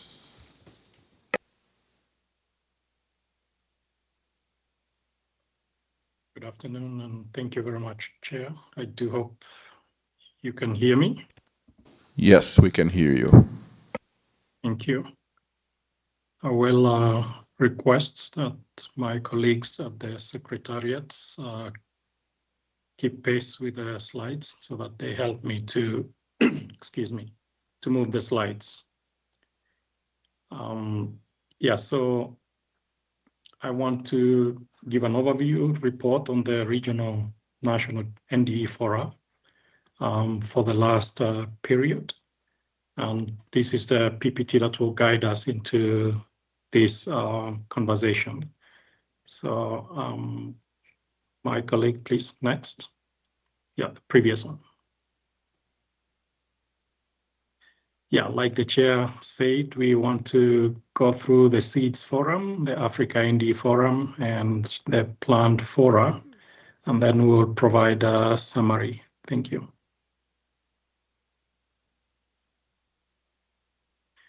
Yeah, so in the period under consideration, we have had 2 regional fora held physically and 1 virtual session with Eastern Europe. And we have about 4 planned subsequently. The numbers for the fora held so far are in the table to the upper right. I hope that the figures would be legible, but the PPT would certainly be available if we wish to scrutinize the numbers further. We appreciate the representation of the TEC in this regional fora and the different contributions that they made. I think we can highlight the details a little bit in the next slide, but just allow me to also mention the participation of our colleagues from UNFCCC, TEC, AB members, some of which are in attendance in this meeting, both also network members and the implementing partners or partners who eventually get awarded to implement technical assistances with the CTCN.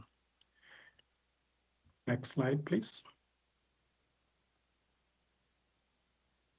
Yeah, so here is just to briefly emphasize the input from TEC and UNFCCC, both at the SEEDS Forum and at the Africa NDE Forum.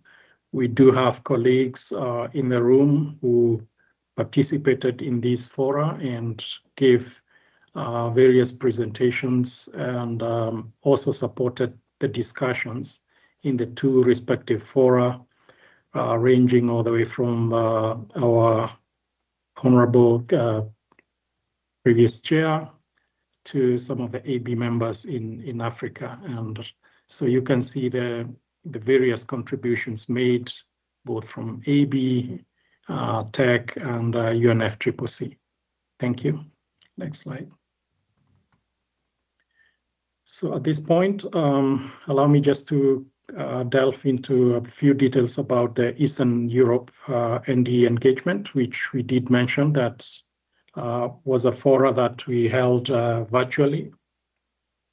The objectives are on the screen, which of course were to familiarize the NDEs with the CTCN's work, the mandates, and the services that we provide. Also showcase some of the TA studies or TA work that we are implementing in the different areas or countries in the region, but also enable the exchange of needs and opportunities among countries. We had representation of 5 out of the 9 countries that are eligible or constitute this region. We have listed the countries here: Armenia, Azerbaijan, Georgia, North Macedonia, and Moldova. We also had an outcome of the priorities for regional collaboration on early warning systems and water resource management. As a matter of fact, in one of the countries, I think we have a TA ongoing on early warning systems, on fire systems, forest fire systems. Then to increase the familiarity or increased familiarity of CTCN with one request received so far, and I think we have one more also in the pipeline from a country in this region.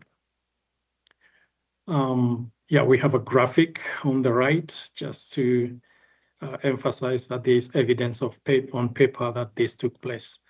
Next slide, please.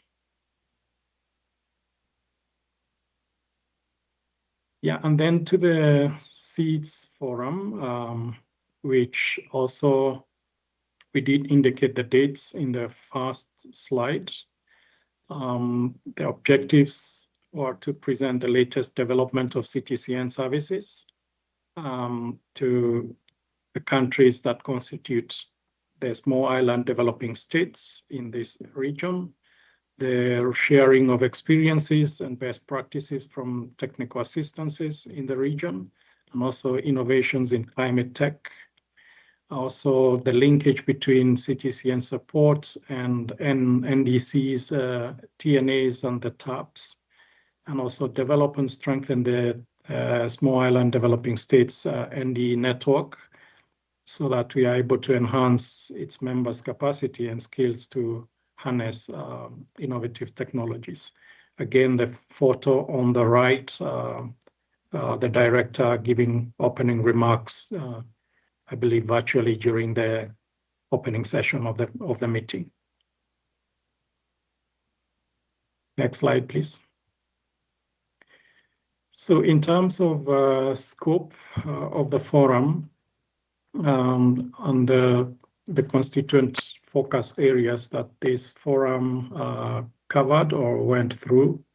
So we did have,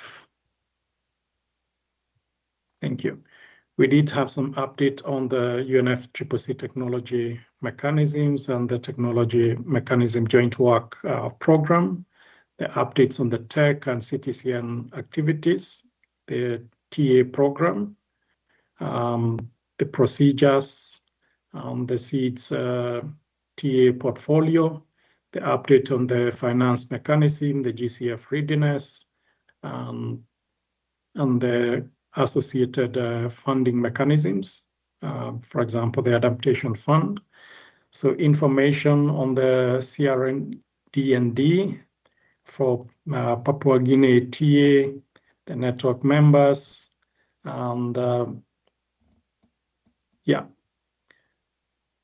Sorry, I'm sure you can see I think there's a time lag between the resolution of the slide, but I'll keep pace. So the system transformation areas and enablers as per the program of work, and the cross-cutting issues on gender, youth, and indigenous peoples. Again, we continue to appreciate the diverse participation from both UNFCCC, TEC, and AB members in this fora. As you can see, the representation on some of the photos on the slide on the right. Next slide, please. So we usually very much like one of the members made comments in the previous session, to look at what are the key takeaways from some of these from these meetings. And these key takeaways also do guide our formulation of subsequent NDE fora and how best we are able to frame and organize subsequent agenda in subsequent years. So we're looking at increased knowledge in terms of the clarity of the flagship programs, and then the appreciation of the information that is offered from the seeds portfolio, and then being able to replicate some of what is shared by colleagues from one fora to another. This definitely enhanced interaction, something that we are quite excited about in the different fora, seeds, Africa, and probably going forward also in the LAC forum coming up, which enables us to hear more feedback from our NDE colleagues. And like number 3 is highlighting, that platform for being able to understand and conceptualize the feedback from NDEs for us is very, very important. So when they express the need for more capacity building on certain areas like artificial intelligence, the needs for us being able to look at the possibilities of framing multi-country TA programs where there are cross-cutting needs, and also being able to look at some of the frequently technologies that can be replicated across the different regions. So these are issues that this is a session that we take very seriously. And Chair, if you just allow me to just comment again on one of the questions I think that came up in relation to this particular item in the previous session, that we have tried now to make it a practice. What we hear from the NDEs in the subsequent NDE forum, we try to provide a bit of time to respond specifically to some of the issues that colleagues, NDE colleagues raised, and to either where we are able to provide a solution, make commentary on the same. And if we are not able to, then we will be able to openly open that floor or forum for discussion on the item. Next slide, please.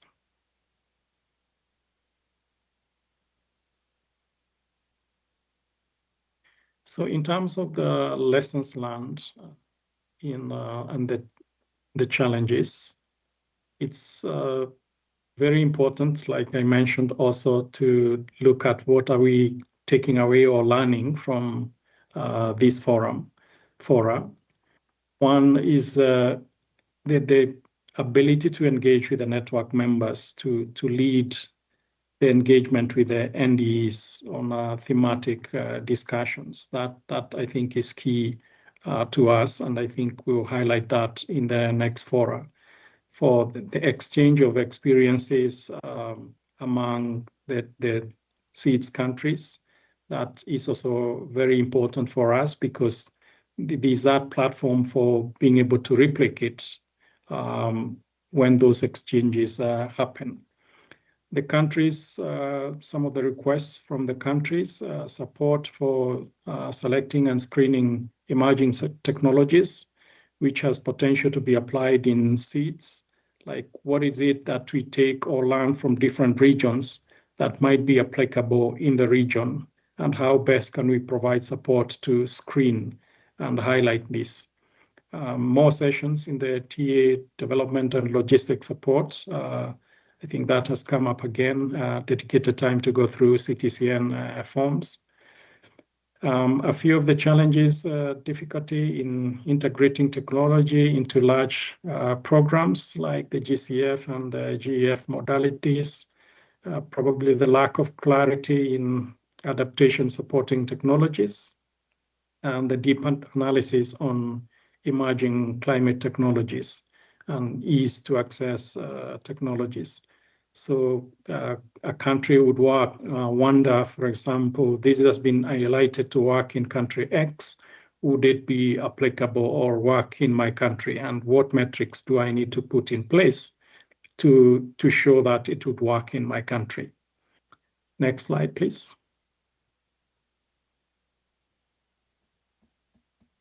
Okay. Yeah, the Africa NDE Forum, which took place in Hammamet.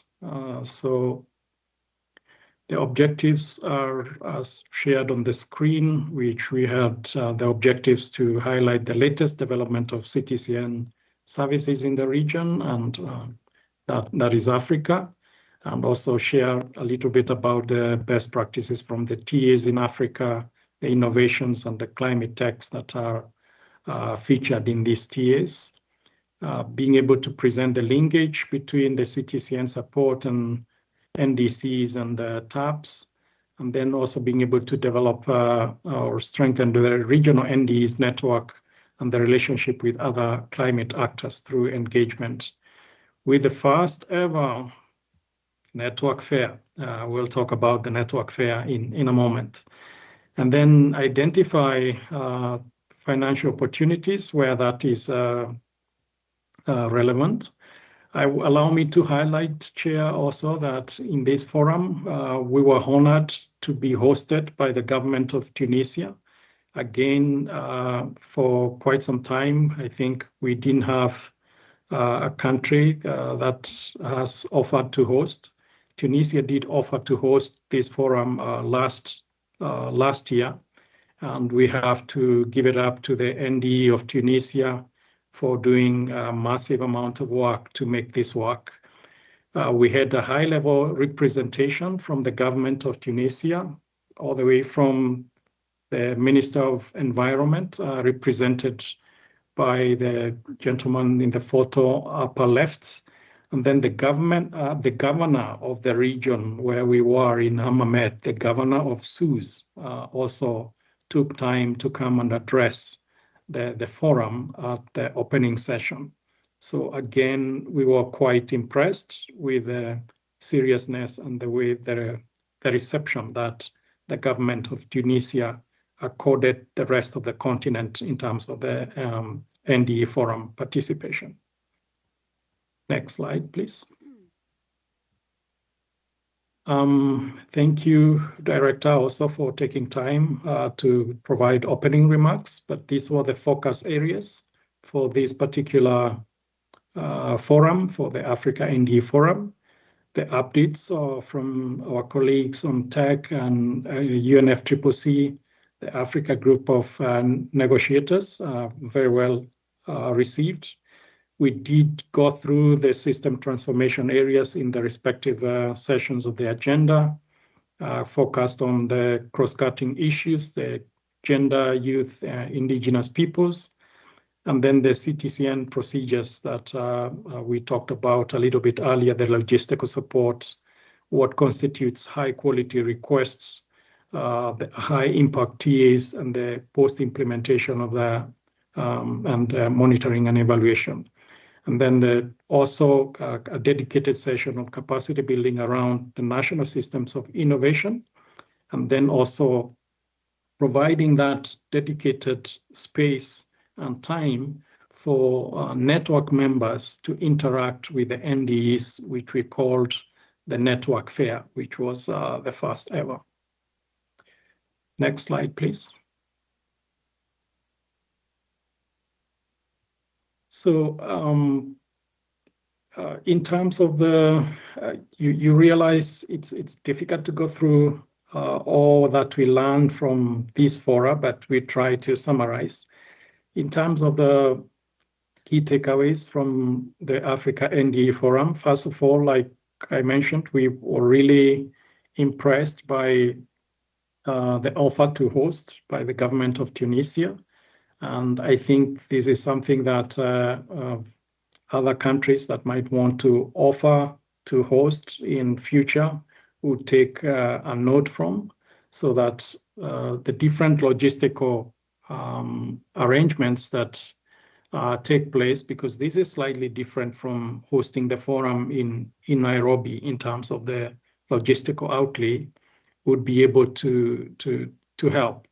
We had also, as part of this, a site visit in one of the institutions identified by the country. So we did visit an institution known as CTET to learn a little bit about what they're doing on water quality monitoring, building and construction issues, and the like. So in terms of the overall uptake and the hosting, it was a very different and a good experience for NDE colleagues.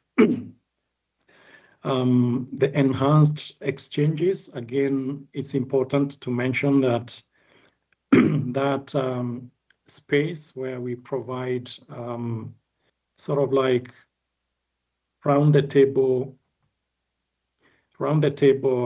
framework for NDEs to speak about different ideas is important.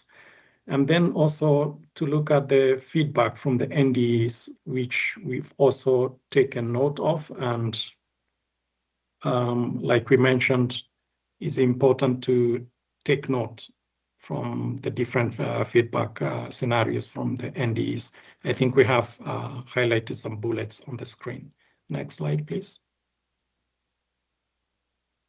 So in terms of the lessons learned, one is we had the first ever network fair. That is the interaction, a dedicated time provided for NDEs to interact with the various network members who have participated in the forum, and which, of course, provided one-of-a-kind interaction with NDEs. The voluntary hosting, again, that's important, and I have talked about that. The evidence of the logistical support outputs. We had Somalia, for instance, presenting to their colleagues on what the support from CTCN has enabled the country to undertake and to do, and the kind of requests that they hope to support or to make to CTCN. And then, of course, the capacity building forum or sessions. The challenges in terms of the TA requests, the projects, the look at the projects being able to incorporate pilot projects, I think that came up. Travel logistics, I think complicated by the Middle East situation, that's a logistical issue. But then also the requirement for countries to host, that requires quite a bit of time to go through. Next slide, please. So in terms of the planned fora, we have the LAC fora that's coming up on the dates in May, that's indicated on the screen. And then we have the Asia NDE Forum that's coming up in July on the dates again on the screen. The Pacific Seeds in October.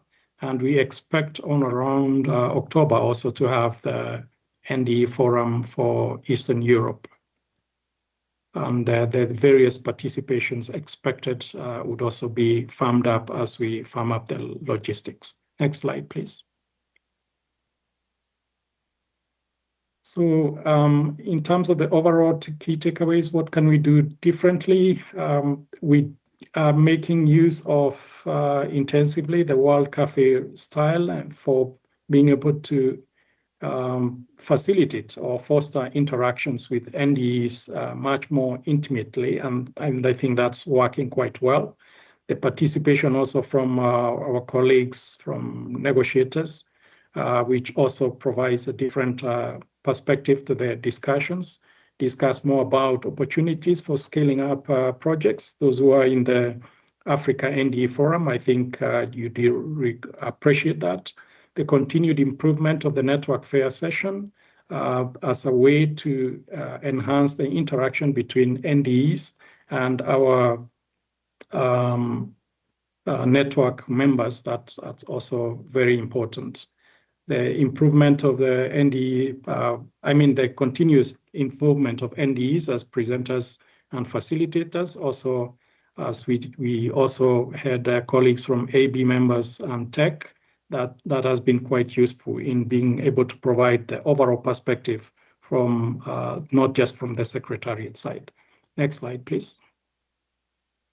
Thank you very much, and thank you for your audience. Back to you, Chair. Thank you very much, Robinson, for this very comprehensive presentation on the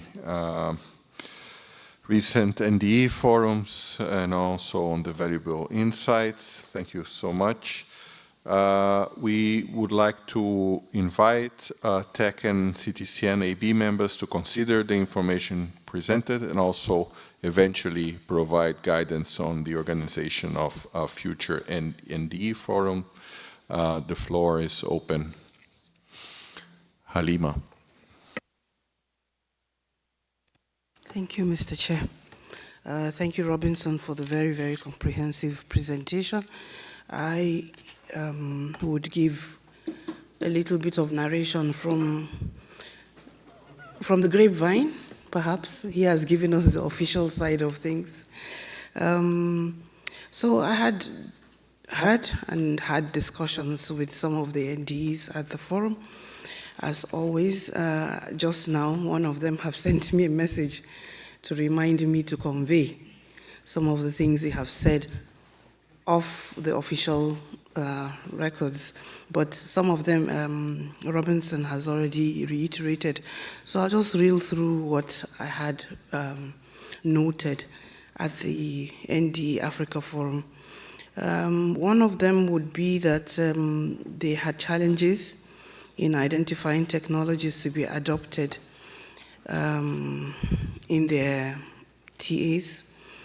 Another one would be, and I'm not going to call the country, though I have it written here, was that they are wondering, they wanted to know if the NDEs are considered in the tech policy development.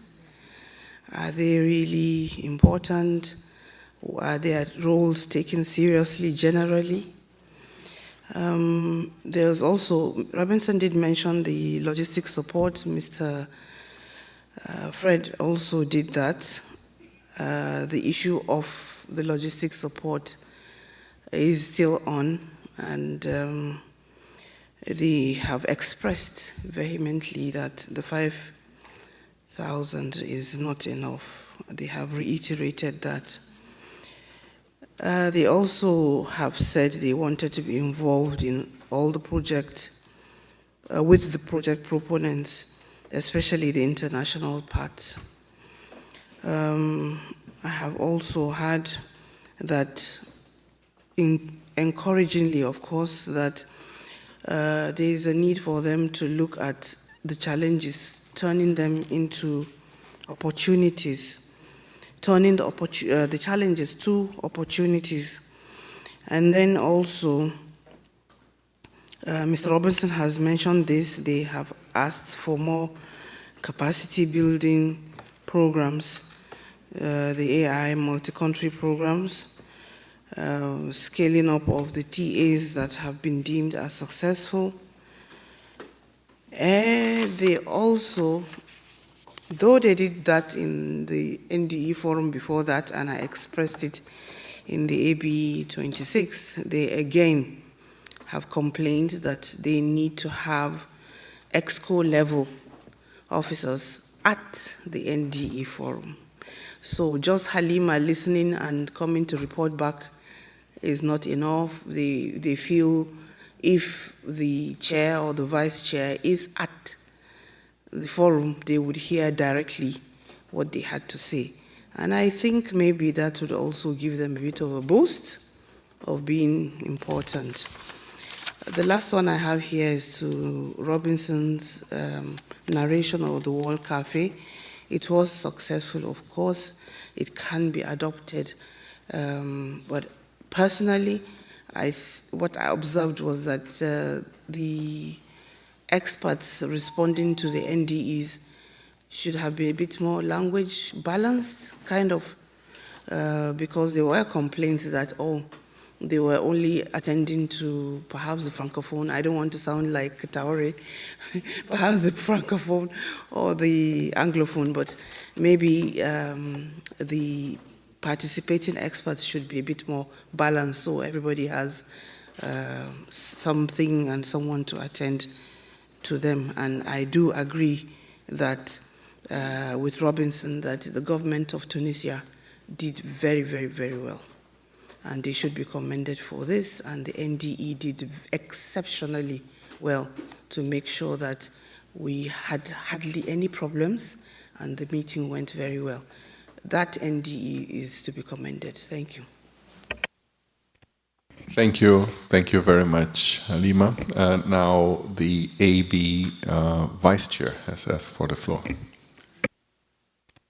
Thank you, Chair. And this has been my first intervention. I'd just like to say thank you to the Republic of Korea, the City of Incheon, for being wonderful hosts back here again in Songdo, and to thank the chairs, the Secretariat, and all of the interventions so far from the members and observers. I have actually two interventions to make. One on behalf of SIDS. I attended the SIDS NDA Fora in Brisbane late last year. It was an exceptionally well-run fora, so thanks to Griffith University for hosting that, and for particularly Jay Wan for all of the excellent work that she did in setting that up. And I guess my reflection on that is that it was very well received by the SIDS members, and that some of the takeaways were that we do still need more guidance and capacity building in selection of technologies and in how to apply them and implement them. So that's my intervention on behalf of SIDS, but I've also been asked by Ketty from Georgia, who was doing the Eastern European Fora. She's had to just step out for a moment to attend another meeting, so she gives her apologies, but she's asked her to make a pre-written statement for them. So I'll continue now on behalf of Eastern European Group.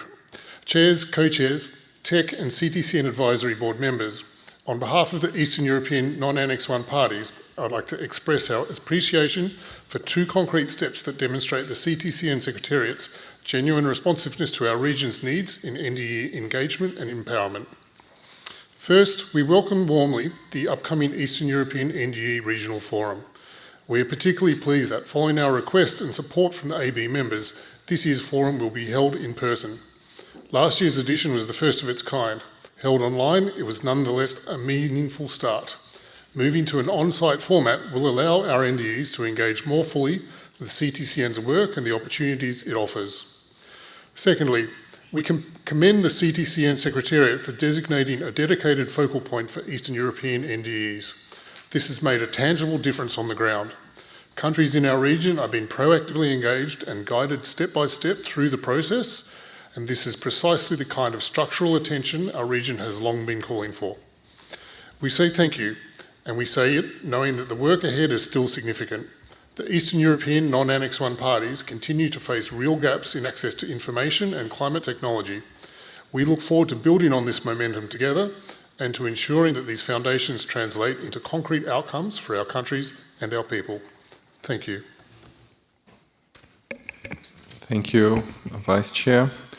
Orly. Thank you. I'd just like to make a remark about the first ever network fair.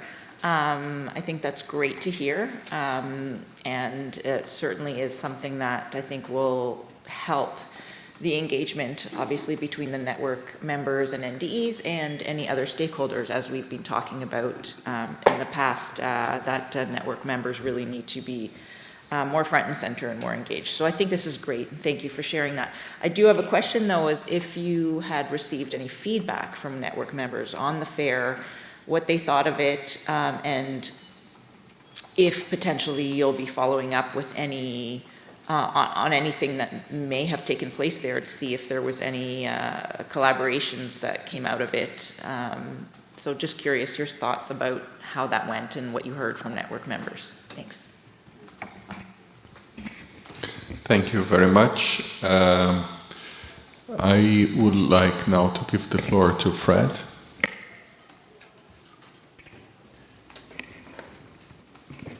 Thank you, Chair. And sorry if I may repeat what others have said, but repeating is emphasis. First of all, I would like to thank Robinson for the exhaustive presentation of the outcome of the NDA Forum meetings. And I think in the case of Africa, where I was also present, I can say he has done a wonderful reflection of what transpired there. But just some few addition and other comments. First of all, the forum is improving. With every forum, there is improvement. Why do I say this? Because previously, we're not having the interaction between the members of the network interacting with the NDEs. And this was done in Tunisia, and it worked very well. And the NDEs were very excited to meet the members of the network, to the extent that the members of the Secretariat, members of the TEC, and the CTCN, we became observers or spectators because we left the ground for them, and they were interacting very actively, which was very good, and I think they benefited through that interaction. The ownership of the forum. This time, I think the NDEs owned it because they were given the opportunity to run the shows, and they were excited. You could have seen during the presentation out of the feedback from their group work that they really enjoyed the work. There was less PowerPoint presentation, congestion of the programs and so on. There was more time given for the interactions amongst the NDEs, sharing their experience, sharing their challenges, lessons learned within their countries, asking themselves, learning from each other. I think that came out very clearly, and we representatives of the technology mechanism, I think we're also excited. Members from the Secretariat, I think could also confirm this, that at least this was done very nicely. Of course, the logistical support was there. The question is, first of all, the amount, and then the pace at which it was being handled. I think they requested for at least expedited process. And I think the response was done by making a presentation, giving them a clear view on how they could apply to get the available logistical support. And I think we should also think of finding ways of scaling up this support, because the 5,000 for a country like, let's say, DRC, Sudan, Nigeria, I think it doesn't work very well, especially when you are supposed to mobilize requests, the needs of your country and make summit. What does mobilization entail? It entails bringing in all sectors, putting them together, meeting maybe some refreshment like we are having here. And then that one, 5,000, I think we can also look at. Then the transport when they are moving from one place to another. And then the information sharing, everything is money. So I think let's look at it from that point of view. It's not that they need the money for their personal use, but I think to facilitate them, taking into consideration that they are not getting much support from their countries, because the countries feel this NDE was created from here and therefore should be supported from here. But that is a question that we can still explore ways of improving the logistical support for the NDEs. Then there was a standing ovation for the Tunisian government, the way they handled. There was no hiccup in visa arrangement. The hotel accommodation heavily subsidized, and to the extent that people were paying $28 in a four-star hotel. So it was a sort of an incentive for the members to participate effectively without any problem. And I can assure you that the timekeeping, I think it was very nice. Participation was nice because of that arrangement. That was very successful. And I think other potential hosts could also borrow a leaf from that, as has been said by Robinson. Then the leadership of the TEC and CTCN, I also mentioned it when we had a TEC meeting. There is a call that the TEC chair, CTCN chair, they would like to hear from the host's mouth. Halima Fred being there is good, but not good enough. It's like when we see the executive secretary of the UNFCCC here coming here to talk to us for even 10 minutes. It's an excitement, it's an encouragement. So they would like to hear from the leadership of the TEC. And I would like to also request that as we are here, the TEC and the CTCN, let's find a way of at least causing a presence of either the chair or the vice chair or both the arms of the technology mechanism to be there in any of these forums, because we can now put our heads together and find ways of responding to some of the challenges, including those that they bring in the survey. Then the other issue is the NDEs from developed countries. I think I would like to encourage the NDEs from developed countries also to come, because when you look at the response to requests, we have NDEs from developed countries sometimes because they also act as the network members. So they would like to hear from their colleagues in the developed countries. How are you different from us? You're also NDE, I'm also NDE. What is the difference? What do you do there which we don't do? And what do we do here that we don't do? How can we work together to improve on our ways of handling these things related to technology?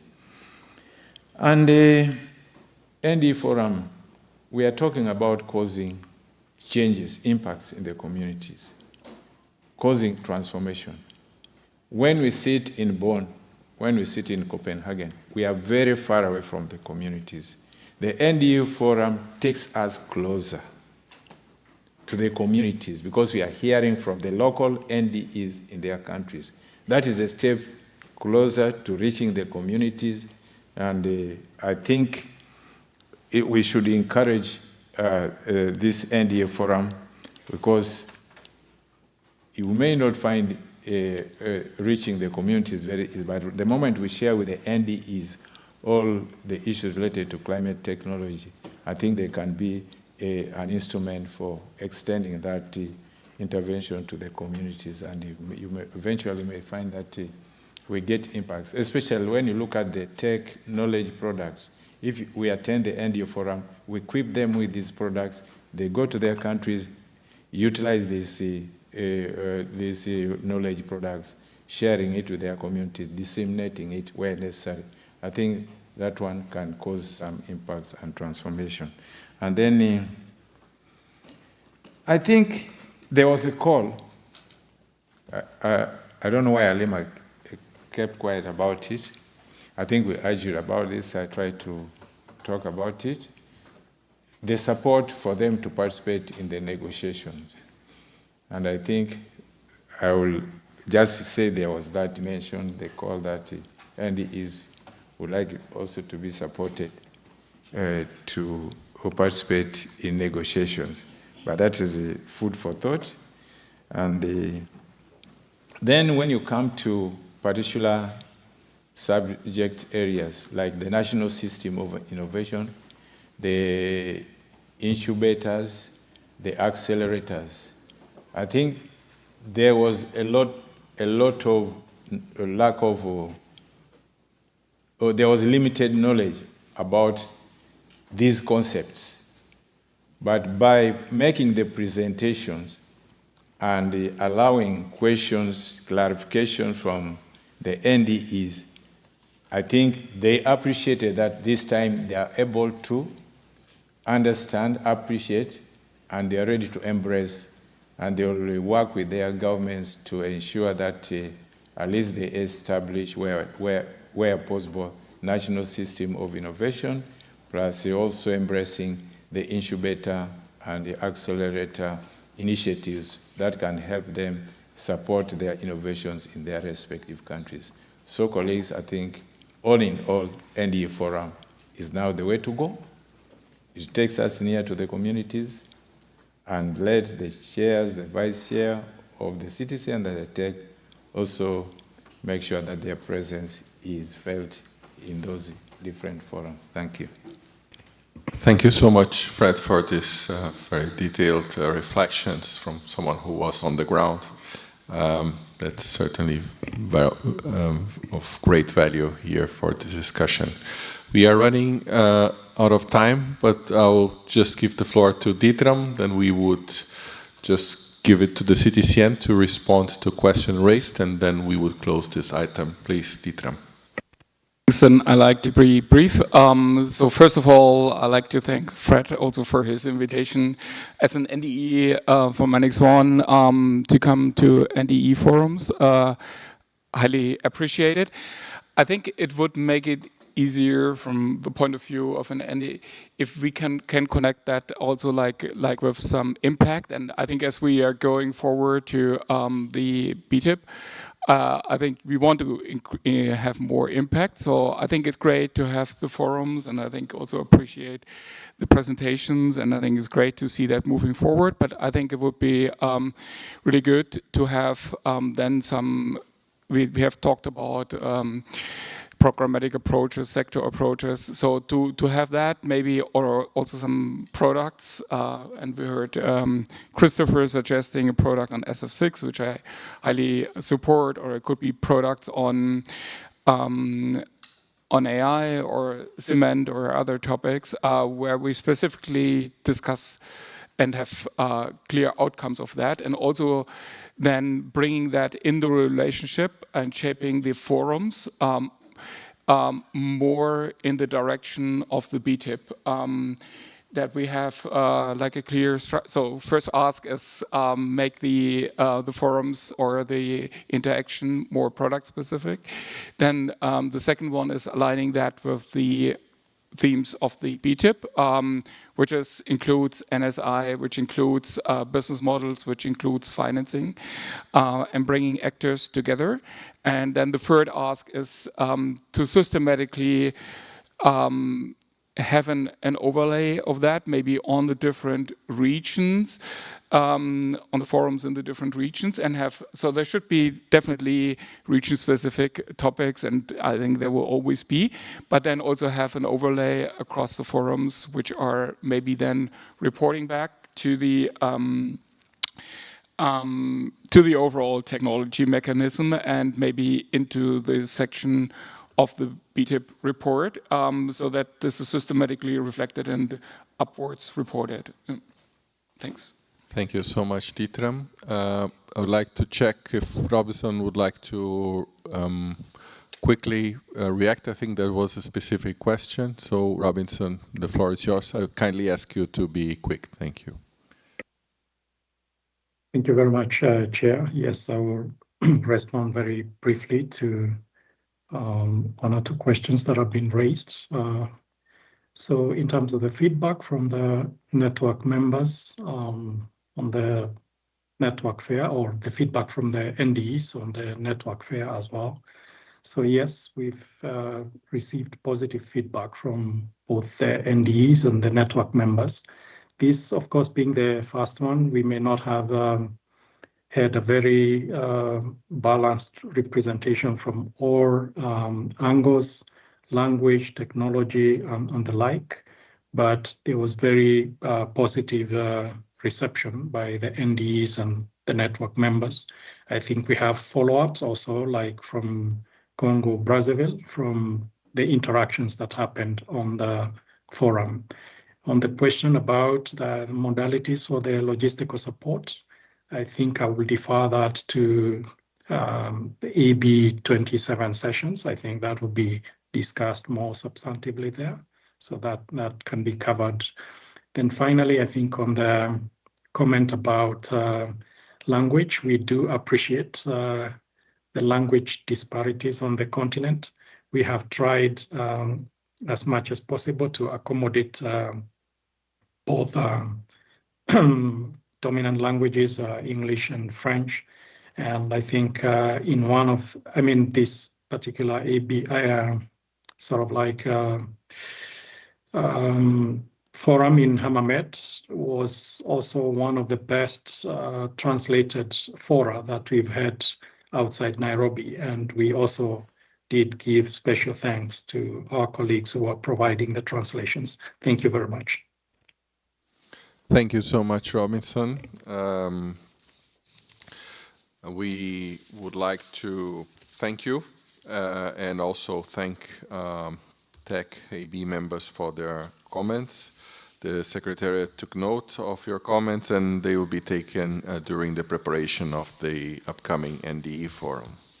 So we will now move to item Other Matters, which is TEC Agenda 11F1 and CTCN Agenda 9.1 and 9. We suggest that go all the three sub-items, one after the other in sequence, and then we would open the floor for comments and guidance from TEC and AB members. So for the sub-item communications and outreach, I would like to invite Anna from CTCN Secretariat to provide an overview of the joint communications and outreach activities since the last joint session. Anna, the floor is yours. Thank you, Chair. Good afternoon, everyone. Good news, I will be the first one of the last three very brief presentations today, and I will quickly run you through communication and outreach. We included for this presentation also the SB62 event we had in Bonn Climate Change Conference last year in 2025, because we didn't report on this one during the September joint session. We focused mostly on the outlook for COP30. So what we did, we had a joint event, Building Tomorrow Policy and Data-Driven Solutions for Financing Climate Technologies in Buildings. From communication perspective, we shared information through the both websites, TEC and CTCN. We included information in the Technology Mechanisms newsletter and social media. Mostly we had a couple of announcements and then the post-event social media post in both LinkedIn page of the CTCN and Technology Group, which is a closed group for many of you are, I believe, are members of. Then for COP30, here we had more engagement as Technology Mechanism. We had 3 events organized jointly. One of these events was also organized in collaboration with the PCCB. Out of these 3 events, we developed 3 news stories, which you probably saw both, again, on CTCN and TEC websites and social media. There were a number of announcements made and also the post-communication after each event. To highlight here that from CTCN social media perspective, in the 2 weeks of COP, we had an increase in engagement by 87%, which is very good, and we had almost 300 new followers on LinkedIn. And this is a brief outlook for SB64, which will be happening in June, just in a couple of months. The technology mechanism plans to focus its joint event on strengthening collaborative partnerships under the technology mechanism to accelerate climate technology implementation. And here you see the objectives. This will be a different shift that we will try to invite partners to basically already share the impacts of the work with the technology mechanism. I will finish here and open the floor for next presentation. Thank you. Thank you very much, Anna. I would like now to turn to agenda item, TEC agenda item 11F2 and CTCN agenda item 9.2, resource mobilization and partnerships. Julia from the CTCN Secretariat will provide an overview of the joint resource mobilization and partnerships since the last joint session. Julia, the floor is yours. Thank you so much. I don't have a presentation, but yeah. So since what I wanted to just highlight here, so since the September joint AB session, we have received, so jointly TEC and CTCN, 12 submissions to the joint call, and all of them were about becoming CTCN network members rather than suited for the strategic partnership as asked for in the call. So as the call has not resulted in any tangible partnerships that as up to that date, TEC and CTCN amended the text of the call in January this year, as its previous phrasing encouraged network membership applications and grant seekers rather than calls for strategic partnerships. So in order to make it clear that this is not a funding opportunity, but a partnership invitation, so to speak, the word call has been replaced with invitation for partnership. So the full text is now the technology mechanism's invitation for partnerships. So we hope that this will lead to applications for partnerships, and we will provide an update at the September Advisory Board if we feel that the submissions have changed, so moving towards strategic partnership applications rather. And if they have not changed, there could be there could be a consideration to close the call, as it's now been open for quite a while, and there should be a deadline attached to any call, we believe. And there could be a consideration because the sixth strategic area of the CTCN's RMP strategy calls for joint fundraising. So it could be considered to focus this on areas in relation to the Belém tip. So that's a suggestion over from my side. Thank you. Thank you very much, Julia. I would now like to turn to TEC agenda item 11F3 and CTCN agenda item 9.3, gender roster update. I would like to invite Molly, who is joining us from Nairobi today, from the CTCN Secretariat, to provide an update on the gender roster implementation. Molly, the floor is yours. Thank you, Chair. I will be as fast as Anna, hopefully. Please go to the next slide. Next. Yeah, so this is going to be an update on the global gender and climate technology expert roster, and this is the update we're receiving since the joint session in September 2024. Next slide, please. So just to update us that the roster is up and running, and in the next slide you'll see that we currently have 300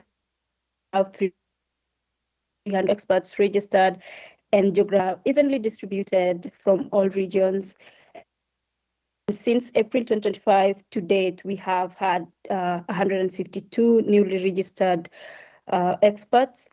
Next slide, you'll also see that we have 57% of these experts female and 43% are male.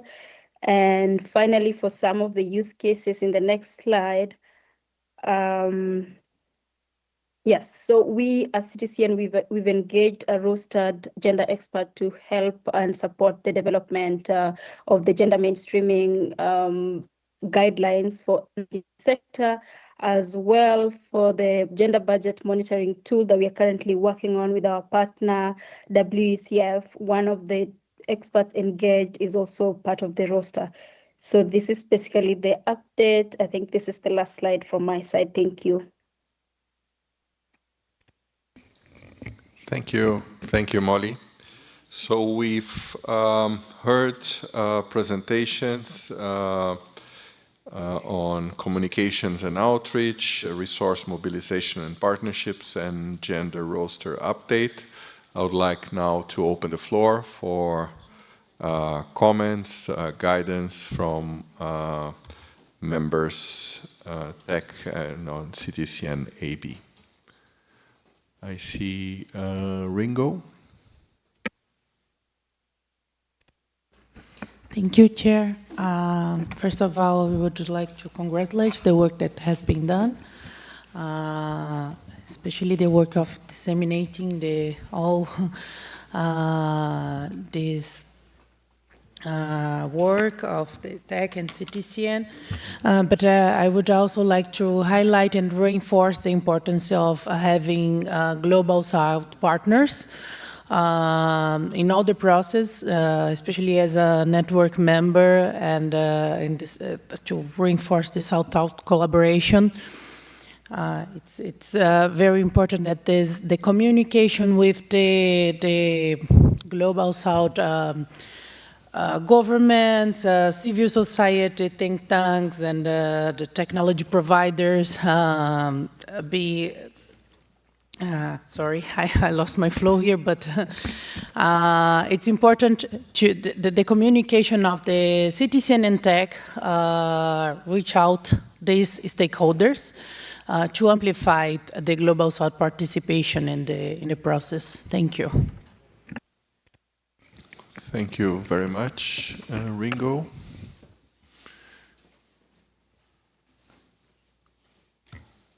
I see no other requests from members, but requests from observer.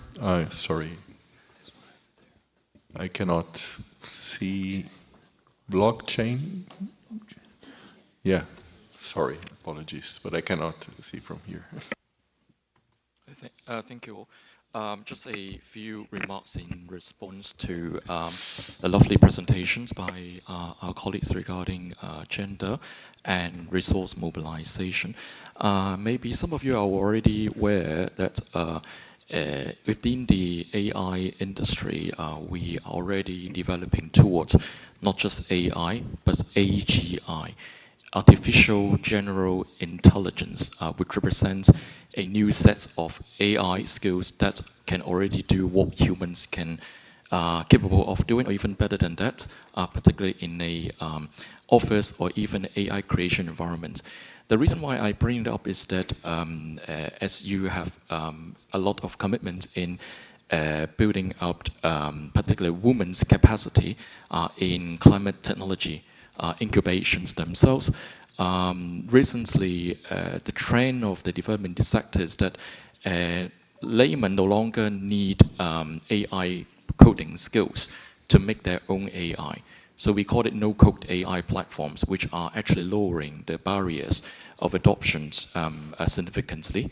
And by 2035, we see a growth of 30% per year for these no-code AI platforms that can enable women with no coding background to design their own climate-focused applications. So therefore, when CTCN or TEC are engaged in more further resource mobilization in the interest of inclusive access, or even I term it as a democratization of AI applications, I would suggest that you consider mobilizing funds towards more training in infrastructure that ensures women or even grassroots community leaders to learn to use AI to create their own AIs. Right now, free applications such as Google Gemini or some more advanced feature within the Microsoft Copilot itself already give us the opportunity to make our own AI, make our own chatbot based on the documents that you put, even without a good organization system in your own folder.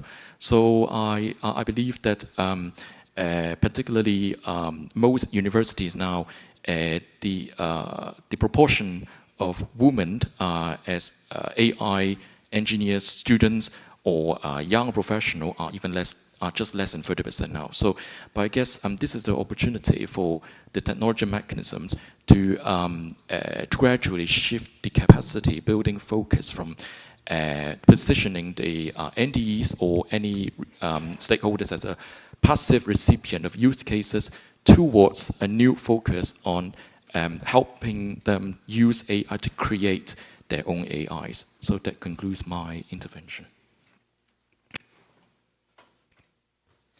Thank you. Thank you very much. I see no other. Fred. Just a brief suggestion.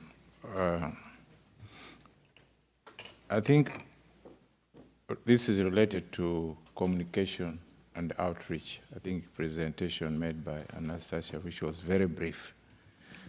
And I still feel there's some avenue for making sure that the TEC and the CTCN can reach the countries and maybe reach the communities. We have already emphasized the use of the NDEs, but now with the enhanced or additional functions given to the CTC, and how do we position ourselves to use that as an avenue for reaching out? Because previously CTCN was operating up to technical assistance.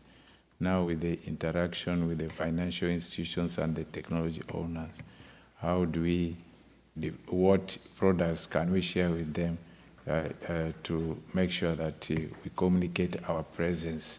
I think this is very important. Then from the tech side, as I've always emphasized, we have the knowledge products. We have various useful documents. We have the climate change focal points, and then we have also the NDEs. I think it is time we now transfer those documents to the focal points, either electronically or physically, because the climate change focal points, when they work together with the NDE, they can help share or disseminate the information that we have, especially as the tech. So it seems we communicate inwardly and not outwardly. The communication seems to be between the tech, the CTCN, UNEP, UNFCCC. But just remind ourselves that we are here to serve the developing countries. And every product that we have should find its way in the developing countries to cause some changes. So available opportunities like use of the national focal points for climate change, use of the NDEs to share the information so that they can disseminate it is very important. And then the TEC and the CTCN members, how are we also helping in communicating? After attending these meetings, what do we go back with? How do we share this information? It is important also to write a small report for every member, especially those colleagues of mine from developing countries, and share these reports. You can also cause a meeting, a small meeting, to share the outcome of this, instead of waiting for SB and then the COP. Then the team listens from the decisions there when you should have communicated some of the issues from with your bosses at home. I think we should also be proactive, innovative, of finding ways of going to various meetings in our countries, relevant meetings, and communicating the outcome of such meetings. Yeah, what are the key? You may not share everything, but pick out the key issues that are relevant and share in different meetings in the country. I think that can help because I don't think even if we move 10 years from now, the TEC and the CTCN can find enough resources to be everywhere in our countries. So we should also be ambassadors of communication, taking the message home through reports. Now, I don't know what communication materials we can have from the CTCN that can be shared at national level, either electronically or so. If there are any materials that can enhance visibility and the effectiveness of CTCN and the TEC, we are ready to receive those materials and share home when we go back. Otherwise, I think the appreciation about the TEC and CTCN work is increasing, but it should increase further. We should enhance that process. We members of the TEC and the CTCN, and also using the available avenues like the NDEs, the forum, and so on. Thank you. Thank you very much, Fred. I see Pedro has for the floor. I would just kindly ask you to be possibly brief because we are almost there. So we need, and I think colleagues have commitments of travel commitments already. So thank you. Thank you, Chair. We're almost there, and also jet lag. I'm going to be really brief. Thank you for the quick presentations. It's just a question on gender on the sectorial guide for energy. Where is it published that people can access it, one? And second, if there are provisions to work other similar guidance for different sectors? Thank you.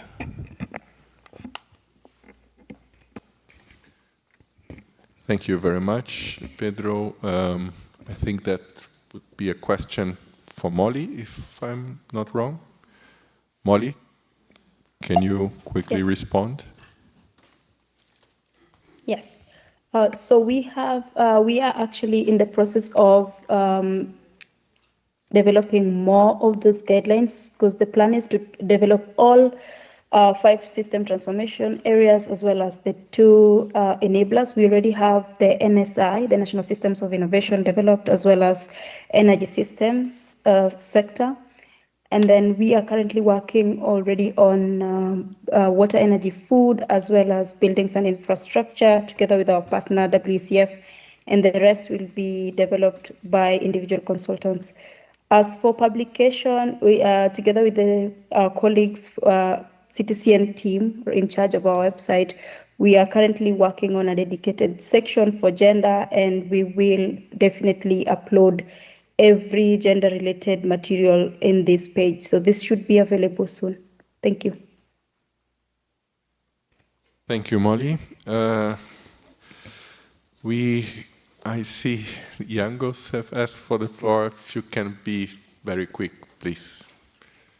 Thank you, Chair. I'll make this very brief. Yongo welcomes the update and overview that's been shared today and wishes to offer 2 points. That a roster is, first, only as effective as its utilization, and we encourage the TEC and CTCN to develop a more deliberate practice of consulting it and when constituting activity groups, selecting event speakers, and identifying experts for knowledge products rather than maintaining it primarily as a reference list. We would also welcome clarity on whether the roster includes young women climate technology experts and whether targeted outreach to youth network has been considered to broaden the pool represented. We believe that this is particularly relevant given that the TEC currently ranks at the bottom 3 of the 17 constituted bodies for female membership. And the roster could serve as a practical tool to address this. Thank you.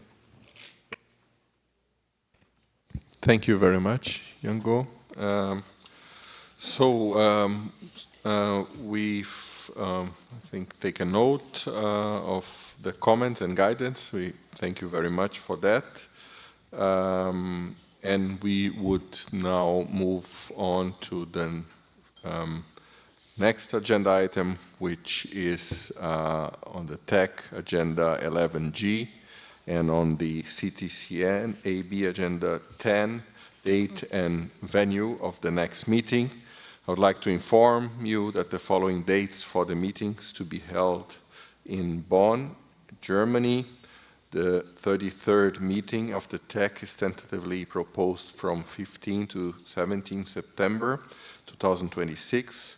The TEC and CTCN AB joint session on the 18th of September 2026, and 28th meeting of the CTCN Advisory Board from 21st to 23rd September 2026. I'd like the TEC and CTCN AB to take note of this information, and I would open the floor for eventual comments.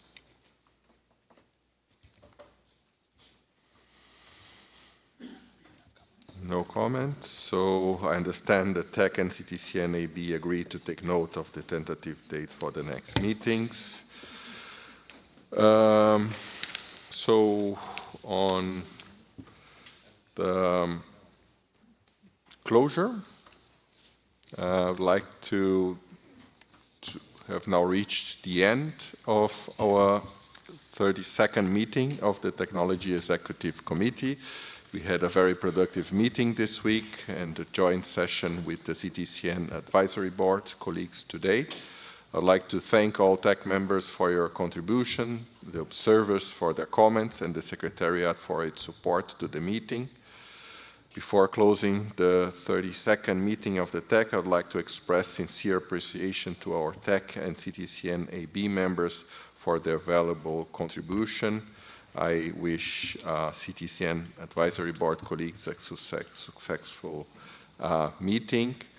And the 32nd meeting of the Technology Executive Committee and the joint TEC CTCN session is now closed. Thank you.